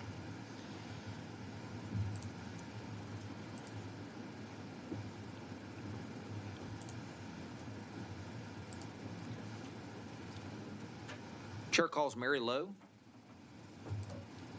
We show you registered as Mary Lowe on behalf of families engaged in yourself, and you'll be testifying against the bill. Is that correct? Yes. Okay. So I find this bill to be redundant because the Texas Education Code requires instruction already in personal financial literacy in K through 8 mathematics instruction in one or more courses offered for high school graduation. That's Chapter 113 of the Texas Essential Knowledge and Skills for Social Studies subchapter C. So perhaps there could be some revisions, but it seems like that replicates what we're already doing. Thank you. All right. Thank you. Members, any questions for this witness? All right. Thanks for being here. Is there anyone else who wishes to testify on, for, or against House Bill 4342? If not, the chair recognizes Representative Plaza to close on the bill. Thank you so much, Chairman and members, for giving me the opportunity to present House Bill 4342 to you guys. This bill is actually not redundant. Some of the work that was done last session actually caused some confusion, and that's why school districts like mine and Frisco ISD hasn't been able to implement this type of coursework. So that's why we're bringing this bill before you guys. Members, at the end of the day, I leave you with a quote on interest. He who understands it earns it. He who doesn't pays it. I'd like to thank Vice Chair Allen for joint authoring this bill, Representative King, Representative Hefner, and all the members of this committee for giving this an opportunity. And with that, I close. All right. Thank you, Representative. If there's no objection, the bill will be left pending. Is there objection? Chair hears none. The bill is left pending.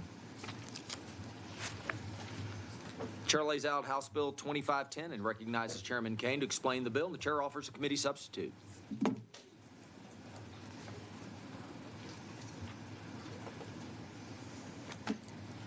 Let's go. Thank you, Chairman, members.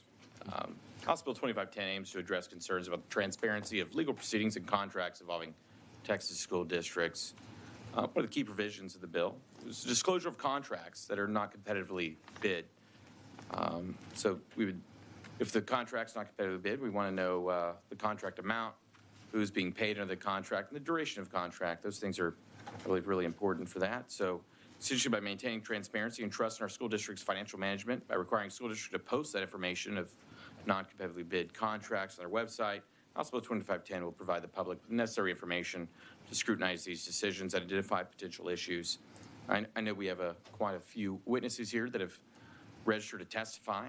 For those that are, maybe still here, if they've already had a chance to maybe have their voice heard on other bills, maybe they consider passing, especially if I'm hearing a similar issue discussed. But I know your voice is important. We still want it to be heard. But with that, if I can come back after witnesses and close, I'd be happy to do so. Members, any questions for Chairman Kane? All right, no questions. We'll proceed with testimony. Chair calls Michaeline Morrison. Michaeline Morrison. We're going to show Michaeline Morrison on behalf of Huffman ISD and self, registered against the bill. Chair calls Amber King. Okay. All right. We have you registered as, or show you registered as Amber King on behalf of yourself, and you'll be testifying on the bill. Is that correct? Yes, that's correct. Thank you. Good evening. My name is Amber King. I am an attorney here in the Austin area for the law firm of Thompson & Horton. Previously to my work with Thompson & Horton, I was a general counsel for a local school district in the area. I'm here tonight to discuss Section 1 of House Bill 2510, which requires school districts to post on the internet information for, quote, each contract for which the district did not use competitive bidding to select a vendor. While I understand and support the goal of transparency in the expenditure of taxpayer funds, I'm here today to testify on the bill to bring attention to and express some concern about the exceptionally broad language currently in the draft. The plain language of the bill would result in school districts being required to potentially post hundreds of contracts online. Under state law, any district contract with a vendor for goods or services valued at less than $50,000 for a collective of 12-month period is not required to be purchased using the competitive bidding process. A contract at its most basic is a legally binding agreement between two parties that sets forth an exchange of promises. So potentially applying this definition, the bill's scope encompasses every invoice or purchase order or other written exchange of a promise to pay for goods or services under $50,000 because it's not a competitively procured contract. I ask for consideration of whether the intent is to really require every one of these invoices or purchase orders or agreements to be posted online for things like maintenance repairs or coffee for the break room potentially, or if the intention is to reach a different or smaller or narrower subsection of contracts that are not competitively procured, then the language be tweaked to more accurately reflect what those are. For goods and services valued above $50,000, most are required to be competitively procured and therefore would not fall under the purview of this bill. All right, members, any questions for this witness? Representative Schaefer. Yeah, thank you. So the contract is a document that's in writing and it has to be done between the school and the vendor. Correct. This is a matter of putting it through a scanner and loading it on the website. What's the great difficulty? I think the potential of having to do that or keep up with that throughout the course of the year is just exceptionally burdensome on already strained resources of a district. Again, if the intent is to reach a certain, I believe I heard the author express maybe legal contracts or a certain subset of contracts, then I would just ask for consideration that the language be narrowed to more properly address those and not this larger. What brings your interest to this bill? You're here sure. At almost midnight. You're an attorney. Why are you here on this bill? Well, I work for school districts, but I also worked in a school district for over 7 years, and so I understand just logistically the difficult nature that this may present. Okay. Are you worried about legal contracts being disclosed? No, not necessarily. And if that's the intent of the bill, then I would just propose that the language be narrowed to address that. All right. Thank you. Representative Harrison. Thank you, Chair. Just a quick question, also trying to understand the scope of the, if I understand your testimony correctly, the overly broad nature of the bill as drafted. How many documents do you think you might be talking, and over what period do you think would be subject to being put on a website? I think that one would depend on the size of the district, and so let's just since you're here, testifying on behalf of Huffman ISD, any idea how many documents Huffman ISD, in let's say a 4-week and a 1-month period, how many documents might have to be uploaded that were non-competitively bid contracts under 50,000? I really don't know if I could give you a fair estimate. An idea? Are we talking in the tens? Are we talking in the hundreds? What are we talking? I would say on a yearly basis, you could certainly certainly could be talking about in the hundreds, yes. If not for a larger district, potentially much more than that. But to Representative Schaefer's question, we're talking about a document being put into a scanner and uploaded to a website. Let's assume it is 1,000 times. I mean, how much resource are we really talking to do that 1,000 times over a 12-month period? Well, district resources are, I think district time and resources are tight as it is in terms of staffing. And so I do think it could potentially be fairly burdensome for staff to try to keep up with that and maintain uploading that information. And it is information that is accessible and it is public information. It's just a matter of keeping up with it. So even if it were just sort of like operationalized as an SOP upon the conclusion of execution of a non-competitively bid contract, that at the end of the execution, scan and upload it to a website, we're talking how much time to scan and upload a document? Well, individually, not much time. Right, so if it were just added as an SOP at the conclusion of a document being like this being executed, trivial, right? Individually, trivial, yes. Over time, could be fairly substantial. Thank you, Chair. Yes. All right. Members, any more questions? All right, we appreciate you being here. Thank you.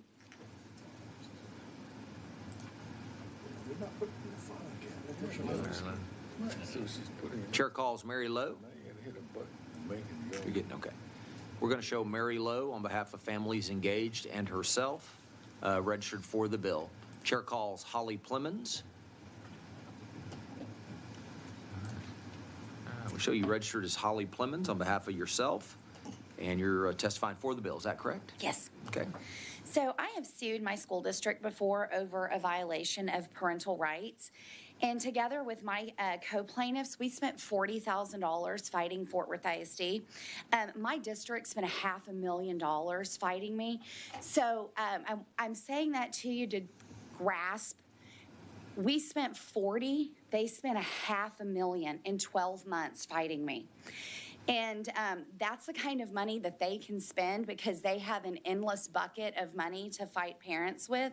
So I love that he has in, the Representative Kane has in the bill, the $10,000 mark. And so we settled with our district after 12 months, and we got everything that we wanted on the very first day before we actually even filed.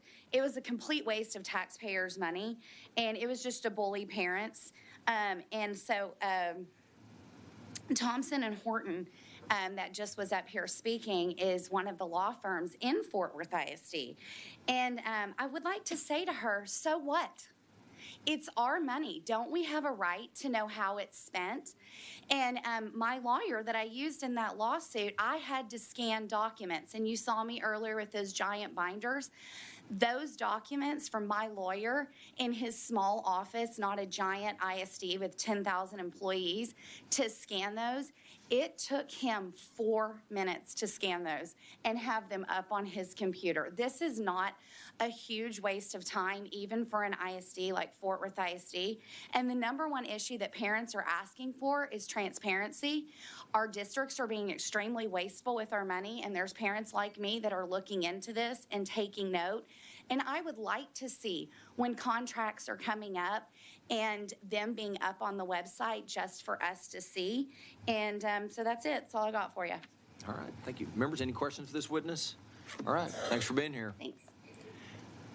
Chair calls Edgar Pacheco.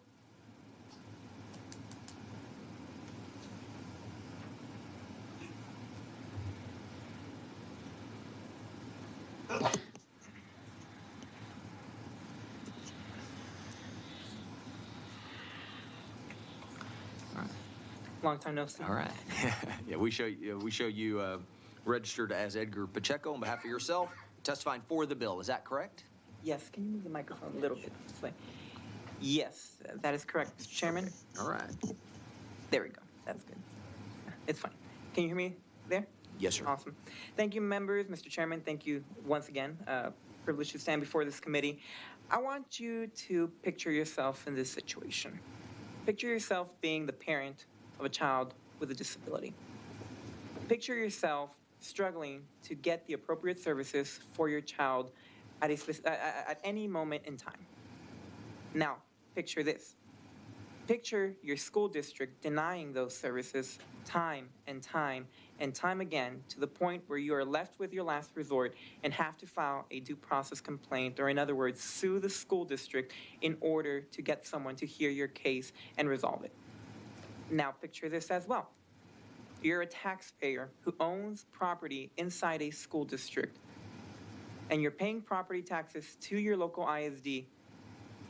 And at that point in time, if you file the complaint, the school district that is receiving your tax dollars can go ahead and use those same tax dollars to hire an outsourced attorney who is charging somewhere between $250 to $500 an hour just to fight the case that you have brought against the school district to defend your child's right, given to them both under federal and state law. That is the case for many parents across the state. And today I'm testifying for the bill specifically on Section 2, because as the previous witness just said, school districts are spending thousands, tens of thousands, if not hundreds of thousands of dollars fighting parents for something as simple as maybe providing speech services or conducting an evaluation or even granting the parent the right to request an independent evaluation from outside of the school district. These are minor issues that parents are facing on a daily basis that could either be resolved without even having to file a complaint, or simply put, even if you file a complaint, can be resolved at mediation, like many of the cases do. And I know there's other witnesses here, but picture yourself as that parent with limited financial resources, and picture yourself fighting for your child in your school district using your money to fight against your child. I will gladly answer any questions. Thank you. Members, any questions for this witness? All right. Again, good to see you again. Good to see you again. Thanks for being here. Thank you. Chair calls Amber Fusca.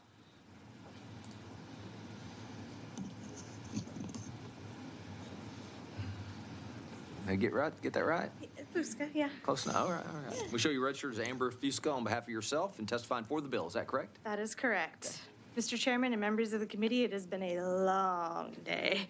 So thank you so much for still being here and for giving me a couple minutes of your time. I'm a mother of 3. All 3 of my children have dyslexia and ADHD. One of them is also autistic. I can't possibly squeeze my son's full story into 2 minutes. But I suppose if you guys would like some light reading in your free time, our due process case number is 230SE072, and it's only a mere 59 pages. While this bill will not fix all the issues currently plaguing special education system, what it will do is strengthen parents' rights. This bill will help protect parents from school districts like ours who use their seemingly unlimited resources to strong-arm their way out of due process. Especially since many districts, again, including ours, refuse to go to mediation, knowing that they can withstand the financial burden longer than most parents during due process. It took us 7 years, thousands of dollars in advocate fees, and countless art hours before we finally filed due process. Despite knowing that our son was not receiving a free appropriate public education and that federal law of Individuals with Disabilities Education Act was being violated, we were hesitant to file. Why? 2 reasons. First, looking at historical data, due process cases favor school districts 72%. Second, and the part that pertains specifically to this bill, our school district is notorious for running up attorney's fees and trying to bankrupt parents into submission. By the time our case was done, we had $80,000 in billable hours for our attorney. The service we were asking for cost a fraction of what the district spent fighting us, and then ultimately had to provide anyway because we won our case. Which brings me to the other important part of this bill, transparency. As the taxpayer, we have a right to know what our money is being spent on. I have yet to find out how much the district actually spent on their attorney's fees, but a conservative estimate would be about $100,000. The school district should be transparent about where the money is being spent, and the school board should be making sure that they are being fiscally responsible, and this bill ensures that both those things happen. I urge you guys to vote in favor of this bill, and again, I thank you for your time. Thank you. Members, any questions for this witness? All right, we appreciate you being here. Chair calls Mark Fusca.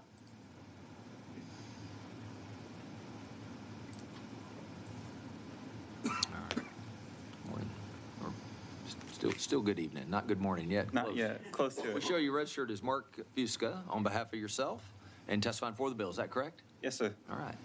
Thank you, Mr. Chairman, members of the committee. I know it's been a long night, long day, so thank you for giving me a few minutes every time. As my lovely wife was just saying, this bill is important. It brings accountability and transparency to school districts. And as Mr. Pacheco was saying about Imagine, that scenario, that is our scenario. We live that scenario. We live it daily. We live it daily with all 3 of our kids. My son's autistic. We had been through due process with the district we live in. And after going to board meetings and asking why they spent well over $100,000 of taxpayer money fighting to not give an autistic student services, the president of the board told me that they have nothing to do with due process suits. This is just the legal process the district goes through, and the board is not involved. The school board should be the ones who approve lawsuits and approve spending taxpayer money, especially when they can be settled for a fraction of the cost. School districts hold all the power, and they have all the money. And our district, they refuse to go to mediation, they refuse to compromise. So the only recourse parents have is due process. And this is not something we do on a whim. This is literally our last-ditch effort to fight to get appropriate services for our kids. Our district has a winning formula when it comes to due process. They refuse to mediate, they refuse to compromise, they refuse to let the board of directors know about the case, and they try to bankrupt parents so the suit is dropped. Special education is one of the biggest civil rights issues in the state of Texas, and this bill will force school districts to be transparent and put the authority back into the rightful hands of the elected school board. I thank you for your time. All right. Thank you. Members, questions for this witness? All right, we appreciate you being here. Appreciate it.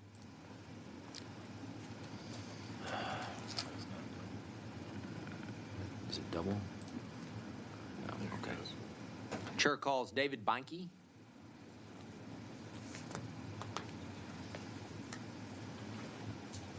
All right. We show you registered as David Beinke on behalf of the Circle Law Group and yourself testifying for the bill. Is that correct? Yes, thank you, Mr. Chairman, members. It's nice to testify for a bill that makes sense. In 4 years ago, Holly Wardell, a member of an attorney law firm that represents schools, said an average due process is $70,000. The record request we do recently is about $80,000 or $89,000. But it's not just due process hearings. Attorneys go to ARD meetings. Attorneys go to level 1, 2, 3 grievance meetings. They respond to TA complaints. So it's not just due process hearings attorneys show up for. It's through the whole, and again, the board may or may not know. This bill at least gets the board involved. Schools are paid for by taxpayer money. It makes them accountable.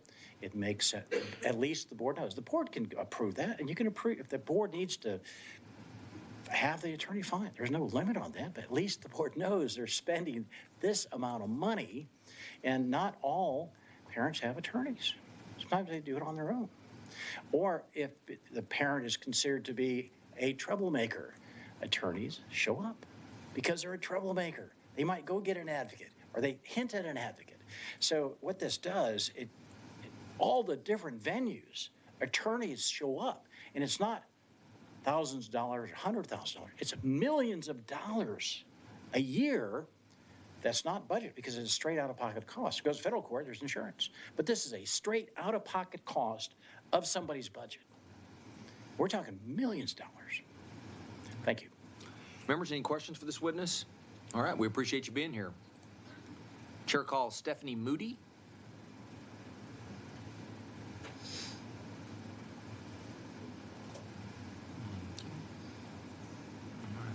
We show you registered as Stephanie Moody on behalf of yourself, and you'll be testifying for the bill. Is that correct? Yes, sir. Yeah. Thank you, Chairman Buckley and the committee for allowing me to speak today. My name is Stephanie Moody. I am here today as a mom. I want to tell you a story about why I'm here for this bill and why I've been here since 7:30 and why this one is so important to me. A little about my family. We're a military family. My husband served 22 years as an infantryman. The Army is what brought us here to Texas. They told us we're going to be stationed at Fort Hood. Through my husband's career, he had a total of 7 combat tours. When he was overseas, I was taking care of our kids, Stephen and Samantha. Both of my children are special education students who are in general education classes. Both of my kids have multiple disabilities and are now diagnosed with autism. Way back in 2018, we had issues with my daughter's IEP meeting with Killeen ISD. I remember a meeting and an ARD, and at the end, I signed agree. I had thought that we worked everything out, and I thought I was in agreement. When I went home and I was reading the documents, I realized that what was written down was very different than what was discussed in our meeting. I, of course, tried to fix the problems at the lowest level, but I could not. Killeen hired a team of attorneys rather than to simply evaluate my daughter for autism and to fix the errors in her IEP. In 2019, on my own, I started a TEA investigation. TEA came and determined that federal law was broken by Killeen ISD at least 6 different ways, 6 different times. At the time, I was very naive. I remember thinking that the district was surely going to correct their non-compliances, but boy, was I wrong. Instead, Killeen continued to use their attorneys. They challenged the TEA and demanded a new investigation. The results were the same. All this time, my kid went without services. Even then, TEA still didn't help us. My daughter's IEP was never corrected. She was never evaluated for autism. She was not given her services back.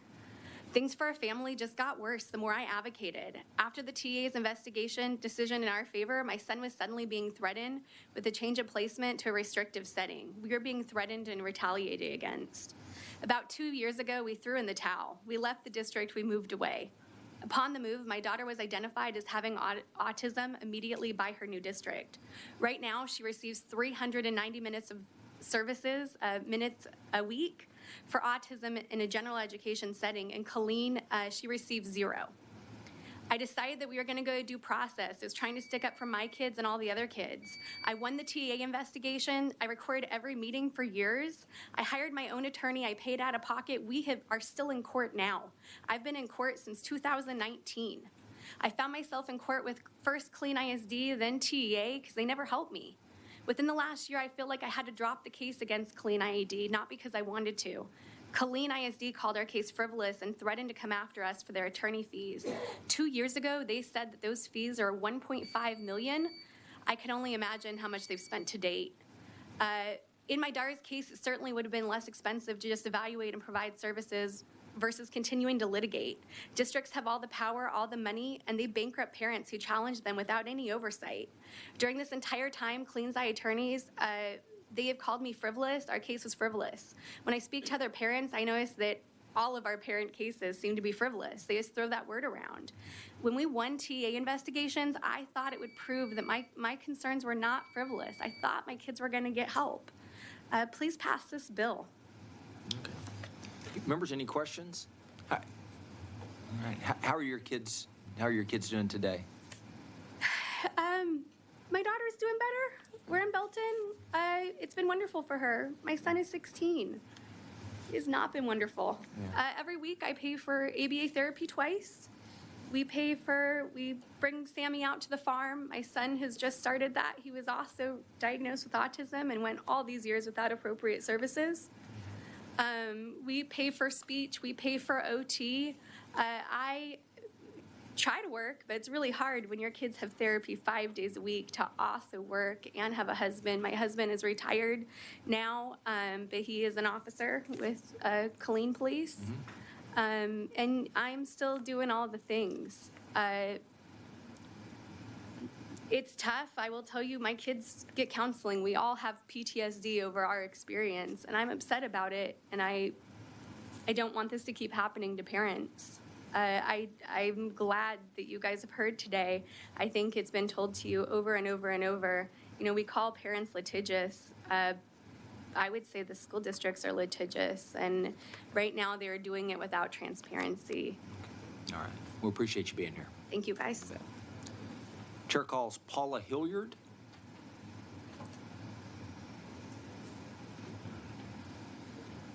We show you registered as Paula Hilliard on behalf of Texas Education 911 and yourself, testifying for the bill. Yes, thank you. All right. Well, we, Texas Education 911, parents, we enthusiastically support this excellent bill. This increases transparency in critical and expensive areas. This bill would put mechanisms in place for trustees to oversee their own legal matters. Their names are the ones that are on a lawsuit, rather than have those decisions made by others, sometimes without boards being even informed as to what's the status. They are often pressured into just following the advice of the attorney rather than having the facts to be able to make an informed decision so they can represent their people. This gets elected officials, this bill would get elected officials on record for taking a position in a legal case so that the electorate may hold them accountable if they continue or if they make irresponsible or poor choices. The full briefing by the attorney to the board also informs them, which allows them to govern better, fix policies, ascertain the extent of problems that they may be finding through grievances or other legal matters that may be related. Texas Education 911 would love to see that grievances be included in this because we think perhaps there's more spending against parents in the grievance process versus just lawsuits. We would also love to see in section 1 that for this competitive bidding that as a number 4 subdivision, let's find out if the Board of Trustees, the senior administrators, or any of their first-degree relatives have any relationship or of finances connected to these vendors.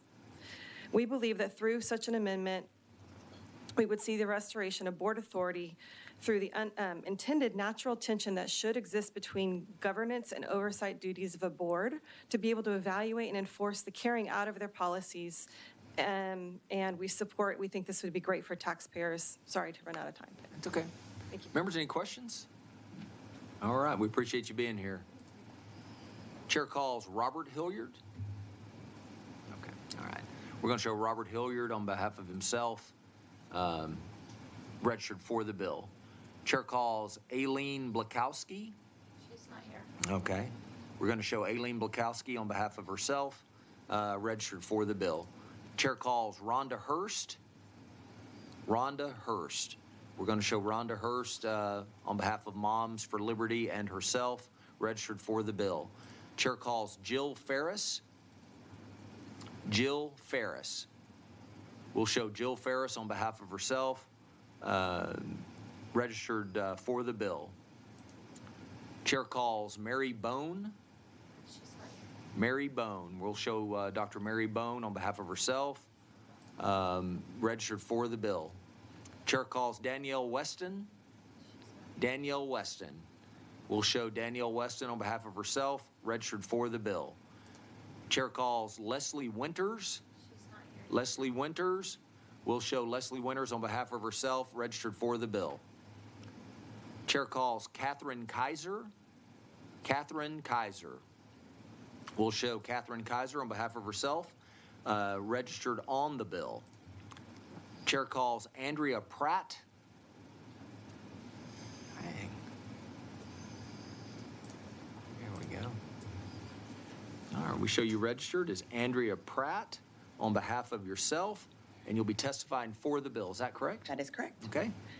Hello, my name is Andrea Pratt. I am both a parent and a taxpayer in Willis ISD. I am here today to speak in favor of House Bill 2510. The Willis ISD School Board and our superintendent have spent years allowing their personal friends, families, and employers to monopolize district contracts, both in general contracts and subcontractors.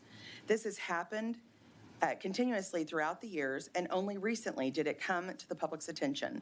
The contractors in receipt of these district contracts have provided both board members and our superintendent gifts that are valued well over the $50 amount required for disclosure. Our school board president worked for an engineering firm that Willis ISD entered into contracts with.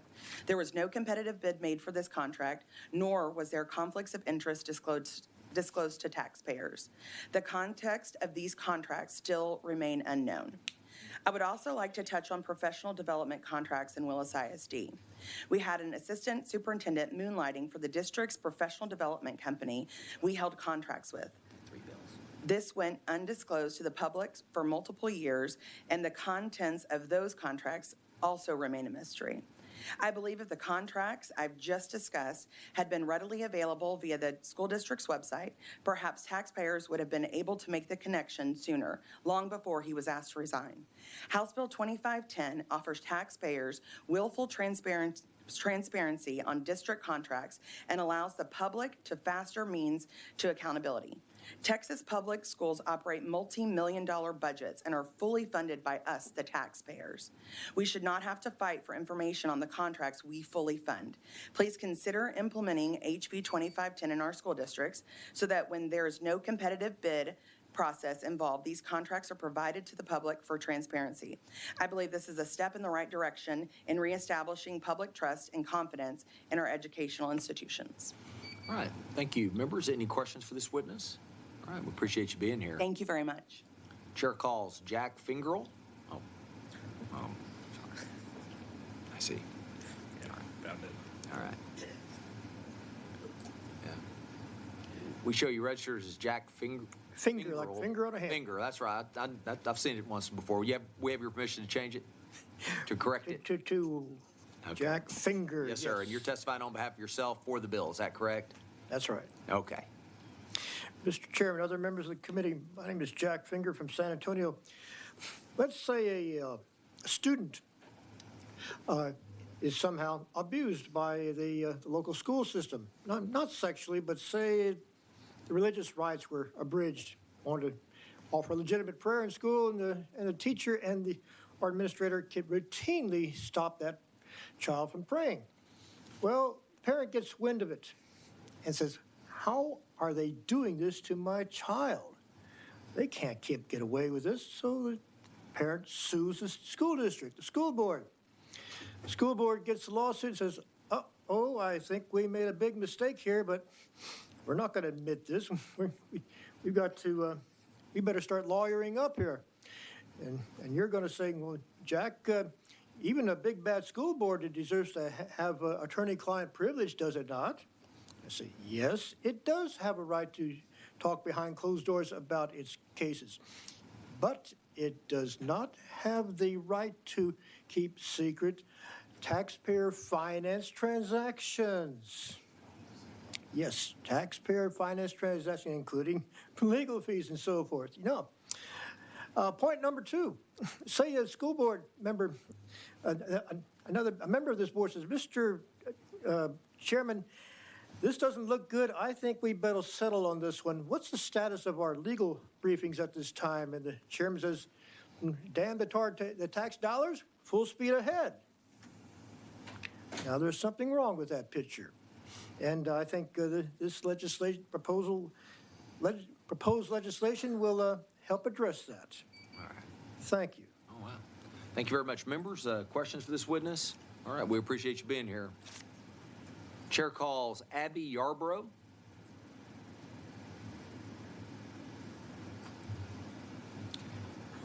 And we show you registered as Abby Yarbrough on behalf of yourself, testifying for the bill. Is that correct? Yes, sir. Okay.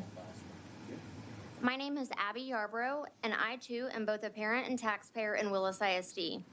I'm speaking to you today in favor of House Bill 2510. I will be placing emphasis on this bill's text surrounding school district contracts that are entered into without using the competitive bid process. I've submitted multiple public information requests to my local school district in regards to these contracts, only to be met with opposition. Attempts made by my school district to avoid public disclosure end in a waiting game for final decision at the Attorney General's office, prolonging access to the actual information. HB 2510 provides taxpayers easy access to information that is necessary in order to stay informed, up to date, and knowledgeable on district business. However, I would like to encourage the author of this bill to take public transparency one step further. Please consider disclosing contract documents, change orders, and pay apps surrounding these contracts as well. There are multiple change orders being submitted in my district after we've entered into contracts. Making these contracts, change orders, and pay apps readily available on a district's website would provide a simple means to public accountability. It'll also allow taxpayers to see how and where our money is being spent. Public education is big money in today's climate. HB 2510 supports public transparency, fiscal responsibility, accountability, but at the end of the day, this bill supports the rights of our students, parents, and taxpaying community. All right. Members, any questions for this witness? All right, we appreciate you coming out today. Good deal. Thank you. Chair calls Louis Geigerman.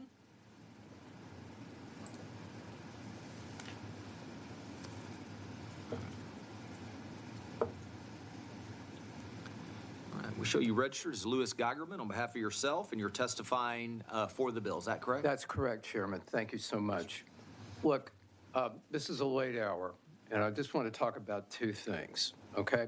Number one, boards are kept into the dark in what they spend in legal fees. What happens when they go into executive session in a Board of Trustees meeting, and they say, well, we have a special education case, as an example, and it's a watershed issue, and we have to fight it. That's it. They don't know what it's about. They don't know what it takes to settle it. So this will provide some transparency to let the board know what's going on. But there's another scenario. A while ago, you heard a lady talk of the school district has spent $1.5 million that they're trying to go back on the parent for. Well, back a few years ago in Houston, in Alief ISD, a parent filed for a due process case. And this was a Nigerian family, and they dismissed the case. And the school district said, aha, they did it for improper purposes. So they turned around and they took it to federal district court. And they said, because it's frivolous, we're going to get the money back. Well, federal district court judge said no. So it was over, right? Wrong. They appealed it to the Fifth Circuit. And there was no chance of these people being able to pay anyway, but the Fifth Circuit said, no dice. It wasn't frivolous. So the Fifth Circuit remanded it back down to the federal district court. They spent over $250,000 against this family. And what we found out in the story, which I'll be glad to send it to the members, I have the video footage from the television report. The board was in the dark. The superintendent made all the decisions, and the board president didn't know anything about it. In fact, a taxpayer activist sued the district for doing this. I'll be glad to send that if the board wants to see it, but I'm telling you that it shows you once again how they abuse legal fees. And this bill will provide transparency. Any questions? Thank you. Members, any questions for this witness? All right. We appreciate you being here. Thank you, Chair. Chair calls Charles Cooper. And we show you registered as Charles Cooper on behalf of yourself to testify for the bill. Is that correct? Yes, sir. Thank you guys again for being here real late. I really appreciate it. I want to tell you a little story. I want you to picture somebody that puts a grievance in, files a grievance, and they're immediately the school district will forward this information to a lawyer. The lawyer will respond to the parent. They will set up an appointment. A parent will go to an appointment. They will sit down where a lawyers are present, and the very first thing out of the mouth is, this is not a legal proceeding, and there are evidentiary rules and normal procedures are not followed here.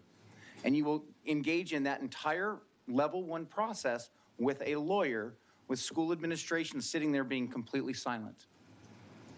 Then they will deny that, and then they will send you more letters from lawyers. And then you will go to a level 2 grievance at the next level. And you will sit down with a lawyer from the same firm and the next level of administration. And they will begin that proceeding with, this is not a legal proceeding, and evidentiary rules and procedural rules do not follow. And then you will sit there and engage with the lawyer over an extended period of time, all on taxpayer dollars, and they will be denied. And then you'll go to level 3 after you get more letters from a lawyer, and you will go to level 3 in front of your school district. And then at level 3, and this is the best part, the school district, acting as the defendant, will have a lawyer. And the school district, again, acting as a defendant with that lawyer, and another additional lawyer from the exact same law firm will be advising the school board on the same dime. So you have basically judge and jury and defense attorney from the same law firm on the same dime that were all at the preceding hearings. And they will begin that proceeding with, this is not a legal proceeding. Evidentiary rules do not apply. Normal court procedures do not apply. And then you will go back and forth and get your time, and they will find processes and use their legal platform, their legal expertise, to act like it is a court of law and intimidate the school boards into making them think that they are the smartest person in the rules, again, when legal proceedings do not apply, evidentiary rules do not apply, and legal proceedings do not apply. And then they'll go behind closed doors, and they will spend an extended period of time behind closed doors to come out and tell you your case is denied. And then you'll receive more letters from the lawyers. What you heard tonight, I've been in Texas 5 years, 3 school districts. Cases like that, each of those districts has a case like that. What I just told you happens all over the state every day. All over the state every day. Astronomical amounts of expenses.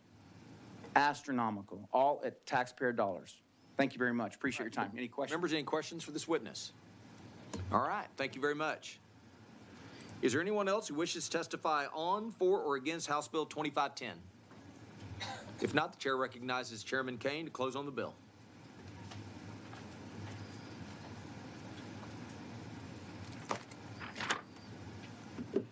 Thank you, Chairman, members of the committee. I was a little troubled that one of my school districts sent a taxpayer-funded attorney up here to maybe confuse things, but that's fine. With that, I do close. All right. Thank you, Chairman Kane. The committee substitute is withdrawn, and if there's no objection, the bill will be left pending. Is there objection? Chair hears none, and the bill is left pending. Thank you. All right, there we go.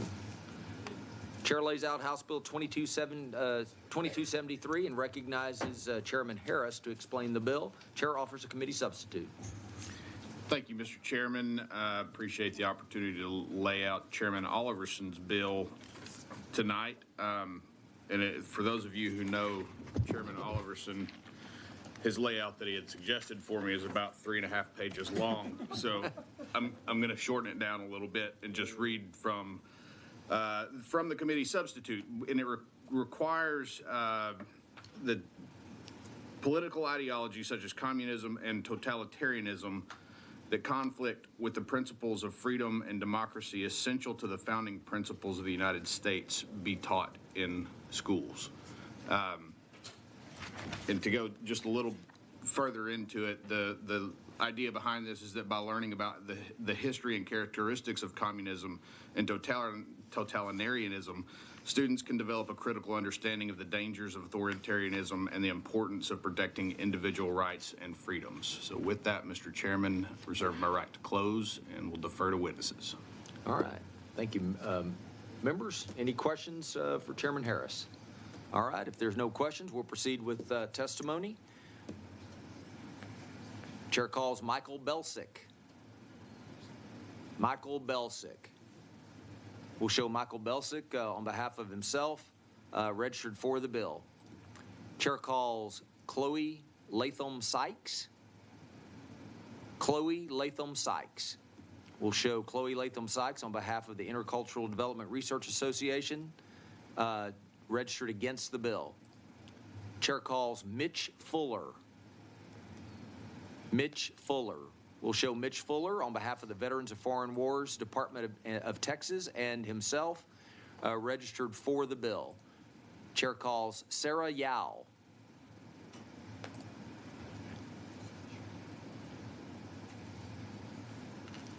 We show you registered as Sarah Yao on behalf of yourself, and you'll be testifying for the bill. Is that correct? Correct. Thank you, sir. Sure.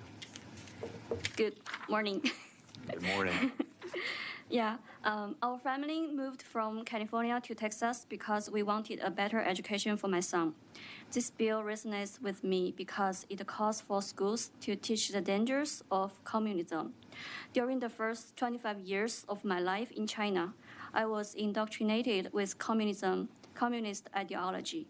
I was forced to join the communist organizations ever since I was an elementary school student. Anyone who refused was punished, and their prospects will be ruined. Every communist regime has used lies and violence to persecute its own people. You might have heard that the Chinese Communist Party has been persecuting Falun Gong practitioners for over 2 decades. In fact, my mom was one of the millions of victims. She was illegally detained and interrogated many times. During my childhood, the police constantly threatened me and extorted money from my family. Today's generation may consider communism is a better alternative to our current system of governance because they are misled by the propaganda and haven't experienced communism in practice. On May 1st, there have been communist marches in downtown Austin.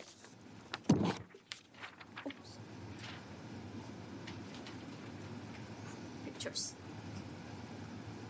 Okay. Young people were carrying portraits of the communist leaders and red flags with the hammer and sickle. I was frightened to see that happen here. It reminded me of the Cultural Revolution happening in China.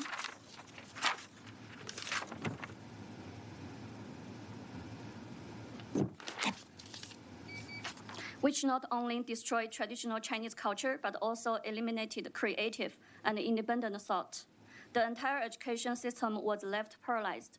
No students learned anything of substance during those years. It is our responsibility to safeguard tradition and preserve high moral standards in our education system.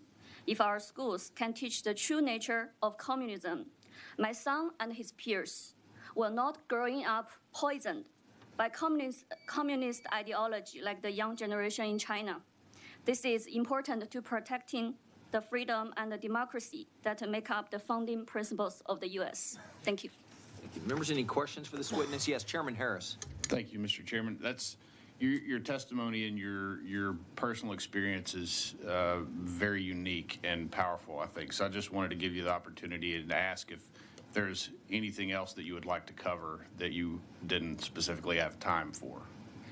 My case is not the worst, and still the persecution for different groups who are not, who are not holding the same value with Communist Party will be persecuted, still be persecuting. And there are many other horrible things happening right now in China, still 2023, right? And there's other bills that maybe you have heard of. Yeah, maybe later you can get to know more. Yeah, this is, I'm so honored to be invited to do the testimony here because I never have the chance to speak out, before. So it's really appreciate that I can have the chance to, speak out to let all of you to hear. Thank you very much for coming and thank you for your testimony. Thank you. Yeah, thank you very much. Chair calls Jackie Bessinger. We'll show Jackie Bessinger on behalf of herself, registered for the bill. Chair calls Tom Nobis. Tom Nobis. We'll show Tom Nobis on behalf of himself, registered for the bill. Chair calls Gregory Porter. Gregory Porter.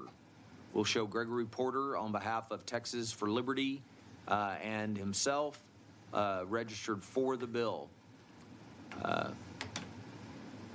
Chair calls Judy DeHaan. Judy DeHaan. We'll show Judy DeHaan on behalf of herself, registered for the bill. Chair calls Jaime Puente. Jaime Puente. We'll show Jaime Puente on behalf of every Texan registered against the bill. Chair calls Teresa Thomas. Teresa Thomas. We'll show Teresa Thomas on behalf of herself, registered against the bill. Chair calls Paula Hilliard. Okay.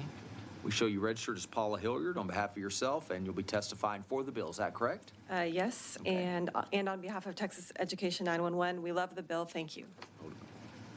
Well, hold up. Okay.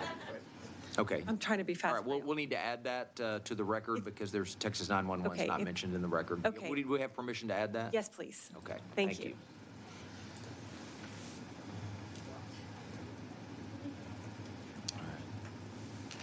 All right, thank you. Chair calls Aileen Blakowski. Aileen Blakowski. We'll show Aileen Blakowski on behalf of herself testifying on the bill. Chair calls Rhonda Hurst. Rhonda Hurst. We'll show Rhonda Hurst on behalf of Moms for Liberty and herself, registered for the bill. Chair calls Melanie Lamb. Melanie Lamb. We'll show Melanie Lamb on behalf of herself, registered for the bill. Chair calls Tammy Reyes.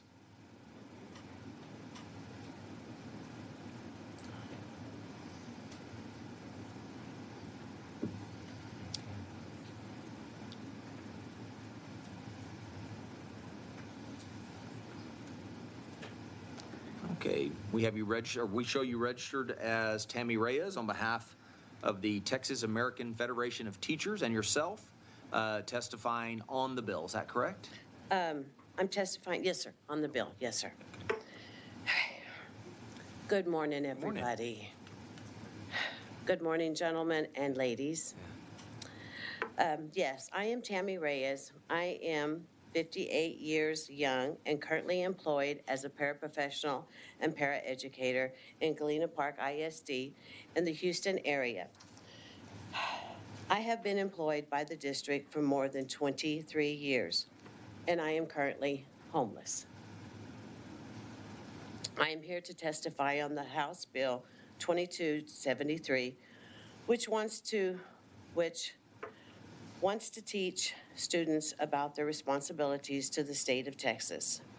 I am here to ask, does the legislator understand its responsibilities to Texas?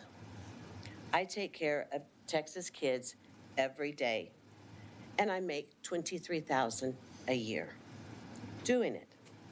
This legislators has a responsibility to fully fund public schools. Does that salary sound fully funded to you? I am all for teaching our kids about how to be great Texans who take care of one another and our great state. But how can we say that to them with any seriousness when this state refuses to take care of people like me who take care of those kids every day? I also want to ask you, who do you think is going to teach this curriculum to students? I love my job. I love my kids a lot. But I cannot afford to own a home and to support myself on what Texas thinks my job is worth. More and more of my peers are walking away because they feel disrespected and undervalued. You are sitting here talking about what our kids should learn instead of talking about your responsibility to the people who help our kids learn. I don't want to walk away from my kids, but I have to take care of myself. I drove over 100 miles today to come here to talk to you and to ask you to help me to take care of people like me. Thank you. Members, any questions for this witness? All right, we appreciate you. Have a blessed one. Yeah, thanks. Oh, I'm sorry, we'd have Representative Talarico. Thank you, Mr. Chairman. Just not a question, just wanted to thank you. I know you drove a long way, and it's an important message you delivered to all of us, and I think you speak for a lot of your coworkers and your peers who can't be here today. So just want to thank you for that. Thank you. And I'm talking about not just for paraprofessionals, but all support staffs, okay? That's right. Thank you all. And as a former classroom teacher, those schools would not run without people like you doing it every day. Thank you. Thank you. You all have a blessed one. Thanks for being here. Chair calls Melissa Rowell. Melissa Rowell. We'll show Melissa Rowell on behalf of herself, registered for the bill. Chair calls Teresa Razzo.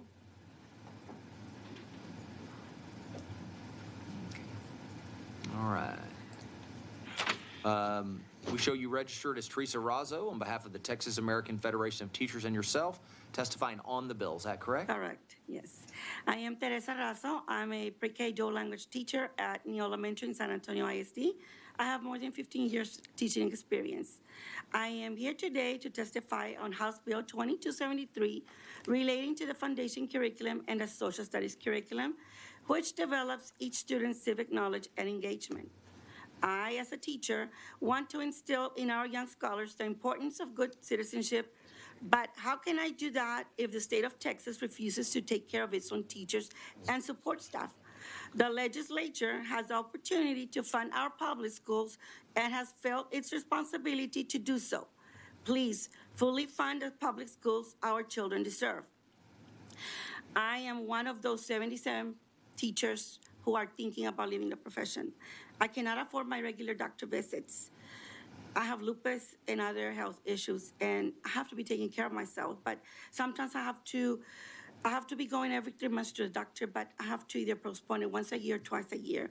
And that's not good for my health, and I have to be there for my children.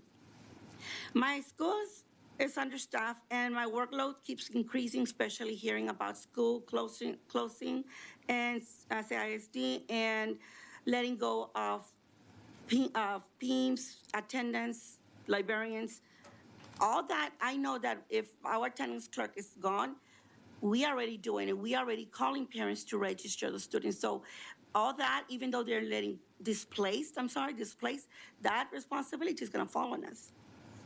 As I said before, I have more than 15 years of experience, and I know I'm well worth the race. I have 2 master's degrees, and I'm a candidate for National Board Certification.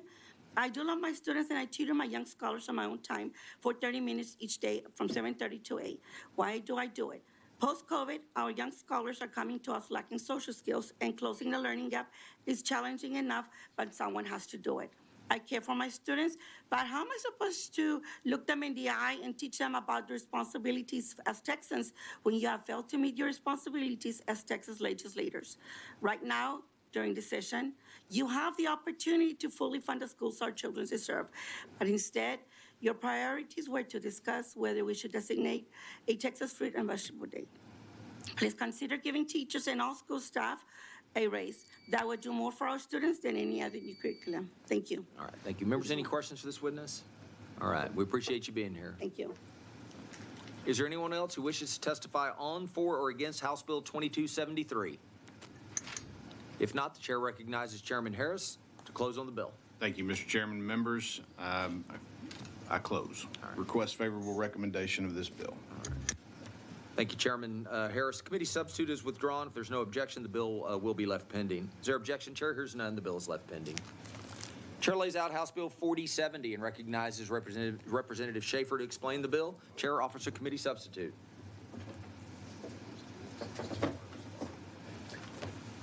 Sorry.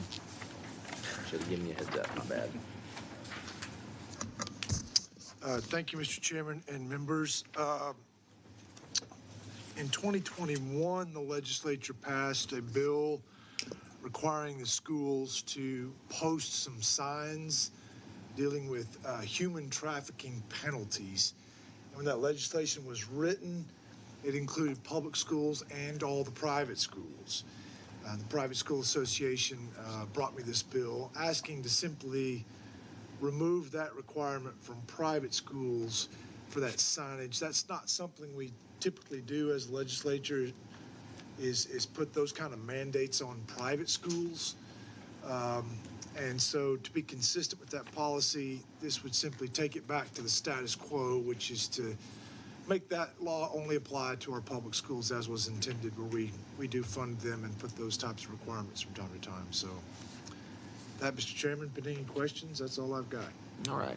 Members, any questions for Representative Schaefer? If not, we'll move on to testimony. Chair calls Laura Colangelo.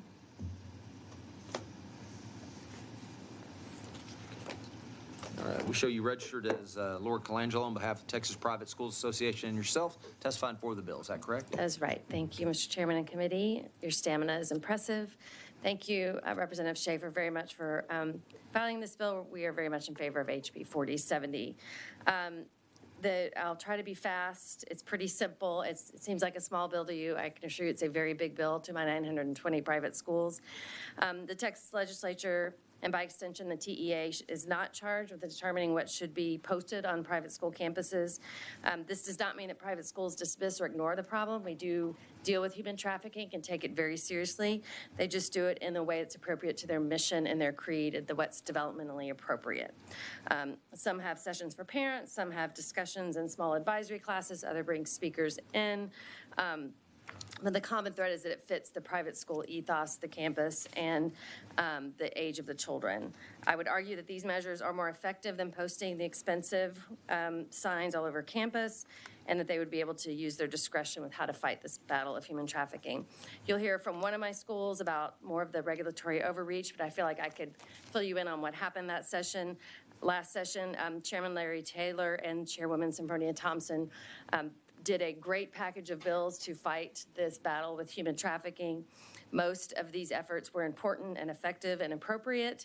This one provision was not necessarily appropriate or effective. I've spoken with both of their offices. They're fine with us making this small adjustment to that law.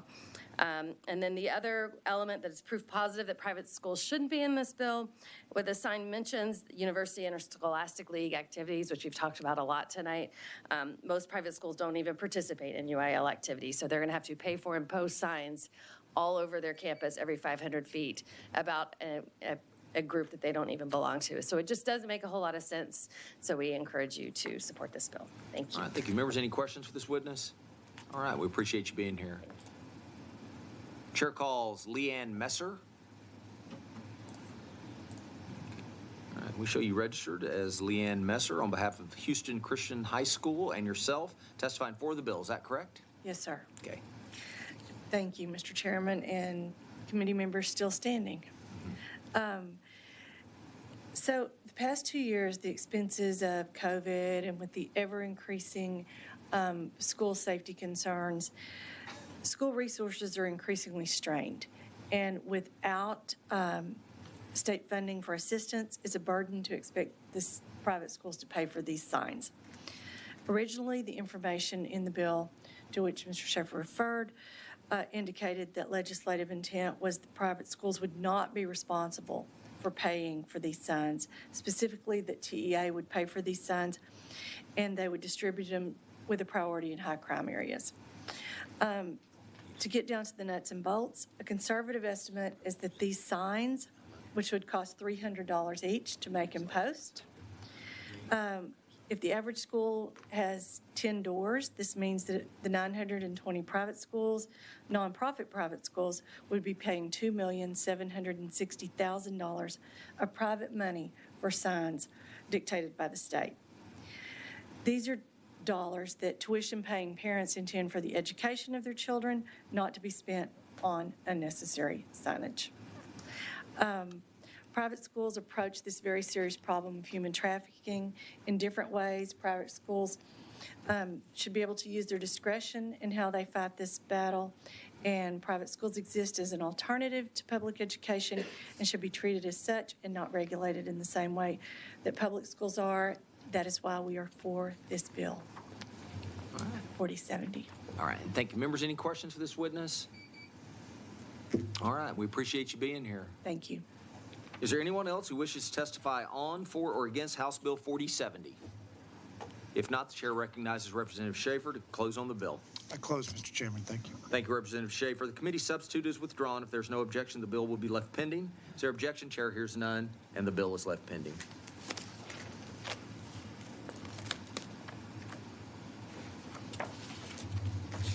Okay. All right. Okay. How do you recognize yourself?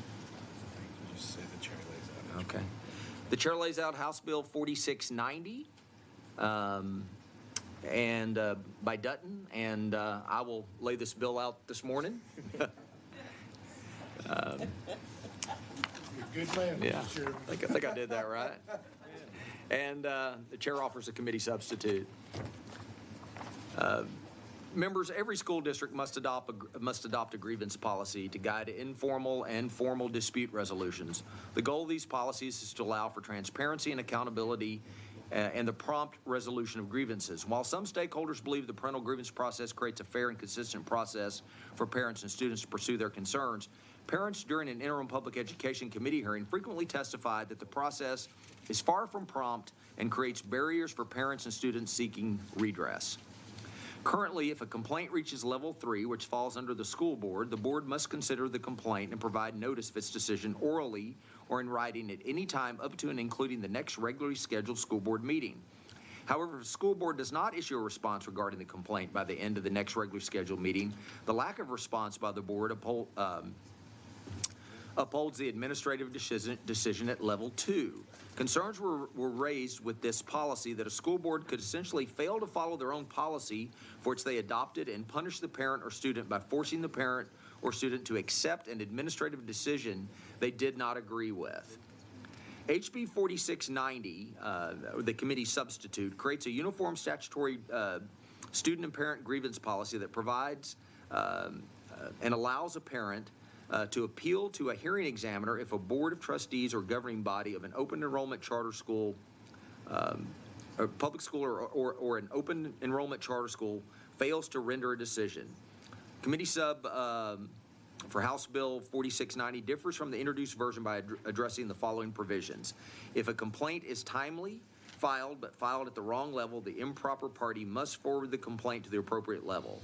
The appropriate level must notify the complainant acknowledgement of the complaint, and the complaint must be timely filed.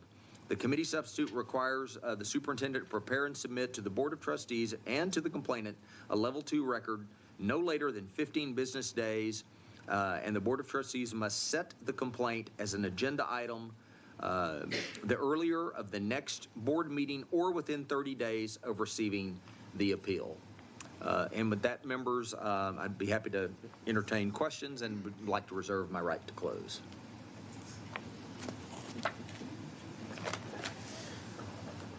Are we good? Yeah, we're good. All right. Chair recognizes Mary Lowe. Chair calls Mary Lowe. And I recognize you because I see you a lot. But I don't recognize you. You're not looking very Dutton-ish tonight. We show you registered as Mary Lowe on behalf of Families Engaged and yourself testifying on the bill. Is that correct? Yes, that's Okay. correct. So the bill is a great bill. I do a lot of grievances, and I have a couple of questions about it. I don't know how this bill is going to change that. We already have FNG legal, and then each district gets to have FNG local, and they can modify local to meet their own standards. So it can vary from FNG legal. So my understanding is that this would supplant what is currently FNG legal. So I'm not sure that it's going to accomplish anything unless there's some amendments made or substitutions made to the current language. The other thing is that it does kind of create a burden, even though there's some exceptions on the deadline for the level 1 to that everything has to be submitted in 10 days. Often the plaintiff is doing public information requests, and those aren't due back in 10 days. Even though there's the exception to it, a lot of times you get pushback from the school districts. So the additional language there kind of creates just a barrier and a point of contention, I guess, that we'd like to avoid. You've heard a lot tonight about the law firms being represented. I wouldn't mind some language that says that at level 1 and level 2, that it should be in an environment where a legal precedent isn't being set forth, because it's certainly intimidated and sets up for friction. So I don't know how y'all feel about that. And then finally, the biggest issue is that you have the fox guarding the hen house in all of these situations with the grievances. And you also have the attorneys being rewarded by denying them, because that means their billable hours go up, which is kind of being addressed there. But if it's not sent to the commissioner, and I know you're aware of this because you've had some people talk to you, anything that gets referred up to grievance, nothing happens with it. So that language doesn't change anything. For it to be at level 4, we can always do that. But if you would put somebody at a local level, and we've suggested, an ombudsman that's under an elected official. I don't know if you tie it to a Senate district office or if you tie it, and I know it's funding, but I'll find you the money. I'll find you the money if you'll get rid of something else. But we just need, we need somebody at that level that's a neutral party. And millions of ideas, we definitely need help here. All right. So thank you for what you're doing, though. You bet. Members, any questions for this witness? All right. We appreciate you being here. Chair calls. Yeah. Terry Chumchel.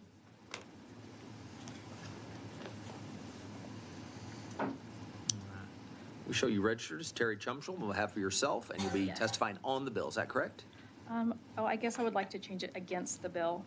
Okay, give us just 1 second. Okay.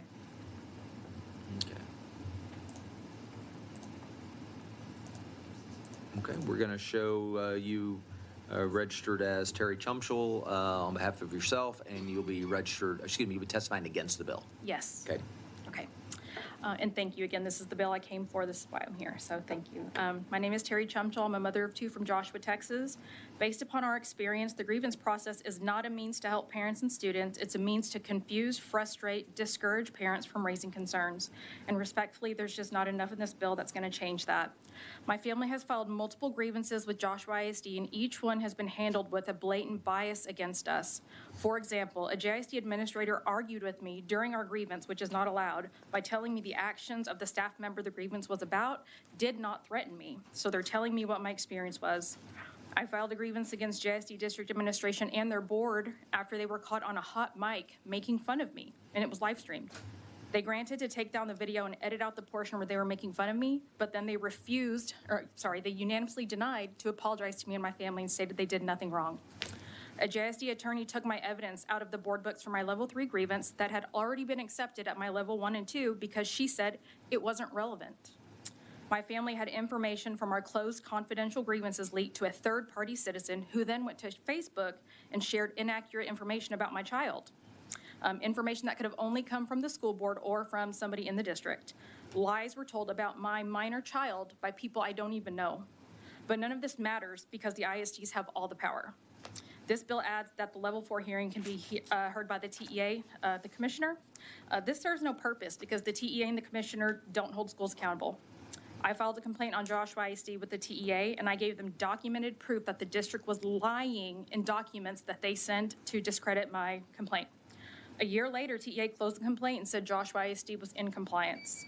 When asked about why my complaint was closed, Deputy Commissioner Steve Lechello said that I didn't use the magic words in my complaint.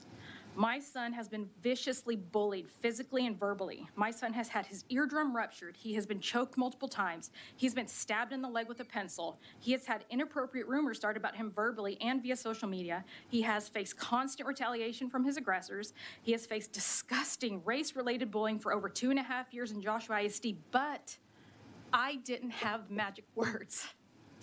So as long as parents have to have secret words to get the TEA to help them, then families will continue to suffer in silence. Take away the hurdles for parents that they have to jump over to have their concerns heard. Take away the strict grievance timelines for parents. Give us the same ability to introduce evidence whenever we want, just like the district. Give us an ombudsman under SBOE, not TEA, to advocate for our families. Give us the ability to escalate blatant abuse by these districts and have someone, anyone, hold them accountable. Please give parents and children the help that they deserve. Thank you. Thank you. Members, any questions for this witness? All right, we appreciate you being here. Chair calls Holly Plemons. We show you registered as Holly Plemons on behalf of yourself, testifying for the bill. Is that correct? Against, please, if we could change that. Okay, hold on. We got to give us a second. So we have Holly Plemons on behalf of herself, will be testifying against the bill. Yes. All right. Okay, good morning. I wanted to talk to you guys about 4690. I like that the parents can appeal to a hearing examiner who will have the power to provide relief in Section B, but I'd like a more defined description of who that would be. And like Mrs. Lowe and Ms. Chumchall, I would also prefer it to be an independent ombudsman that's probably underneath our SBOE member and I would prefer for it to be hired by them. I have filed in just Fort Worth ISD alone on myself or with somebody and representing them, 16 different grievances. I have lost every single one of them, and every single one of them that I lose, right after I lose them, they make changes in the district to fix everything that I brought up that they gaslit me about that said it wasn't happening. And when I read through Dutton's bill, it was very, very detailed, and I really did appreciate that, because when I'm reading through all of it, it's like, yes, yes, yes, those are the steps that I go through. But due to the very small time window that's in there, I prefer HB 3315 instead, because that gives us a longer window.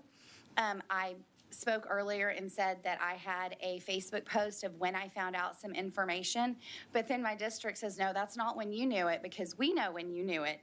And we fought about when I knew something happened instead of just addressing the situation that had happened. So it was just a waste of time, waste of taxpayers' money. and a waste of a lot of heartache for me and for my kids to have to go through that. The bill also does not include taxpayers, just parents. I am no longer a parent in public school. I am now having to homeschool my kids and bear the burden of that, as well as paying taxes. So I would like to see it also include taxpayers, because we should have a right with what happens with our money, that even if we're not using the school district. And that's it. Thank you, guys. Members, any questions for this witness? All right, we appreciate you being here. Chair calls Charles Cooper. Let me show you registered as Charles Cooper on behalf of yourself. You'll be testifying for the bill? No, again, sorry, that was a mistake. Okay, I we'll need to apologize. change that. So Charles Cooper, on behalf of himself, will be testifying against the bill. Thank you very much again for being here. To begin, I want to caveat on the ombudsman thing. On my previous testimony on another bill, talking about how the lawyers come in and out, and ombudsman would solve so many problems and save so much money. It's just simple no-brainer, and it's astronomically frustrating on why something like that is not being done. I gave a little testimony earlier about what happens when the grievance processes begin. Today, I'm going to talk about what I had to go through before I decided to file a formal grievance. I'm a disabled veteran. I have lost vision. I have horrible tinnitus. I get confused very, very easily, and it takes a lot for me to comprehend something, so I like to prepare for it. I studied the grievance policy and how it's supposed to work with Godly ISD and Superintendent Dick Deere and how he wants to delegate those authorities. It described that I should go through the informal process. We had a mother whose daughter had a suicidal ideology triggered through an email algorithm that triggered it. And the school district did not report this to her for over a week. She finally found out about it, so we decided to do the grievance processes, and I was helping her with it because she was so distraught. So I went into the ISD to informally resolve this, and I was there 2.5 hours without getting a complaint. After providing a medical documentation that I needed help understanding this, I was giving a yellow Post-it note told to go to the district website to educate myself on it. So finally, and I also gave them the opportunity to extend the time constraints because I was so confused about it. I needed more help with it, and they were too busy to help me. And it took 2 of us to do that. They refused. So I left. I waited the extended period of time. During that period of time, I was in the school about 10 to 12 times, volunteering to reading with kids, volunteering making copies and laminations for children, and going to lunch with my child 2 days a week. At the time that I finally filed the grievance, at 8:30 in the morning, I filed 7 grievances on this mother's behalf and what I had been through. 8 hours later, I got trespassed. I'm one of 4 in Godly ISD that Superintendent Dick Deere's trespassed. So what are we supposed to do? You guys are really, really trying hard, and I appreciate it, but they're bastardizing what you guys do here. They're circumventing it with these legal teams, and they're making it overwhelmingly difficult for parents without bringing astronomical amounts of money to compete with that. And it's horribly, horribly frustrating. But thank you for your efforts. But please really deep dive into this. You can really solve a lot of problems with proper verbiage and accountability at the district level. Thank you very much. Thank you. Members, any questions for this witness? All right, we appreciate you being here. Chair calls Mary Elizabeth Castle. All right. We show you registered as Mary Elizabeth Castle on behalf of Texas Values Action, testifying for the bill. Is that correct? Yes, that's correct. Hello, I'm testifying in regards to HB 4690, and as stated earlier, in favor of other bills, we have seen a lot of issues with the grievance process and think that there's a need for legislation on this issue. We have worked with a number of parents on the grievance process where responses were not given in a timely manner, the process dragged on for more than a year, and there were unclear policies on how grievance hearings have been conducted. There are several things that I do find that I support in this bill. One of those is that requiring the district to provide the policy to each student and parent at the beginning of the school year is very good. This has been a problem with a lot of parents that even when they go through the process, they don't even have the information on what happens at each step. So if you give this to every single parent at the beginning of the year, it's very transparent on what will happen at each step if they ever find that they will file a grievance. Secondly, I'm supportive of the fact that it prohibits board trustees from retaliating against a student or parent filing a grievance. Unfortunately, we have heard different stories and accounts of, parents especially if it's a small town or just a closed environment, have faced, retaliation for pointing out issues that they have with the school district. So this is a very good provision as well. Supportive of different levels of hearings being recorded for transparency's sake.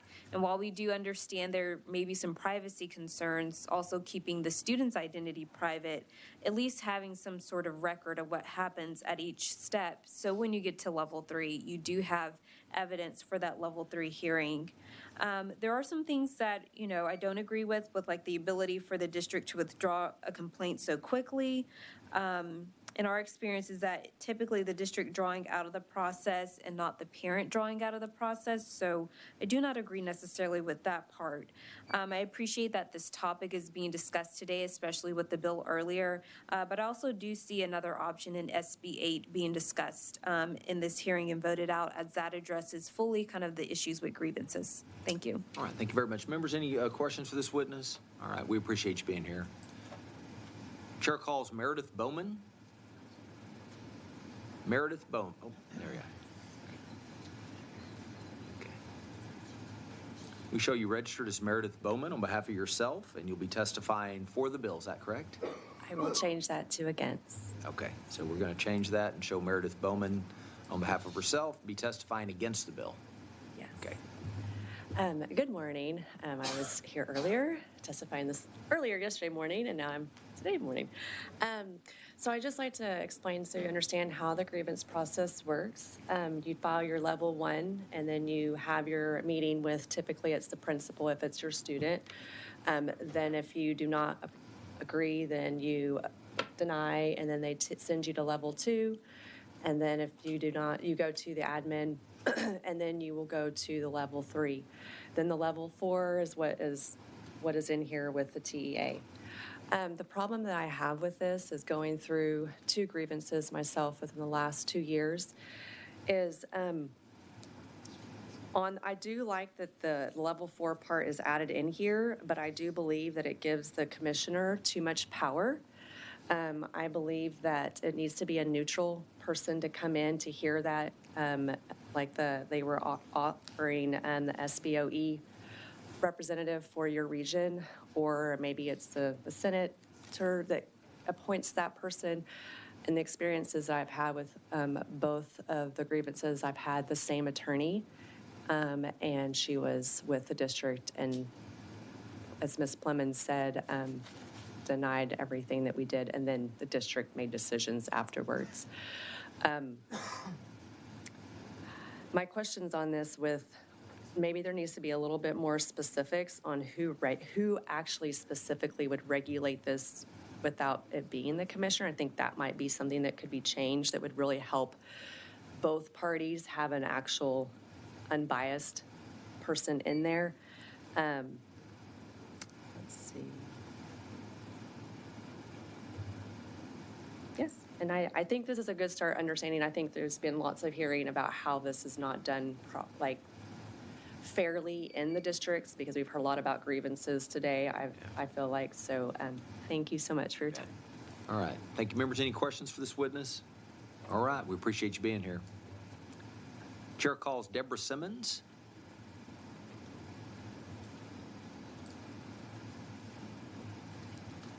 All right. We show you registered as Deborah Simmons on behalf of yourself, and you'll be testifying on the bill. Is that on the correct? bill, yes, please.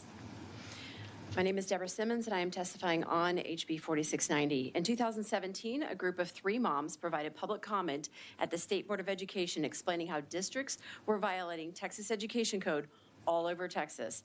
Members were perplexed due to the lack of jurisdiction, asking us if we had filed grievances and suggesting that we contact legislators to change the laws. The laws weren't the problems.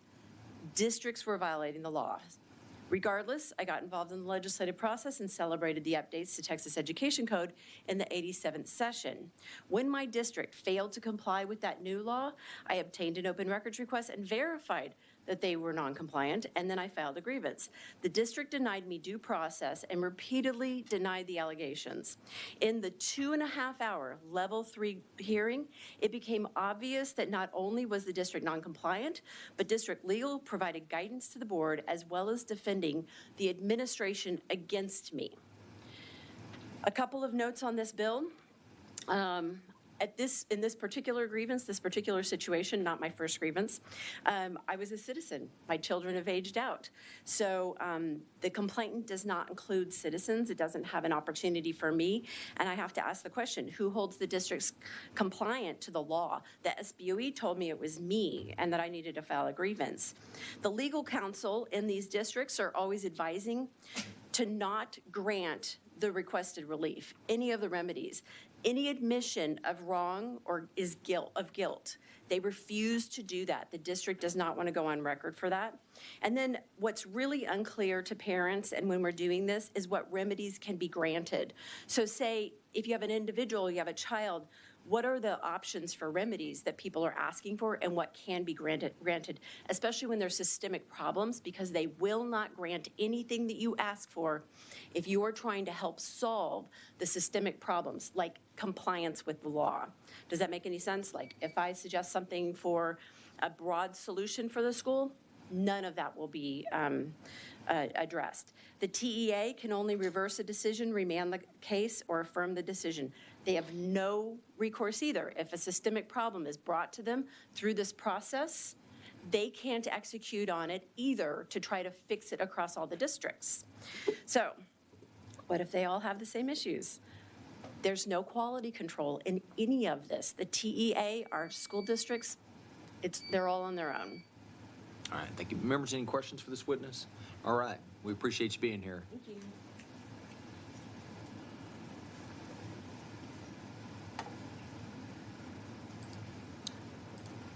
Chair calls Teresa Thomas. Teresa Thomas. We'll show Teresa Thomas on behalf of herself, registered for the bill. Chair calls Paula Hilliard.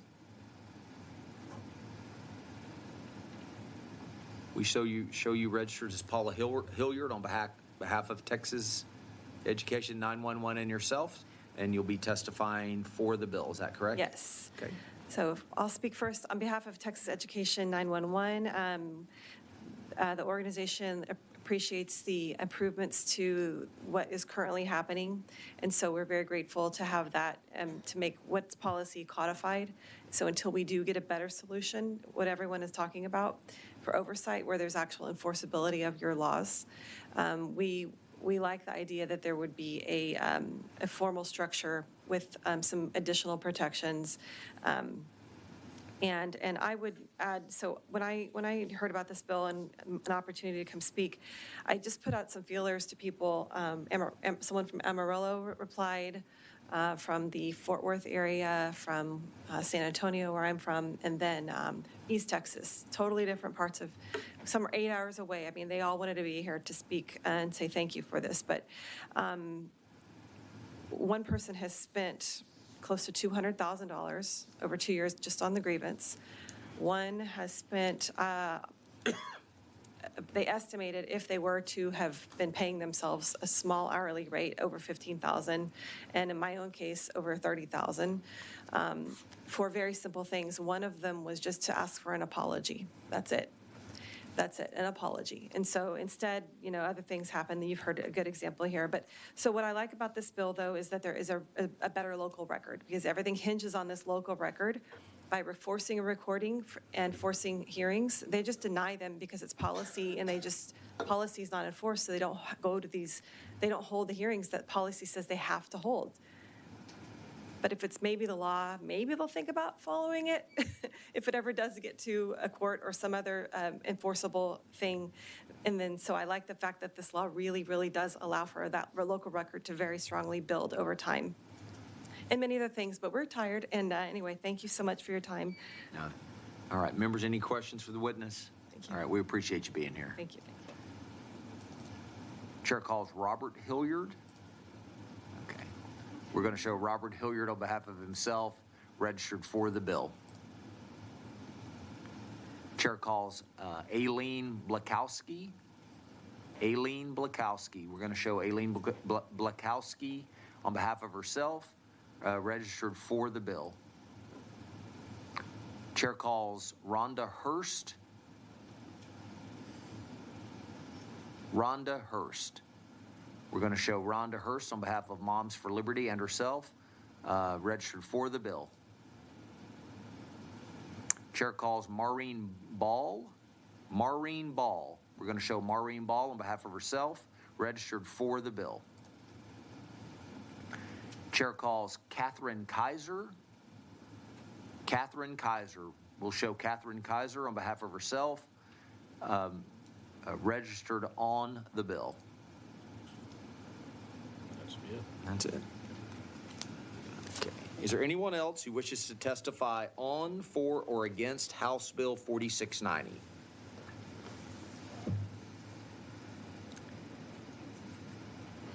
If not, the chair closes on the bill. All right. The committee substitute is withdrawn. If there's no objection, the bill will be left pending. Is there objection? Chair hears none, and the bill is left pending. That it? That's it. Just, All right. Just the closing. Members, that concludes today's agenda. Is there any further business for the committee to address? If not, the chair moves to adjourn. Is there objection? Hearing none, the committee stands adjourned, subject to call of the chair.